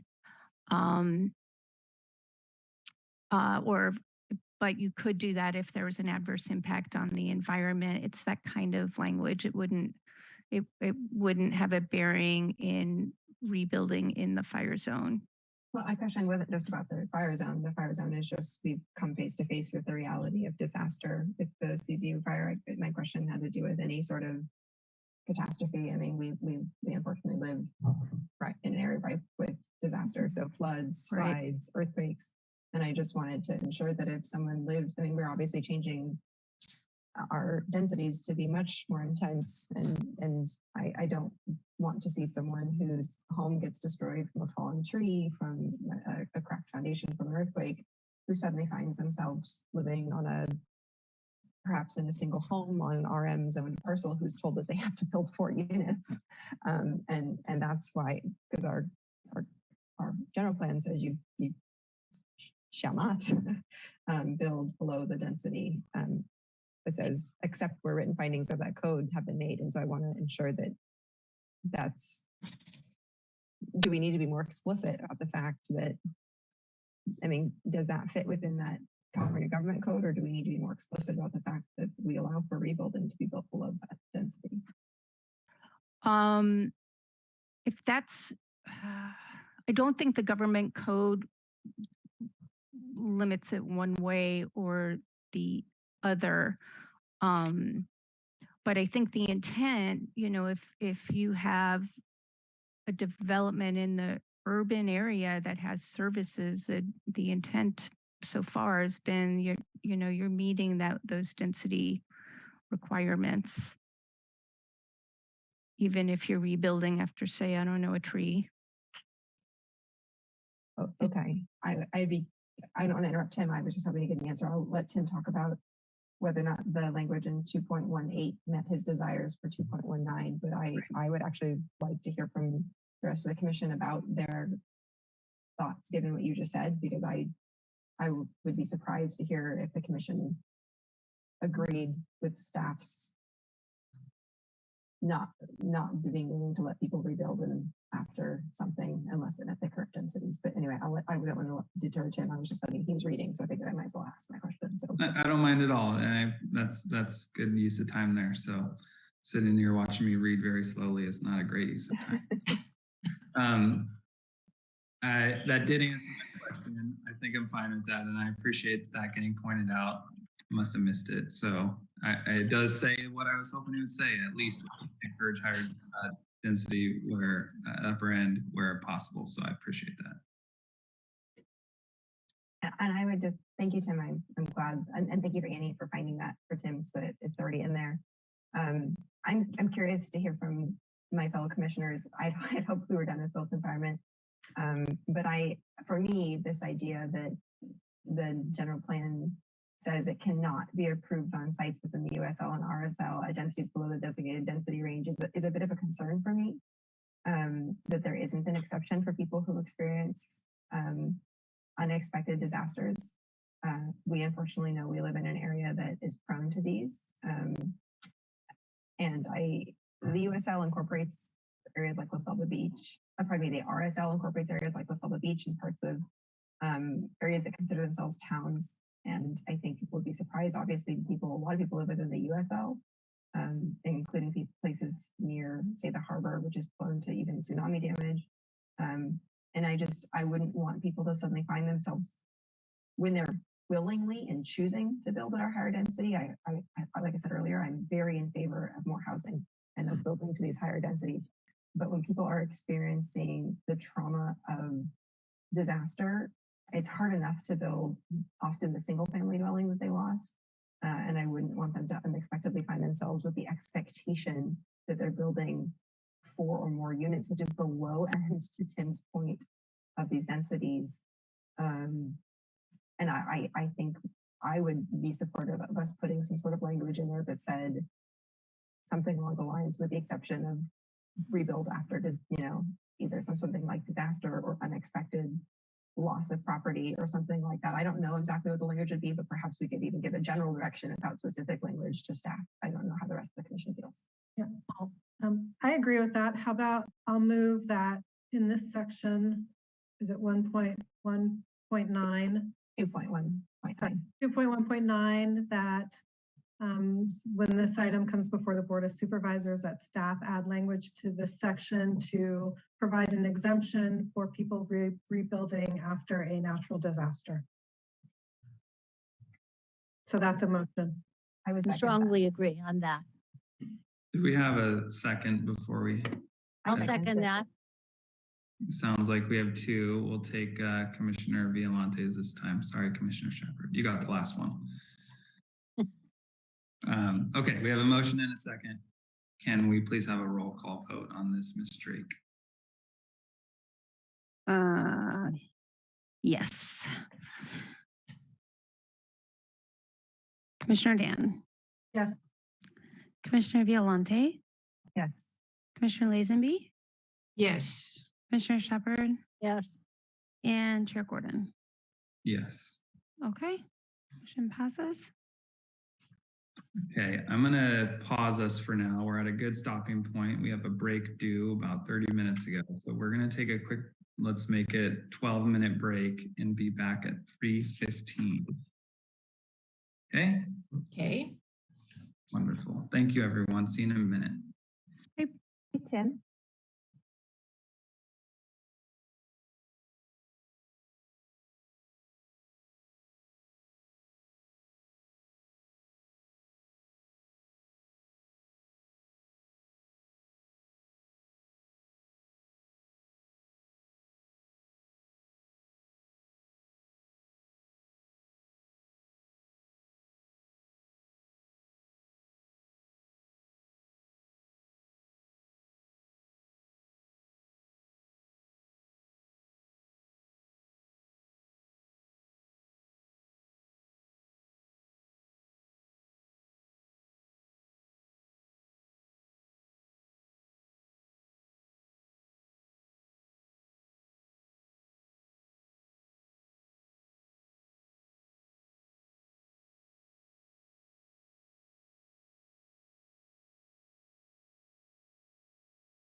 Sorry about that.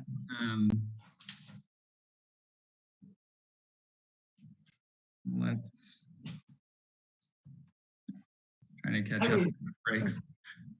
Let's continue and go with the roll call again to make sure we're all here, please, Ms. Drake. Okay. Commissioner Shepherd? I am here. Thank you. All right. Commissioner Dan? Here. Commissioner Violante? Here. Commissioner Lazenby? Here. And Chair Gordon? Here. All right. I'd like to talk about a quick housekeeping thing just to make sure we're all on the same page. I do have a hard stop today at 5. And so I'm not sure how everyone else's schedules are looking, but based on the rate and who not knowing what everyone else is going to have, there's a chance we might not get all the way done. So just want people to be thinking about that. And if we want to either stop 15 minutes, maybe a little bit more than 15 minutes beforehand to chat about next meetings and get through the rest of the agenda, I'd appreciate that. So we got maybe an hour 20 left to talk about items. Well, I'll try to go quickly. So let me share my screen again. I want to move on to access and mobility. And there are fewer recommended changes here. So again, I'll make the motion, ask for a second, and then we can discuss. Okay, thanks, Allison. So the motion is to move the staff recommended changes with the following sorry, move the staff recommendation with the following changes that are in this Google Doc here. I'll second that. And then I was thinking on the break about Chair Gordon's comments about not being able to see this, and I was wondering if the commission would like us to also, and Ms. Drake tell us if we're allowed to do this. I believe we are, to email when we make the motion, not in advance, obviously, to email them out to the commission so they at least have them in front of them. It was the closest thing I could think to replicating, being able to hand out our motion. Yes. I don't know if council needs to weigh in on our ability to do that, but now that it's been motioned and seconded, I believe we can then email this out to the commission so they have it in front of them so they can read along without having to look at Are this you thing. talking about as we consider it? Because we've all got it up on our screens. I'm not quite understanding. Yes, you do, but I know Chair Gordon was saying that he wasn't able to read it at the pace he wanted. And so during the break, I was considering a way to address that. You'd have it in front of you as we considered it, you'd have it in front of you. And so I was just asking if that was allowed. And I'm trying to replicate as best as possible everybody's the ability to hand out a motion physically since we are remote and accommodate different people's needs. And so I just wanted to ask. That seems reasonable to me since, like was mentioned earlier, if we were in the chambers, we'd be handing this out. Justin is in the background here. I don't know if he has any comments on that. But yeah, I think that makes sense to me. Okay, I will. Good idea. As long as Justin is not objecting, I will only do it after there's a motion in a second so that we're not violating any Brown Act. I'm sorry, what was the question exactly? So Justin, Rachel and I, obviously we've spent some time, we're Brown Act buddies, prepping these motions. So after there's a motion in a second, I was asking if I could send out this document that Rachel's sharing on the screen to the commission so that they could consider it as we go through it. And if there's any problem with that, because normally if we were in the chambers, we'd be handing out a physical copy to our colleagues. I assume there's not a problem, but I wanted to double check. It doesn't sound like there's a problem to me, considering that it's something that's being discussed and it's just essentially a parallel of what would happen were we meeting in person. Perfect. I just wanted to double check. I apologize for the delay of the discussion. I just wanted to, thank you. Allison, do you want to email it to Jocelyn and then she can send it to the commissioners and whoever else, staff and all that? Perfect. Jocelyn, is that okay with you, Ms. Drake? Yes. Perfect. I'll send it your way. And then knowing that as was with the other document, there may be modifications. So the final draft if there's changes, obviously I'll send a final copy, what the planning commission passed to Jocelyn. Just in case, just so like, obviously what we're sending might change depending on the discussion. Okay. Right. I have a question just about process here. We had talked about doing this in more of a fashion of questions than discussion and then motions. And what we've done is skip the discussion part. And so now we have to do it in a way where there's a motion that's been made, as opposed to having the time to understand what you're even talking about. And so I know everyone's trying to push this along and move quicker, but you know, the fact that 3:30 right now, 3:20, you know, I have my doubts that we'll get through this anyway today. So anyway, my question is, would it be a better process to do the discussion about these topics as opposed to a motion? Well, I think that sometimes emotion can actually generate the discussion. And what I found with items that are really complicated like this is that if you just talk in generalities, you don't actually get to emotion. That's why, and somebody's unmuted and it's distracting. So that's why, you know, I spent considerable time going through the documents and analyzing them and picking out just a few things, you know, in the grand scheme of things, it's a very small number of changes. So the way I thought about it is if we just talk, we're just going to talk and talk and talk, and we'll never get through anything. And so the putting forward a motion isn't trying to stifle discussion. It's actually trying to provide an actionable venue in order to have discussion that results in action. So I would support that. Let's just move through this for the rest of the afternoon. We're making some progress here. Let's keep going. I don't want to have a long talk about what we could talk about. You know, let's just go. Yeah, I mean, it figures we've had 6 months of study sessions and talking. So now I'm just ripe to take action. So, okay, so this is on access and mobility.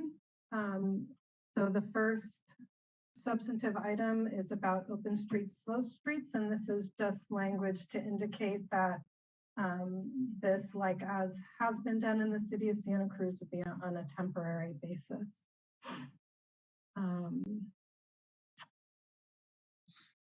The next item is just adding, changing some language to highlight. It's to say prioritizing safety instead of saying prioritizing just bike. So we're prioritizing all pedestrian access is what we were going for this one. Sorry, Rachel. Just no, please. Thank you. I appreciate that. I just couldn't find my toolbar here. Wait, I had a question on that. Why would a plan, what does it mean? This is just probably for staff. Why does that plan have to be coordinated with parks to incorporate greenways? I don't understand. So you mean you have bike paths through parks connect up with safe streets? I don't quite understand that. Yeah, we didn't mess around with that language. So that's what staff is recommending, that the active transportation plan coordinate with parks. And I think that since we actually approved the ATP, that's kind of just standard. But that's something that staff can address at the end of the discussion if that's something you want to know more about. Okay. The next item is changing out one word, stripe, to prioritize, and taking out strictly, since that's subjective. The next section is eliminating the word encourage and instead putting in the word require as a condition of approval, improvements at access points. This often is an issue. The next item is just putting in as required by law with regard to applying the objective criteria, since there are state laws that speak to this. And then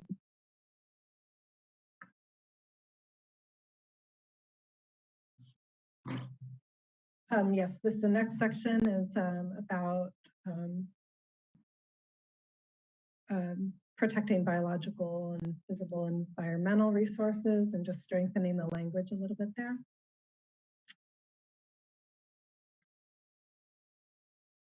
And then the next one is putting in some specific language here that indicates what we're talking about is achieving a minimum level of service. And so adding the word minimum there.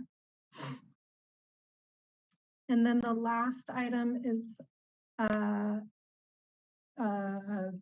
direction to staff that when this plan comes back before the board, that staff add a policy stating a requirement that the integration of micromobility will not obstruct pedestrian access. And I think that that's it for this one. Yeah. Can you go up to the top one again? Absolutely. Yeah. Open streets, slow streets. Consider limiting through vehicle traffic on select local roadways on a temporary basis and opening streets to bicycle and pedestrian traffic. Doesn't this change the complete intent of this section? Well, I'm actually not sure because my thinking was it could not have been the intent of staff to completely close off a street. I don't know that that's happened anywhere else in the county, and certainly it was quite disastrous when the city did it, even on a temporary basis, and they've completely taken that off the table now. So honestly, with this one, I think that we were just kind of specifying what we thought was the intent of staff, but it's also what we think is reasonable. Because even in San Francisco, when they do close some streets, it's usually on weekends or a designated time and everybody looks forward to it. I wouldn't, that's maybe staff can respond, but I think that's makes sense on a temporary basis. Sorry. And I would say Not saying close streets though, saying limiting through traffic. It's essentially it's the idea that we would want to create roadways for more bicycle and pedestrian traffic. And it's just saying like, this is the direction that we as a community want to go. Limiting through vehicle traffic on select roadways. Right, I'll just say that when this happened in the city of Santa Cruz, it was disastrous. And they actually rejected grant funding to continue the program because it was so unpopular. And it just, so I actually don't support the policy unless there's this added language that indicates that it's temporary. And this isn't to say that we don't want bicycle and pedestrian traffic. It's just that I think we have to be practical about where I am very familiar where this program was implemented. It didn't work. I don't know the program that you're referring to, so I can't comment, but I know in other cities, it's common practice to temporarily close on maybe twice a month some streets, and people like it a lot on that basis.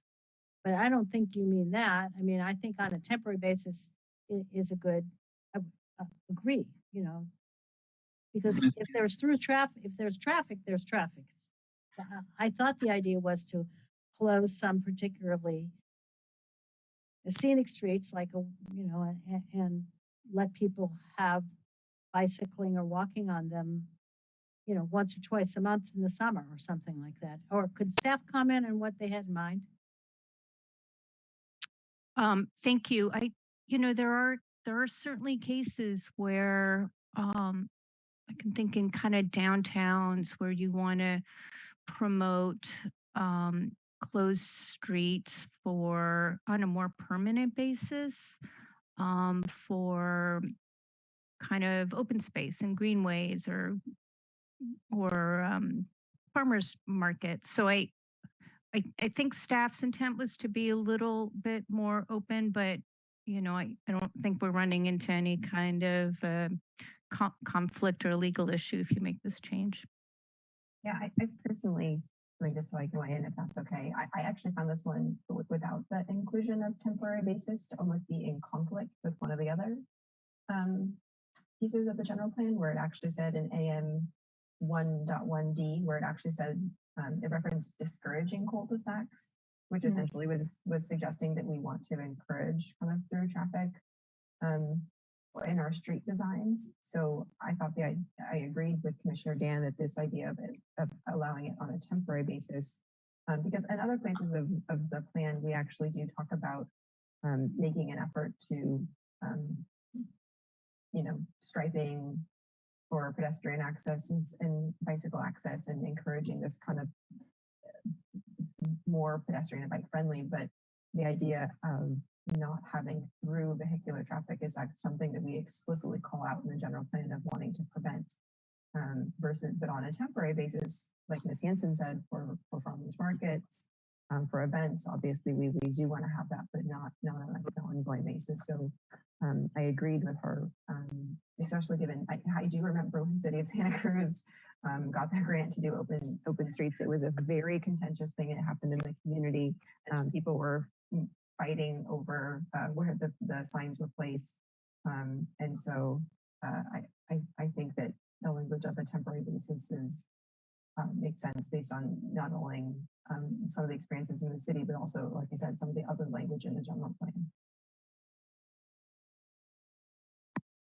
Well, if I could make one more comment on page 49 on this, what we're looking at now, on streets, the second sentence on streets that prioritize bicycles, limit on-street parking. Is that really a good idea? Oh boy. So that's staff's language. I would have staff respond to that.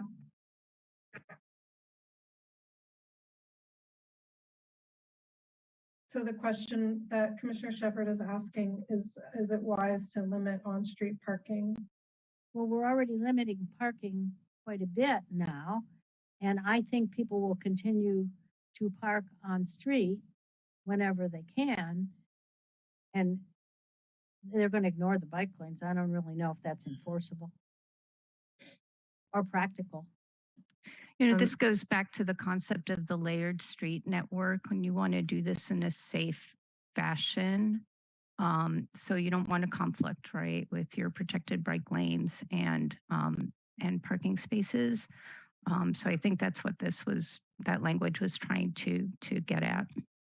And I think when I read this policy, like that, when they say streets that prioritize bicyclists, so in my mind, this would be those, I call now, I'm losing my vocabulary, but streets that are ones that people use a lot, and there's a name for it, that have already bike lanes there, and you want to minimize parking, at least maybe to make the bike lane bigger, or to minimize conflicts, people opening their doors and dooring of cyclists. And so I'm okay with the staff's language, but I understand the question. If we are limiting the amount of parking spaces in new development, and then we say and bicycle and then say this street is reserved for the bicyclists, I just don't think it's enforceable because people are going to be forced to park on street. Go ahead, Anais. You're there. Yeah, hi, thank you. So the intent was to specify that where we are providing parking limitations for on streets, not off street, but on street parking limitations, that we actually enforce those. There's a lot of safety issues with both bicyclists and pedestrians when they're not enforced, including dooring, which is a really big one, where a door opens because somebody parked halfway in the bike lane or parked in a place where they weren't supposed to, parked in a bike lane that was intended to not have on-street parking. So the intent of this policy is not to necessarily specify that there would be more limitations on existing roadways where there are existing bike lanes, but that we should enforce those limitations that we do have. The second sentence is getting at places where we do want to prioritize bicyclists and limit on-street parking, where we need a bike lane to connect to others for connectivity. And that's the link is that last sentence to provide opportunities for filling a gap. So I hope that all made sense there, but it's really not to create a community where there is no on-street parking. It's just to say that where we want to enforce limitations on on-street parking, or where we have existing limitations, that we should make sure that they don't conflict with our bicycle facilities. And then if I could just quickly address 3-34, that page, I think on a temporary basis would not conflict with staff's intent on that policy. Great, thank you, Anais, appreciate that. Any other questions? Yeah, while we have you, and maybe Anais, you could hang out for a little bit. I just want to go through these line by line so I understand them. So you're taking away in the second section for protected bike lanes and paths and just changing it to for safety. So, this is saying we are not necessarily prioritizing protected bike lanes and paths anymore. We're just prioritizing safety. That could be vehicular safety. I mean, my question is, would it make sense to just leave what's there and add for safety? I don't understand why you're deleting, because that seems to remove the intent of it. And maybe Anais, you could tell me if I'm interpreting that differently than how you would. So I think the concern was that it looked like it was just addressing bicyclists. Yes, that's exactly right. We wanted to include safety for pedestrians as well. So one way you could address that is add the word multimodal in front of safety, or you could clarify for safety of bicyclists and pedestrians. Yes, I think that part of it also is it said bike lanes, and so we wanted to change the lane into a person. So yeah, I think that Commissioner Violante is that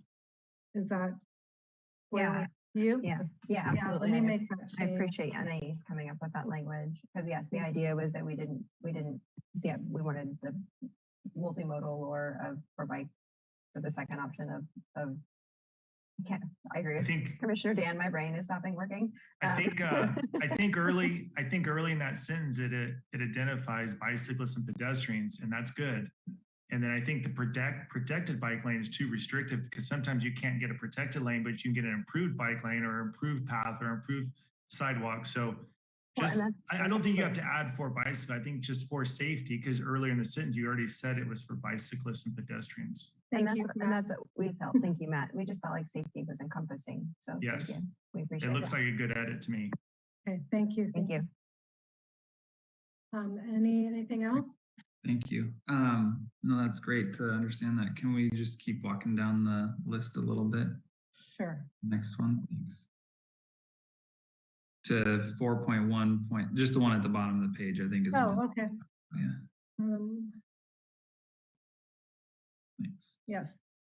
Require as a condition of approval improvements at major access points that provide services to the public, such as path improvements or maintenance, recycling, garbage collection, vehicle and bicycle parking, beach shuttles, etc., or signs. So encourage provision of and or require as a condition of approval. So this is saying you want all new developments to be required to do some form of improvement at a major access point. Which is the case now. So this doesn't change anything except replaces the subjective word with the objective word. You're saying that this is the case in other code sections somewhere, that it's zero? This is the case in my experience with any major development project. We require some sort of improvement, whether it's a single family home development that doesn't have a curb. We have required curbs. If it's the Aptos Village plan, we require all sorts of stuff. So it's I don't see it as a substantive departure from what is currently the practice now. Maybe Why not just say encourage and require? that's what it said before. Encourage. No, it said requires. I don't understand the difference between provision of and or require.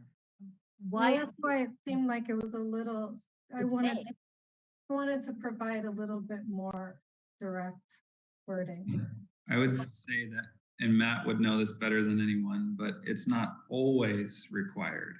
Sometimes you might be asked to, you know, there's certain things that you do like curb strip, right? And if you're redoing the sidewalk, that makes sense. And that could be one of the things that you're required to do.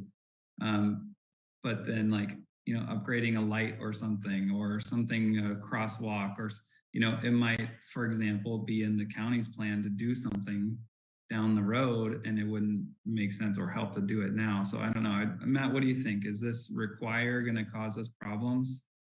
I mean, the old language actually already had the word require. So I mean, the encourage, provision of, and or require seems like the require is already in there. I don't know. The old language seems pretty encompassing. But if you just go with just require, and if the improvement's already there, then it's a moot point. So it's okay. So Mr. Machado, are you saying that on your experience, that the language of encourage, provision of, and or require is preferred, or are you saying the require is better language, just so we can have? Yeah, I would lean towards the original language where you've got encourage and or require. I mean, that covers both bases really well, actually. I think the concern was that it wasn't strong enough. Well, And can I say something, which is just that sometimes we do have smaller developments that may not be subject to the same requirements as larger developments. I think the word provision of is probably extraneous, but allowing for encourage where some of these improvements may not be appropriate or may not have a nexus to the development gives us more flexibility there.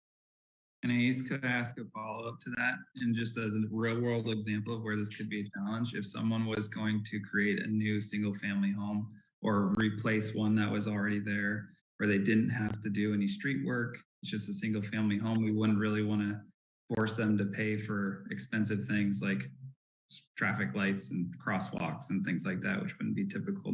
In that scenario, this code would now say that that single family home person would have to do something. And that's what we're saying the old language made it so we didn't have to enforce that on every single person. Am I understanding that? Right. So there are some laws that prohibit us from requiring certain improvements of smaller developments, but we don't want the policy and the general plan to be in conflict with those laws.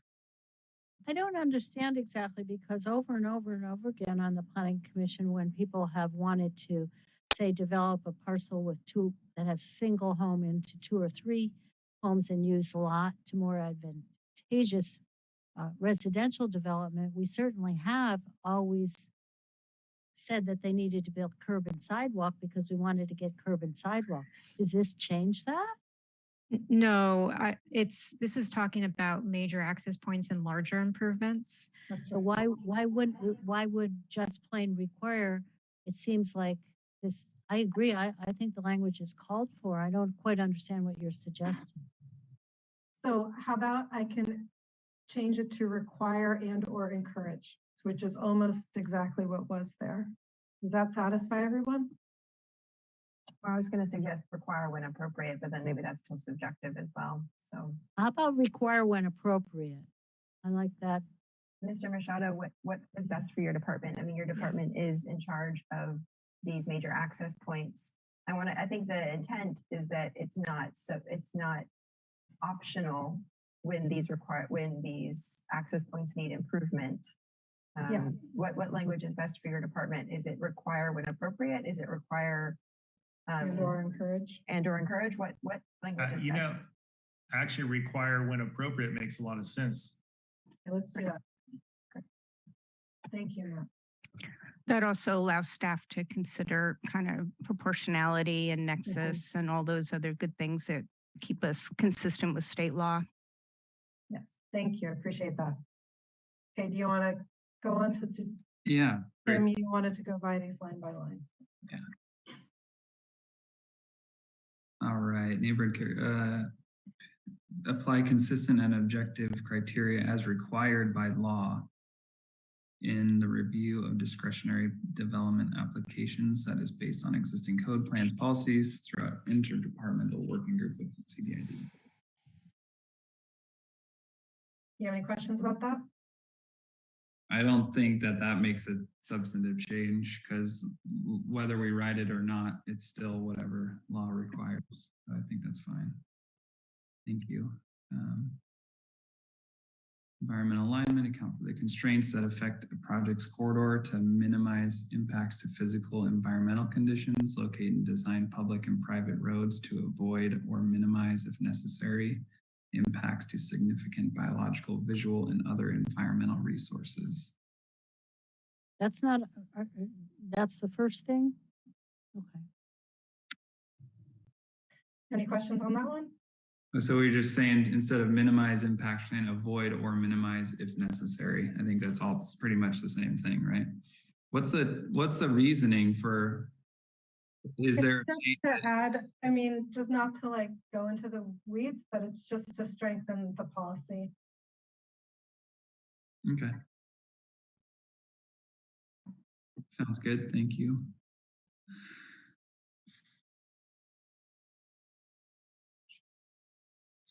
I was interested about this next one. You're saying to make it minimum level of service of D. And, you know, I don't know this section as well as you. It seems I was not, or maybe I didn't just think about it in that way, but this is already what we're proposing. It's just really clarifying in this section that you need to meet that minimum level. It seemed odd that if you read it without the word minimum, it says required development projects to provide multimodal roadway improvements necessary to achieve a level of service of D. You couldn't do that. Yeah. So, right, I think the goal in our general plan is to bring. I think we'd all would like our roadways to have a higher level of service, right? Which is why we inserted the word minimum. We'd like a level of service to be C or B or A, right? That clarifies the intent, I think. So I think staff just missed a word, quite frankly. And if not, we sure would like to insert it. Wonderful. Thank you. I appreciate that. And then did we talk about the last sentence there? Sure. Or did we already? Sorry. No. The sustainability plan comes before the board of supervisors, add a policy stating a requirement that integration of micromobility shall not obstruct pedestrian access. So micromobility, when you read it in the general plan, included everything from electric scooters to bikes. And one of the biggest problems with micromobility is that they conflict with pedestrian access. So as they got rolled out to the community, don't want to name any names, there are some companies that were not responsible in their rollout. And we found as a community that many of their equipment pieces were just left on sidewalks. And I think that the county probably would like to state as a goal that we don't want micromobility to conflict with pedestrian access. So I think it's reasonable that we encourage the board to integrate a policy objective that micromobility shall not obstruct pedestrian access. So that means bikes shouldn't be left on sidewalks because people who use the sidewalks and other types of pedestrian access with strollers, with walkers, shouldn't be obstructed as micromobility becomes more common. Got it. Thank you. Really great explanation. I appreciate that. All right. There aren't any other questions. I would suggest we take a vote and move on to the next one. Yeah, I think I'm good. Can you do me one favor? Sorry, can you scroll up to the top one again? Sure. Dan, you should also have these in your email as well. I mean, just we're happy to Your email? Okay, sorry. that was part of the conversation at the beginning. I mean, we're happy to have them on the screen as we discuss them so the public who's online can see them. But you should also, just so you know, I asked Jocelyn, they came from Jocelyn, so that I was not emailing the PC, so that Rachel, can you make the provision change on the page 57, 4.1.12 that you make? Can you make that in red so it's consistent? Okay, yeah, that's sorry. my fault. Some things are in red, some things are in black, but what's underlined is an addition. Yeah, anything. So everything else is in red, so. I know, I'm sorry. Tim, did you have a question about something still? No, that was it. Thank you. I just wanted to refresh one of the things that we already read. So I think I'm good. And so does anyone else have any other questions or suggestions for amendments? I don't. All right, let's vote. Great. Miss Drake, I can't see you, but I assume you're here. Can we do a roll call vote? I am. Right. Commissioner Lazenby, Yes. Commissioner Violante, Yes. Commissioner Dan, Yes. Commissioner Shepard, Yes. and Chair Gordon. Yes. All right. Motion passes. Thank you. Okay. I actually think there's a chance, at least I can get through what I want to get through. We have a little more than an hour. So I'd like to move on to the ARC, the Ag Resources and Conservation. Let me get this. Oops. With me. Sorry. So the which? 1 second. I'm going to move on to the general plan agricultural policies. If I can find them. Here we go. That would include sections, numbers what? This is the general plan.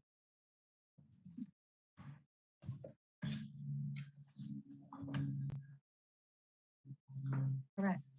Okay, I got it. So I'll move the staff recommendation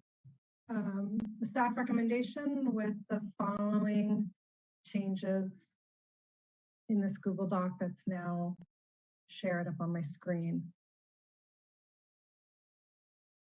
Oops, I think Allison tried to. Did you all not hear me say chapter 5 too? Oh yeah, no, we didn't hear anything. End of day. Second it and chapter 5. Okay, and then can you send it out to Jocelyn? She can share it. I sent it to Jocelyn and she will probably be sending it out. Okay. So, all right. So the first change that we're proposing is coastal access through ag lands. And this is just calling out that sometimes we need to access public land through ag land in very select circumstances. And so I'm just adding some language here to acknowledge that so that it's in our general plan that sometimes that occurs. We have a specific situation in the North Coast where this is the case.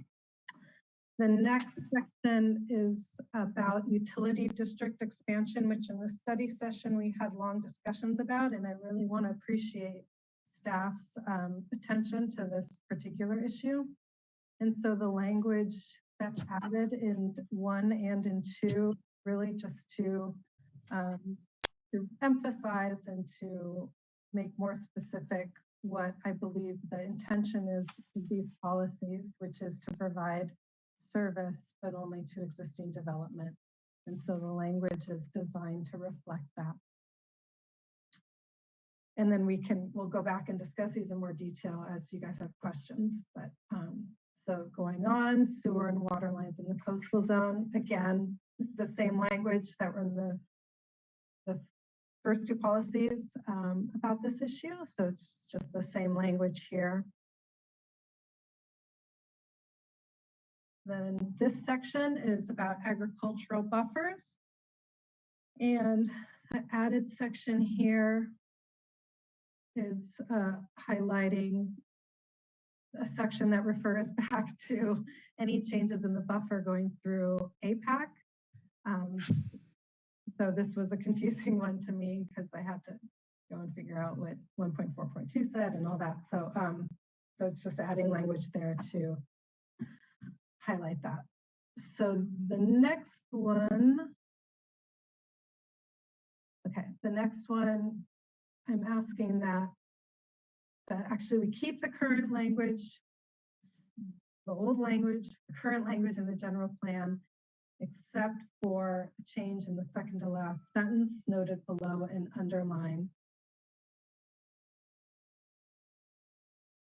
Change. What am I doing here? Yes, okay. I hope that makes sense. And that's it? Is that it? That's it. Okay. That's it for that one. Wow. Okay. So I'll go back to the top and then we can discuss and take amendments if necessary. Tim, I think you're muted. Thanks. I was just making a joke anyway. I was saying that it feels like it takes so much longer to write all these up, and it's like this big thing, and then it's only like a couple items. It's actually not. Oh yeah. But it's so much reading to get there. Yeah. Okay. Rachel, I think one of them got dropped off. Oh, really? Uh-oh. Yeah, it did seem a little like I was missing something. It's just the one with this, it's one something Tim cares about too, which is the scenic designation. Oh yeah. That should be on there. Sorry, Tim. No, I don't. I want to make sure it gets added because I think it's something we've discussed a lot. Am I right? Am I right? That should be on this one, right? That's this chapter. Staff, am I right? For the designation of the scenic corridors in Scenic is 5? in this chapter, yes. Okay, I'm gonna add it to the document while Tim asks. Yeah. I'm also gonna need a new motion. We'll probably need to friendly amendment it, but give me a sec while I get the language. I may have missed this. Did we have a motion? Did we have a second on this? Yeah, Allison seconded it.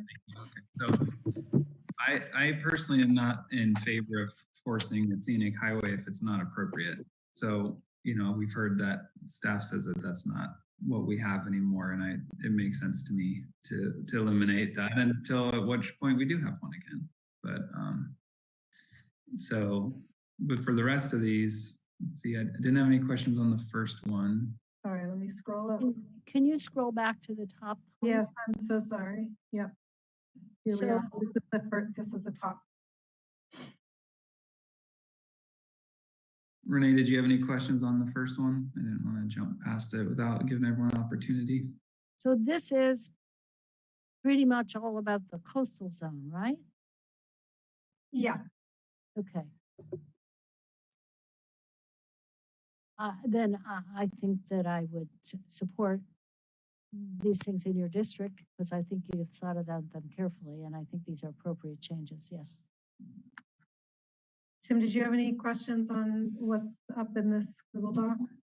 You added that, well, I guess on the first one you added and access to public lands. Can you give me a little insight on that? Sure. So we have a national monument up on the North Coast and one of the access points, you need to cross ag land. And so it's just basically making sure that that's called out specifically.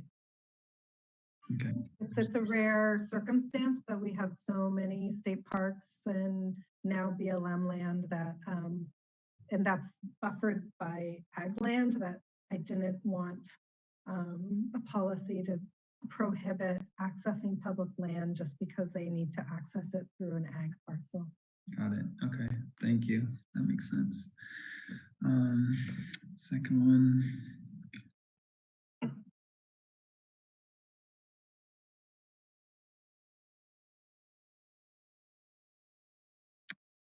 I think that makes sense.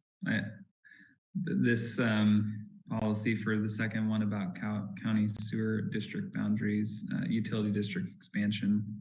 I appreciate the addition. I don't have any problems with it. I don't know if there's like plans or something that, we're kind of hitting, but.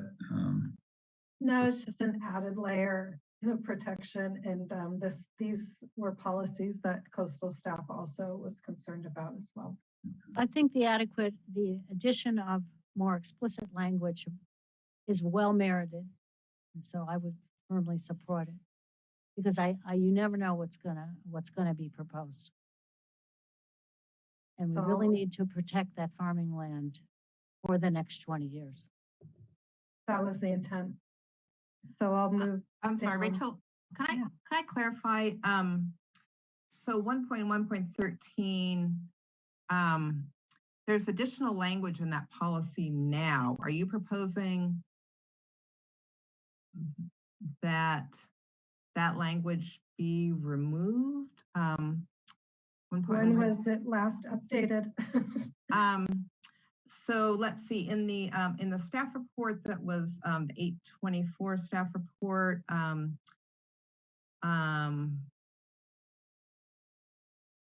I believe yes. If it's the language from that, I think that I liked that language, and I like this language more, I guess I would say. But I feel like I liked where you're going, and then I just. Okay, so essentially, I think all that language then is underlined because it reads differently than what's in the policy now. So Okay. I wish I could toggle back and look at it. I mean, I think it's getting at the same intent. So I don't. There is additional language regarding water and sewer lines located below the tillable soil depths, but I think that's addressed elsewhere. Sufficient construction buffers from pipelines to ensure public health and safety. So I think it is getting at the overall same intent. There might be some additional language in the policy that's intended to be protective of ag land. I'd be happy to add to the motion that, you know, where staff can add additional language to further strengthen the policies to protect ag land from development would be welcome. Okay. I would definitely support that. Rachel, I don't know if you can scroll down to the bottom if you can see that I added the language back to the proper document, and hopefully people can see. Oh, good. Oh, good. You have to accept it, but good. I put it in the Parks and Rec document, so you're gonna have to go accept that I deleted it out of there. But so, what we added back in is we actually added Highway 1's designation from the San Mateo County down to Monterey, and you're gonna have to accept my friendly amendment that we put this back in. And then there was another, and I apologize, the document I sent out to everyone did not include this.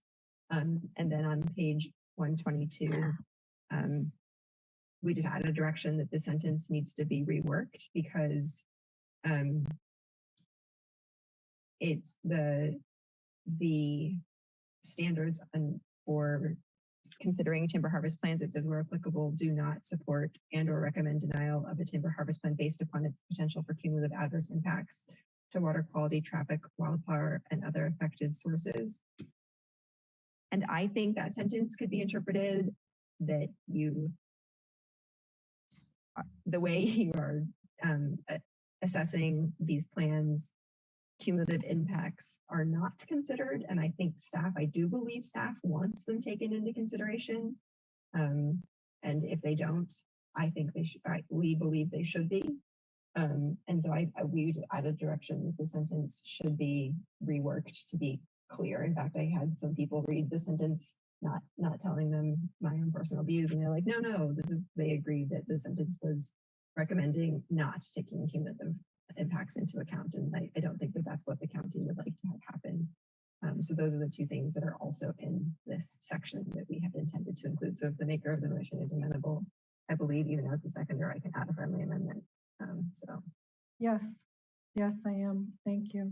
So, Chair and commissioners, can I ask a question, please? On that sewer districting discussion just a second ago, was that in the coastal zone only, or is that countywide?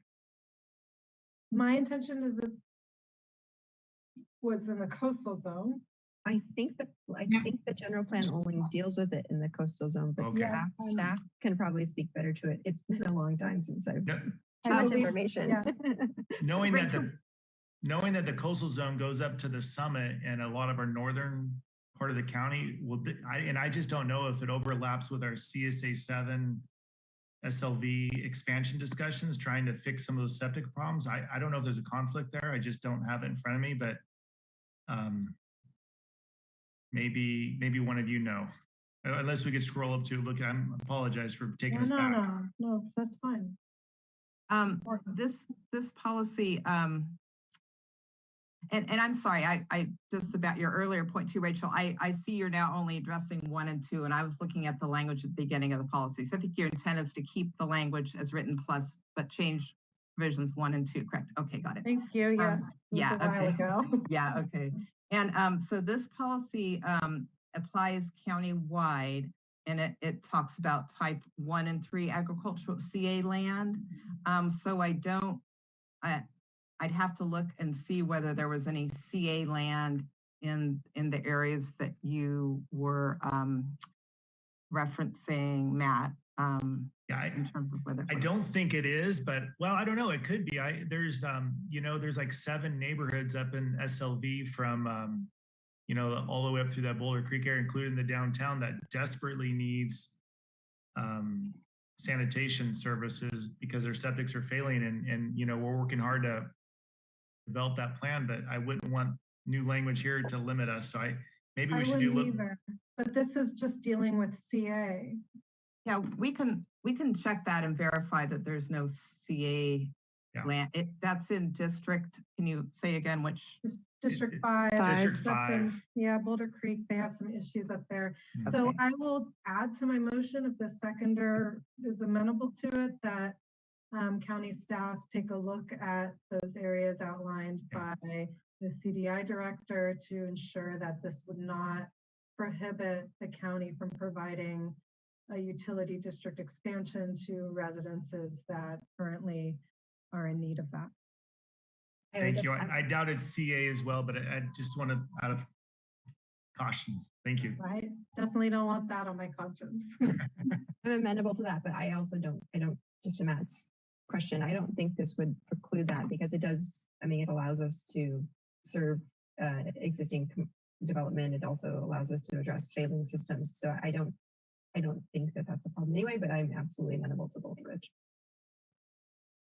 Should we go down to the scenic highway and see if there's questions on those last 2 policies and before we take action? So the intent here is to restore the urban area as a scenic highway, as a designated scenic road in the county.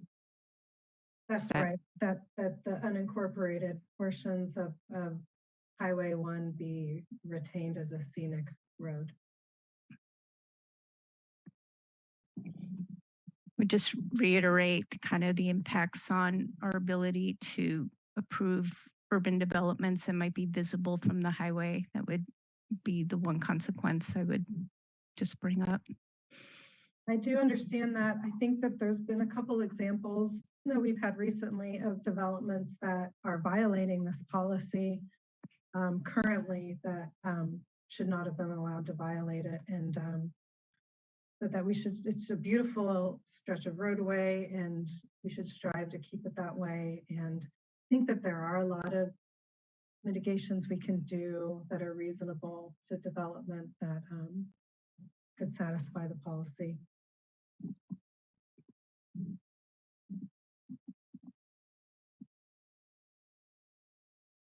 So any questions on the timber harvest one? I'm still on on the one before, sorry, just thinking through this.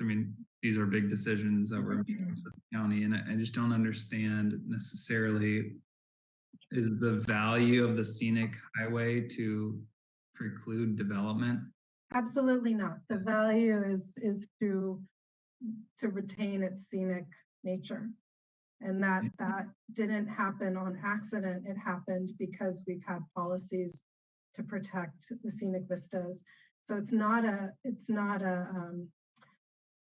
what's the word I'm looking for? It's not an accident that we don't have, billboards or big ugly signs or, you go to other places, even along Highway 1, and you'll see that it looks quite different. And the reason why it's so scenic in Santa Cruz County is because we've had policies that require protection from some of those eyesores that you get in other places. I understand that completely. I do, I do get that. I'm inclined to, this is one of those, like you said, the planning department has specifically said that this is important for us to adjust this. And they're also going to replant or work to replant a lot of this that they didn't have to include. And so it seemed like they had made concessions to help, make our concerns feel validated with like also getting what they needed to get done, getting it done. So I don't know, my inclination would be to accept what the planning commission or the planning department suggested, knowing that they have a plan for this. And without study on what this means, it's hard to just say that it's the right thing to do when there's been more study as to removing it. Well, I actually would like to see studies on what would happen if we did remove it. I think we already know what happens when we retain it. We retain a scenic, we retain the qualities that we have now.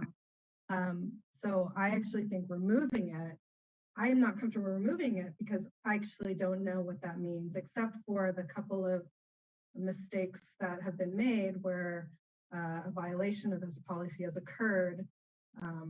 And so I think of that and think, oh, that would be all over up and down Highway 1. And that's why I want to retain it, because I actually don't know what it would look like without it. Yeah, I share Commissioner Dan's concerns about what I absolutely hear Chair Gordon's concerns about listening to staff. And I know that there's some projects proposed along the corridor that are larger in mass and maybe visible from the highway. But I do worry that essentially the logic behind removing it is we didn't do a good enough job of enforcing it. So we lost some of the justification for scenic. And that seems like a terrible reason to just continue down the path that got us here. And instead we need to have a conversation about better protecting the scenic corridor through either visual screening or things like that, versus kind of throwing up our hands and saying, well, we're fine with, we don't know what, which is Commissioner Dan's point, which is how much are we going to see lighted signs, less greenery and things like that along an area that we have historically protected and preserved, and the community has asked us to. And so I think there needs to be greater exploration about what it would mean to remove the scenic corridor. I mean, because essentially you're asking an entire community to just, we're already designating a lot of these places to have greater development, and rightfully so. But we also should have greater conversations about screening and not allowing light pollution into these communities simply because we unfortunately didn't do a good enough job historically as a community of enforcing some of the protections. Like Ms. Dan said, there are some areas, there are some projects that have gone through in the not too distant past where we have allowed some of these to happen along that corridor that perhaps shouldn't have. And I without knowing the full scale of what it could mean to get rid of it, I'd rather say Santa Cruz County has historically wanted to not have these large lighted developments, billboards and things like that along our area. And I know that that's not from the highway, but I think it's better to keep the protections we have in terms of trying to protect the almost bucolic nature that we've asked for in our area, than to just say no. Well, if I could just weigh on this one, I'd like to support what Commissioner Violante and Commissioner Dan said. I think it's something most residents strongly endorse, and there's so many ways it can be mitigated. Sitting on hearing after hearing, if it's in place, then developers look to see how they can fit into that, how they can make it work, and they have pretty much always been able to do that. And I would totally support this language. I don't know about Judy. Do you have an opinion?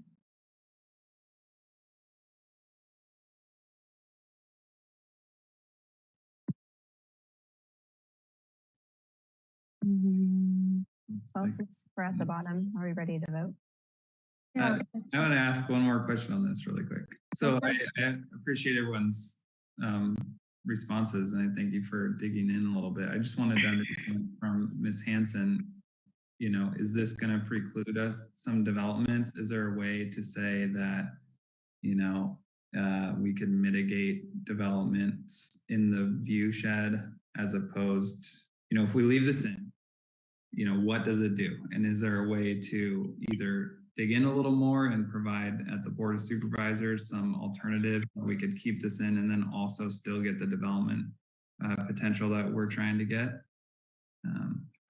There's many policies in this section of the general plan that would apply to new development. And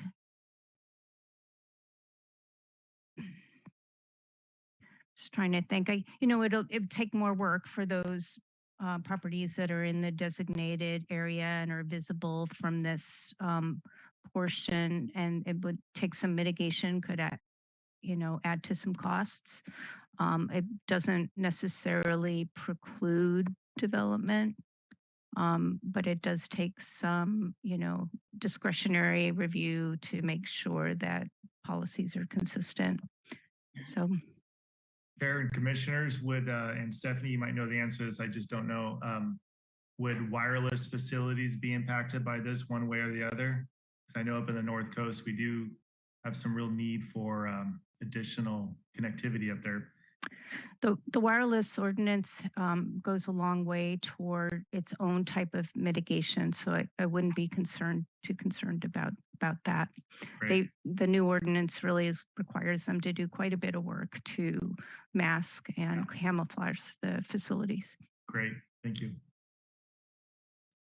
Okay, so just to process what you said, also I think that there's ways to mitigate around being by the scenic highway and still be able to build what we're saying we want people to build.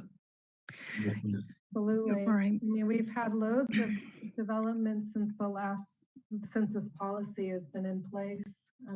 So it doesn't preclude development. Yeah, the only thing that I would add to the discussion was that when we first started to embark on whether this would be a good change, it was more about the loss of the trees in the particular area to disease over time, as opposed to the development itself. So just to add to the discussion a little bit. Right. I mean, so I'm sorry, can you just, you're talking about because we lost trees to disease, that's why we should get rid of it. But to me, that's all the more reason to keep it, and just over time, the trees will come back as people replant as part of their vegetation plans. Is that what you're saying? Just adding, no, that's not what I'm saying. I'm just adding another layer to the discussion that it was about the more of a natural loss of trees as opposed to developments that had been approved when we started this. And so the trees are necessarily not there. The right-of-way gets pretty, the Caltrans right-of-way gets pretty skinny in some areas. And so, I think when you look at that urban portion, it gets hard to say that it's still scenic. So I was just adding a little bit to the discussion, not trying to change the direction. Well, we've talked about this a lot. Maybe we could go ahead and vote on it now. Okay, I agree. So I would move, well, why don't you go? We've already had a motion. Okay, and a second? Shepherd, yeah, and a second. And Okay. so once we're all done with conversation, then we can definitely go to a vote. But I don't want to feel rushed, like I don't have the time to discuss these, because that's what we're here for. Right. So do you have any other additional questions? I don't at this time, but I would appreciate, the opportunity and, not being pushed. I don't appreciate that. At this time, we should take a vote. I believe that we are ready. Can we please have a roll call vote, Ms. Drake? Yes. Commissioner Lazenby. Oh, I think I muted you.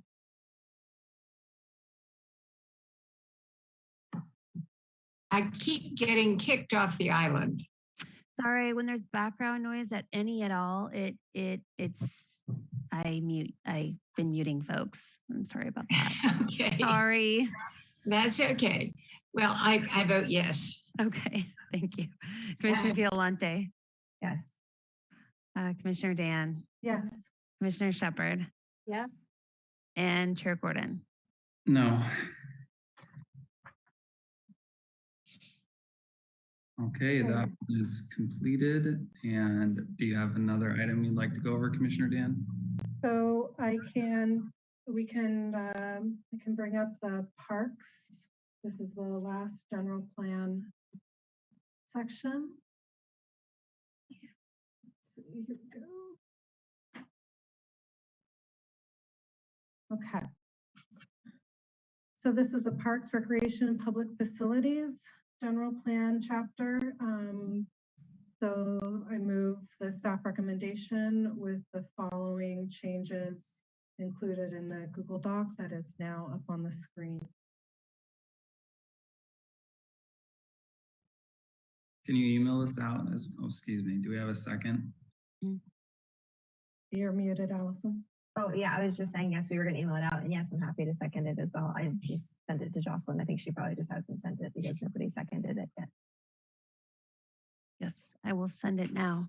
And these are just a couple. So, okay,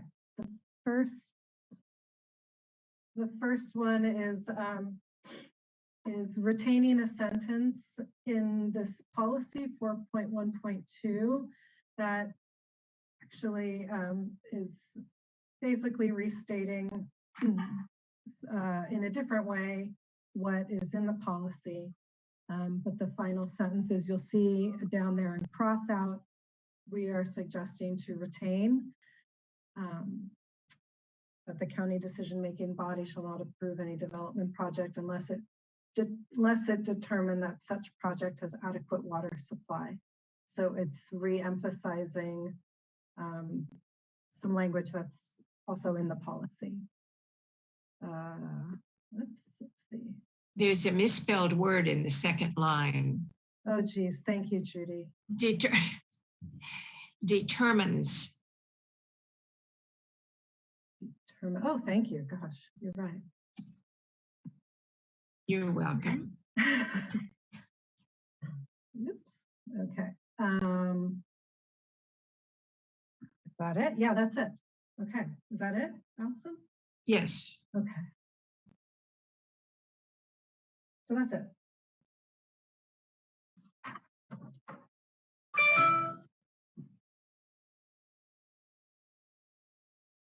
Was there any discussion, questions?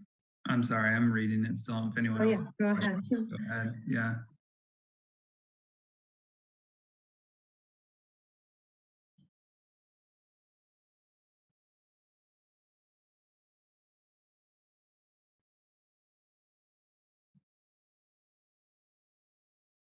All right, this utilities and infrastructure language, which seems the change you have made is very agreeable to me, but is this in Parks, Recreation, and Public Facilities element?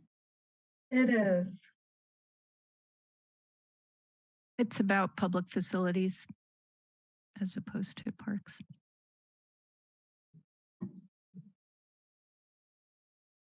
And I also want to say I sent a whole batch of questions to staff on this general plan chapter, and I just want to thank staff for replying to those questions, and it was super helpful, and that's why I just had one, because you guys did such a great job responding to those questions that I sent you ahead of time. I want to thank you for that. Thank you. Thanks to Natisha on that one.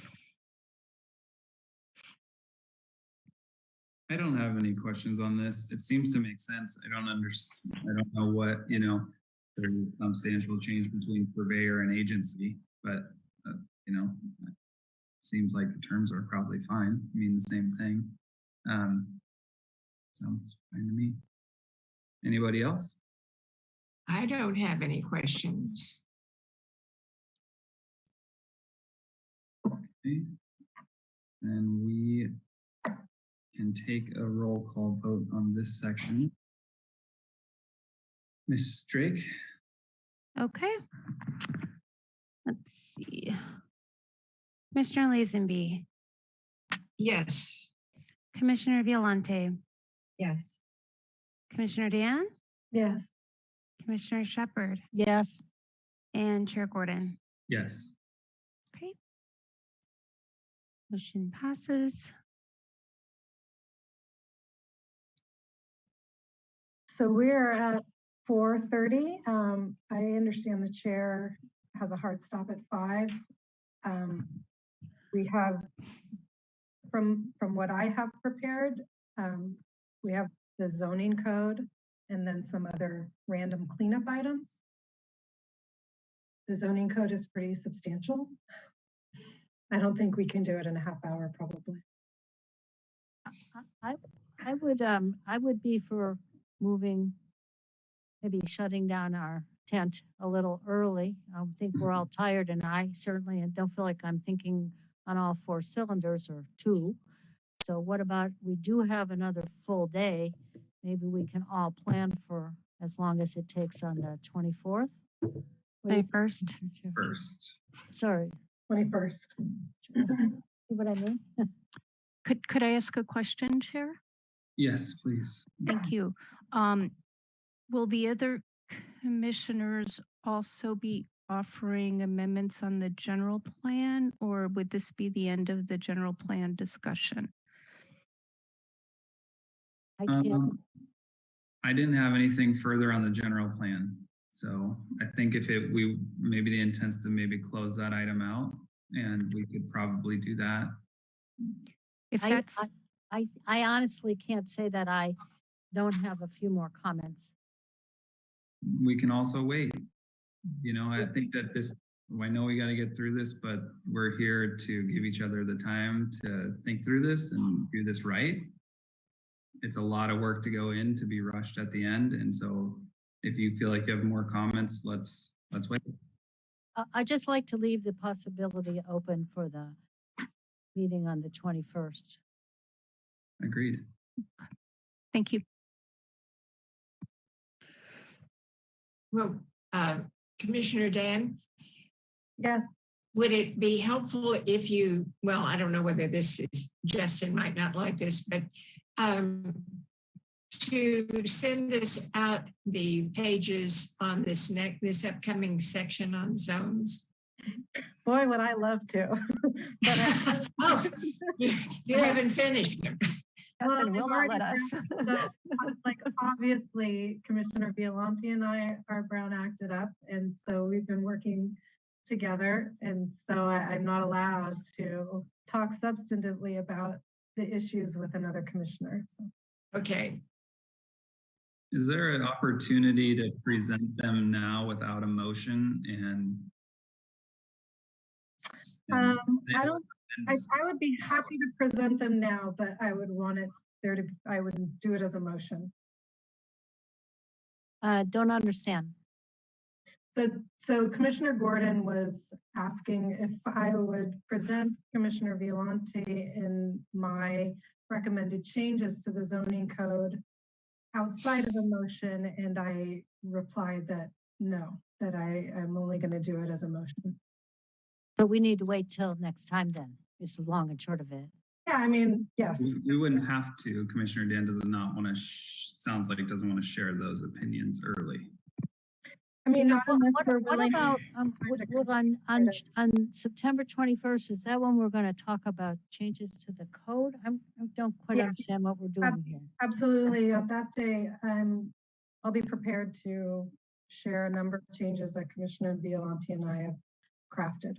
And then that could extend to the meeting on the 28th. No, we will finish that on that day if I have anything to say about it.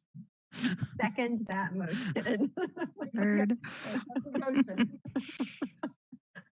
So Okay. we are going to try and finish up the zoning changes, et cetera, and then get on to the code amendments where I have much more to say myself anyway, right? So that's our plan for next Wednesday. correct? Next Wednesday will not only the zoning code, but any item that we haven't discussed. And I would suggest that we go through all the items that we have to talk about. And then at the end, we can make one motion to approve the remaining items that weren't discussed. And then we'll be done. And hopefully we get through that next week. Do we need a motion to continue the hearing to Yeah. next Wednesday at 9:30? Yes. Someone like to make that motion? I'll make that motion that we continue the hearing to next Wednesday at 9:30. I'll second it. Wonderful. Thank you. Can we have a roll call vote on that, Ms. Drake? Yes. Commissioner Violante, Yes.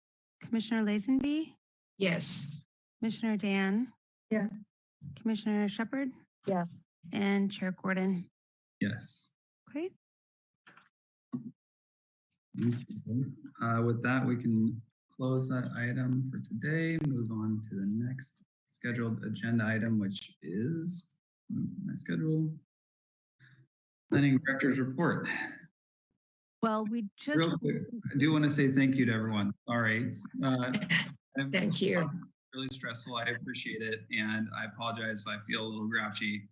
I work really hard to give everyone the time that they need. And I just, when I feel rushed, I feel like I haven't been given that same level of respect. And so I just appreciate that you guys give me the time that I need. And I know that took a little longer. So thank you so much. Thank you. I appreciate you've done an excellent job as chair. Thank you. Yeah, and thank you from staff to the commission to working through all this. It is not easy. We recognize that. We just lost the CDI director to a meeting he couldn't get out of in District 1. So I'll just say we have no director's report. Thank you. Okay, wonderful. Thank you. Report on upcoming meeting dates and agendas. Clearly we have the 21st, and then after that, what do we have coming up? After that, we have our regularly scheduled meeting date of September 28th. And we have 3 items on that agenda not related to the sustainability update. And then in October, the only thing I have on the horizon so far is a potential water presentation on October the 12th. But we're waiting to see if we have other PC reservations that come through. So that's tentative. And beyond that, we do not have, let me just, To prepare. I see. Commissioner Shepard, excuse me. Whoops, sorry. Yeah, sorry. I was like trying to find a way to mute. Thank you. And yeah, beyond that, we don't have anything on the horizon. However, we do have a lot of projects that will be coming to the Planning Commission in process right now. So I expect we will see a project or 2 this winter. I also wanted to say 2 things. One is I wanted to apologize for the snafu that occurred on the September 1st special meeting date. It was due to a technical error. Stephanie mentioned that, but I wanted to just say I'm sorry about that. There were some issues with the CTV overbooking that Zoom link, actually is what happened. So we got that sorted out for the 21st, just so everybody knows. Should be good to go for the 21st. And then the other thing I wanted to report on really quickly is we are trying to bring the meetings back to the chambers this winter, and I'll probably send a poll out to you all to just get your thoughts on that. It comes up every 6 months or so. We discuss bringing meetings back to the chambers. So we would like to do that if there's support from the planning commissioners. So I'll send a poll out there, and I think that's all I have. Great, thank you. The report on the 12th about the water information, is that what Mr. Machado was talking about last week? Or Yes. Okay, great, cool, awesome, that's exciting. Okay, then we can move on to county. Could I just ask one quick question? Sure. He's going to make a water presentation. Is there a water project coming up? Is there something? What is it? I don't get it. It's really just to let the commission know about what the water suppliers are doing. I think based on the discussion you had previously, they've reached out to SoCal and the city, I think, to get their perspectives as well. And water is such an important issue.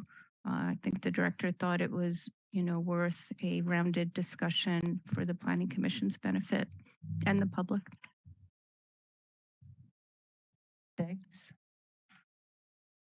Okay, thank you for that. Any update from County Council today? No report, thank you. Okay. That brings us to the end of our hearing. So thank you. Thank you, Chair. Thank you, all the staff. Yes. Thanks, everyone. We'll see you next week. Thank you. Bye, Thank you, everyone. Thank you very much.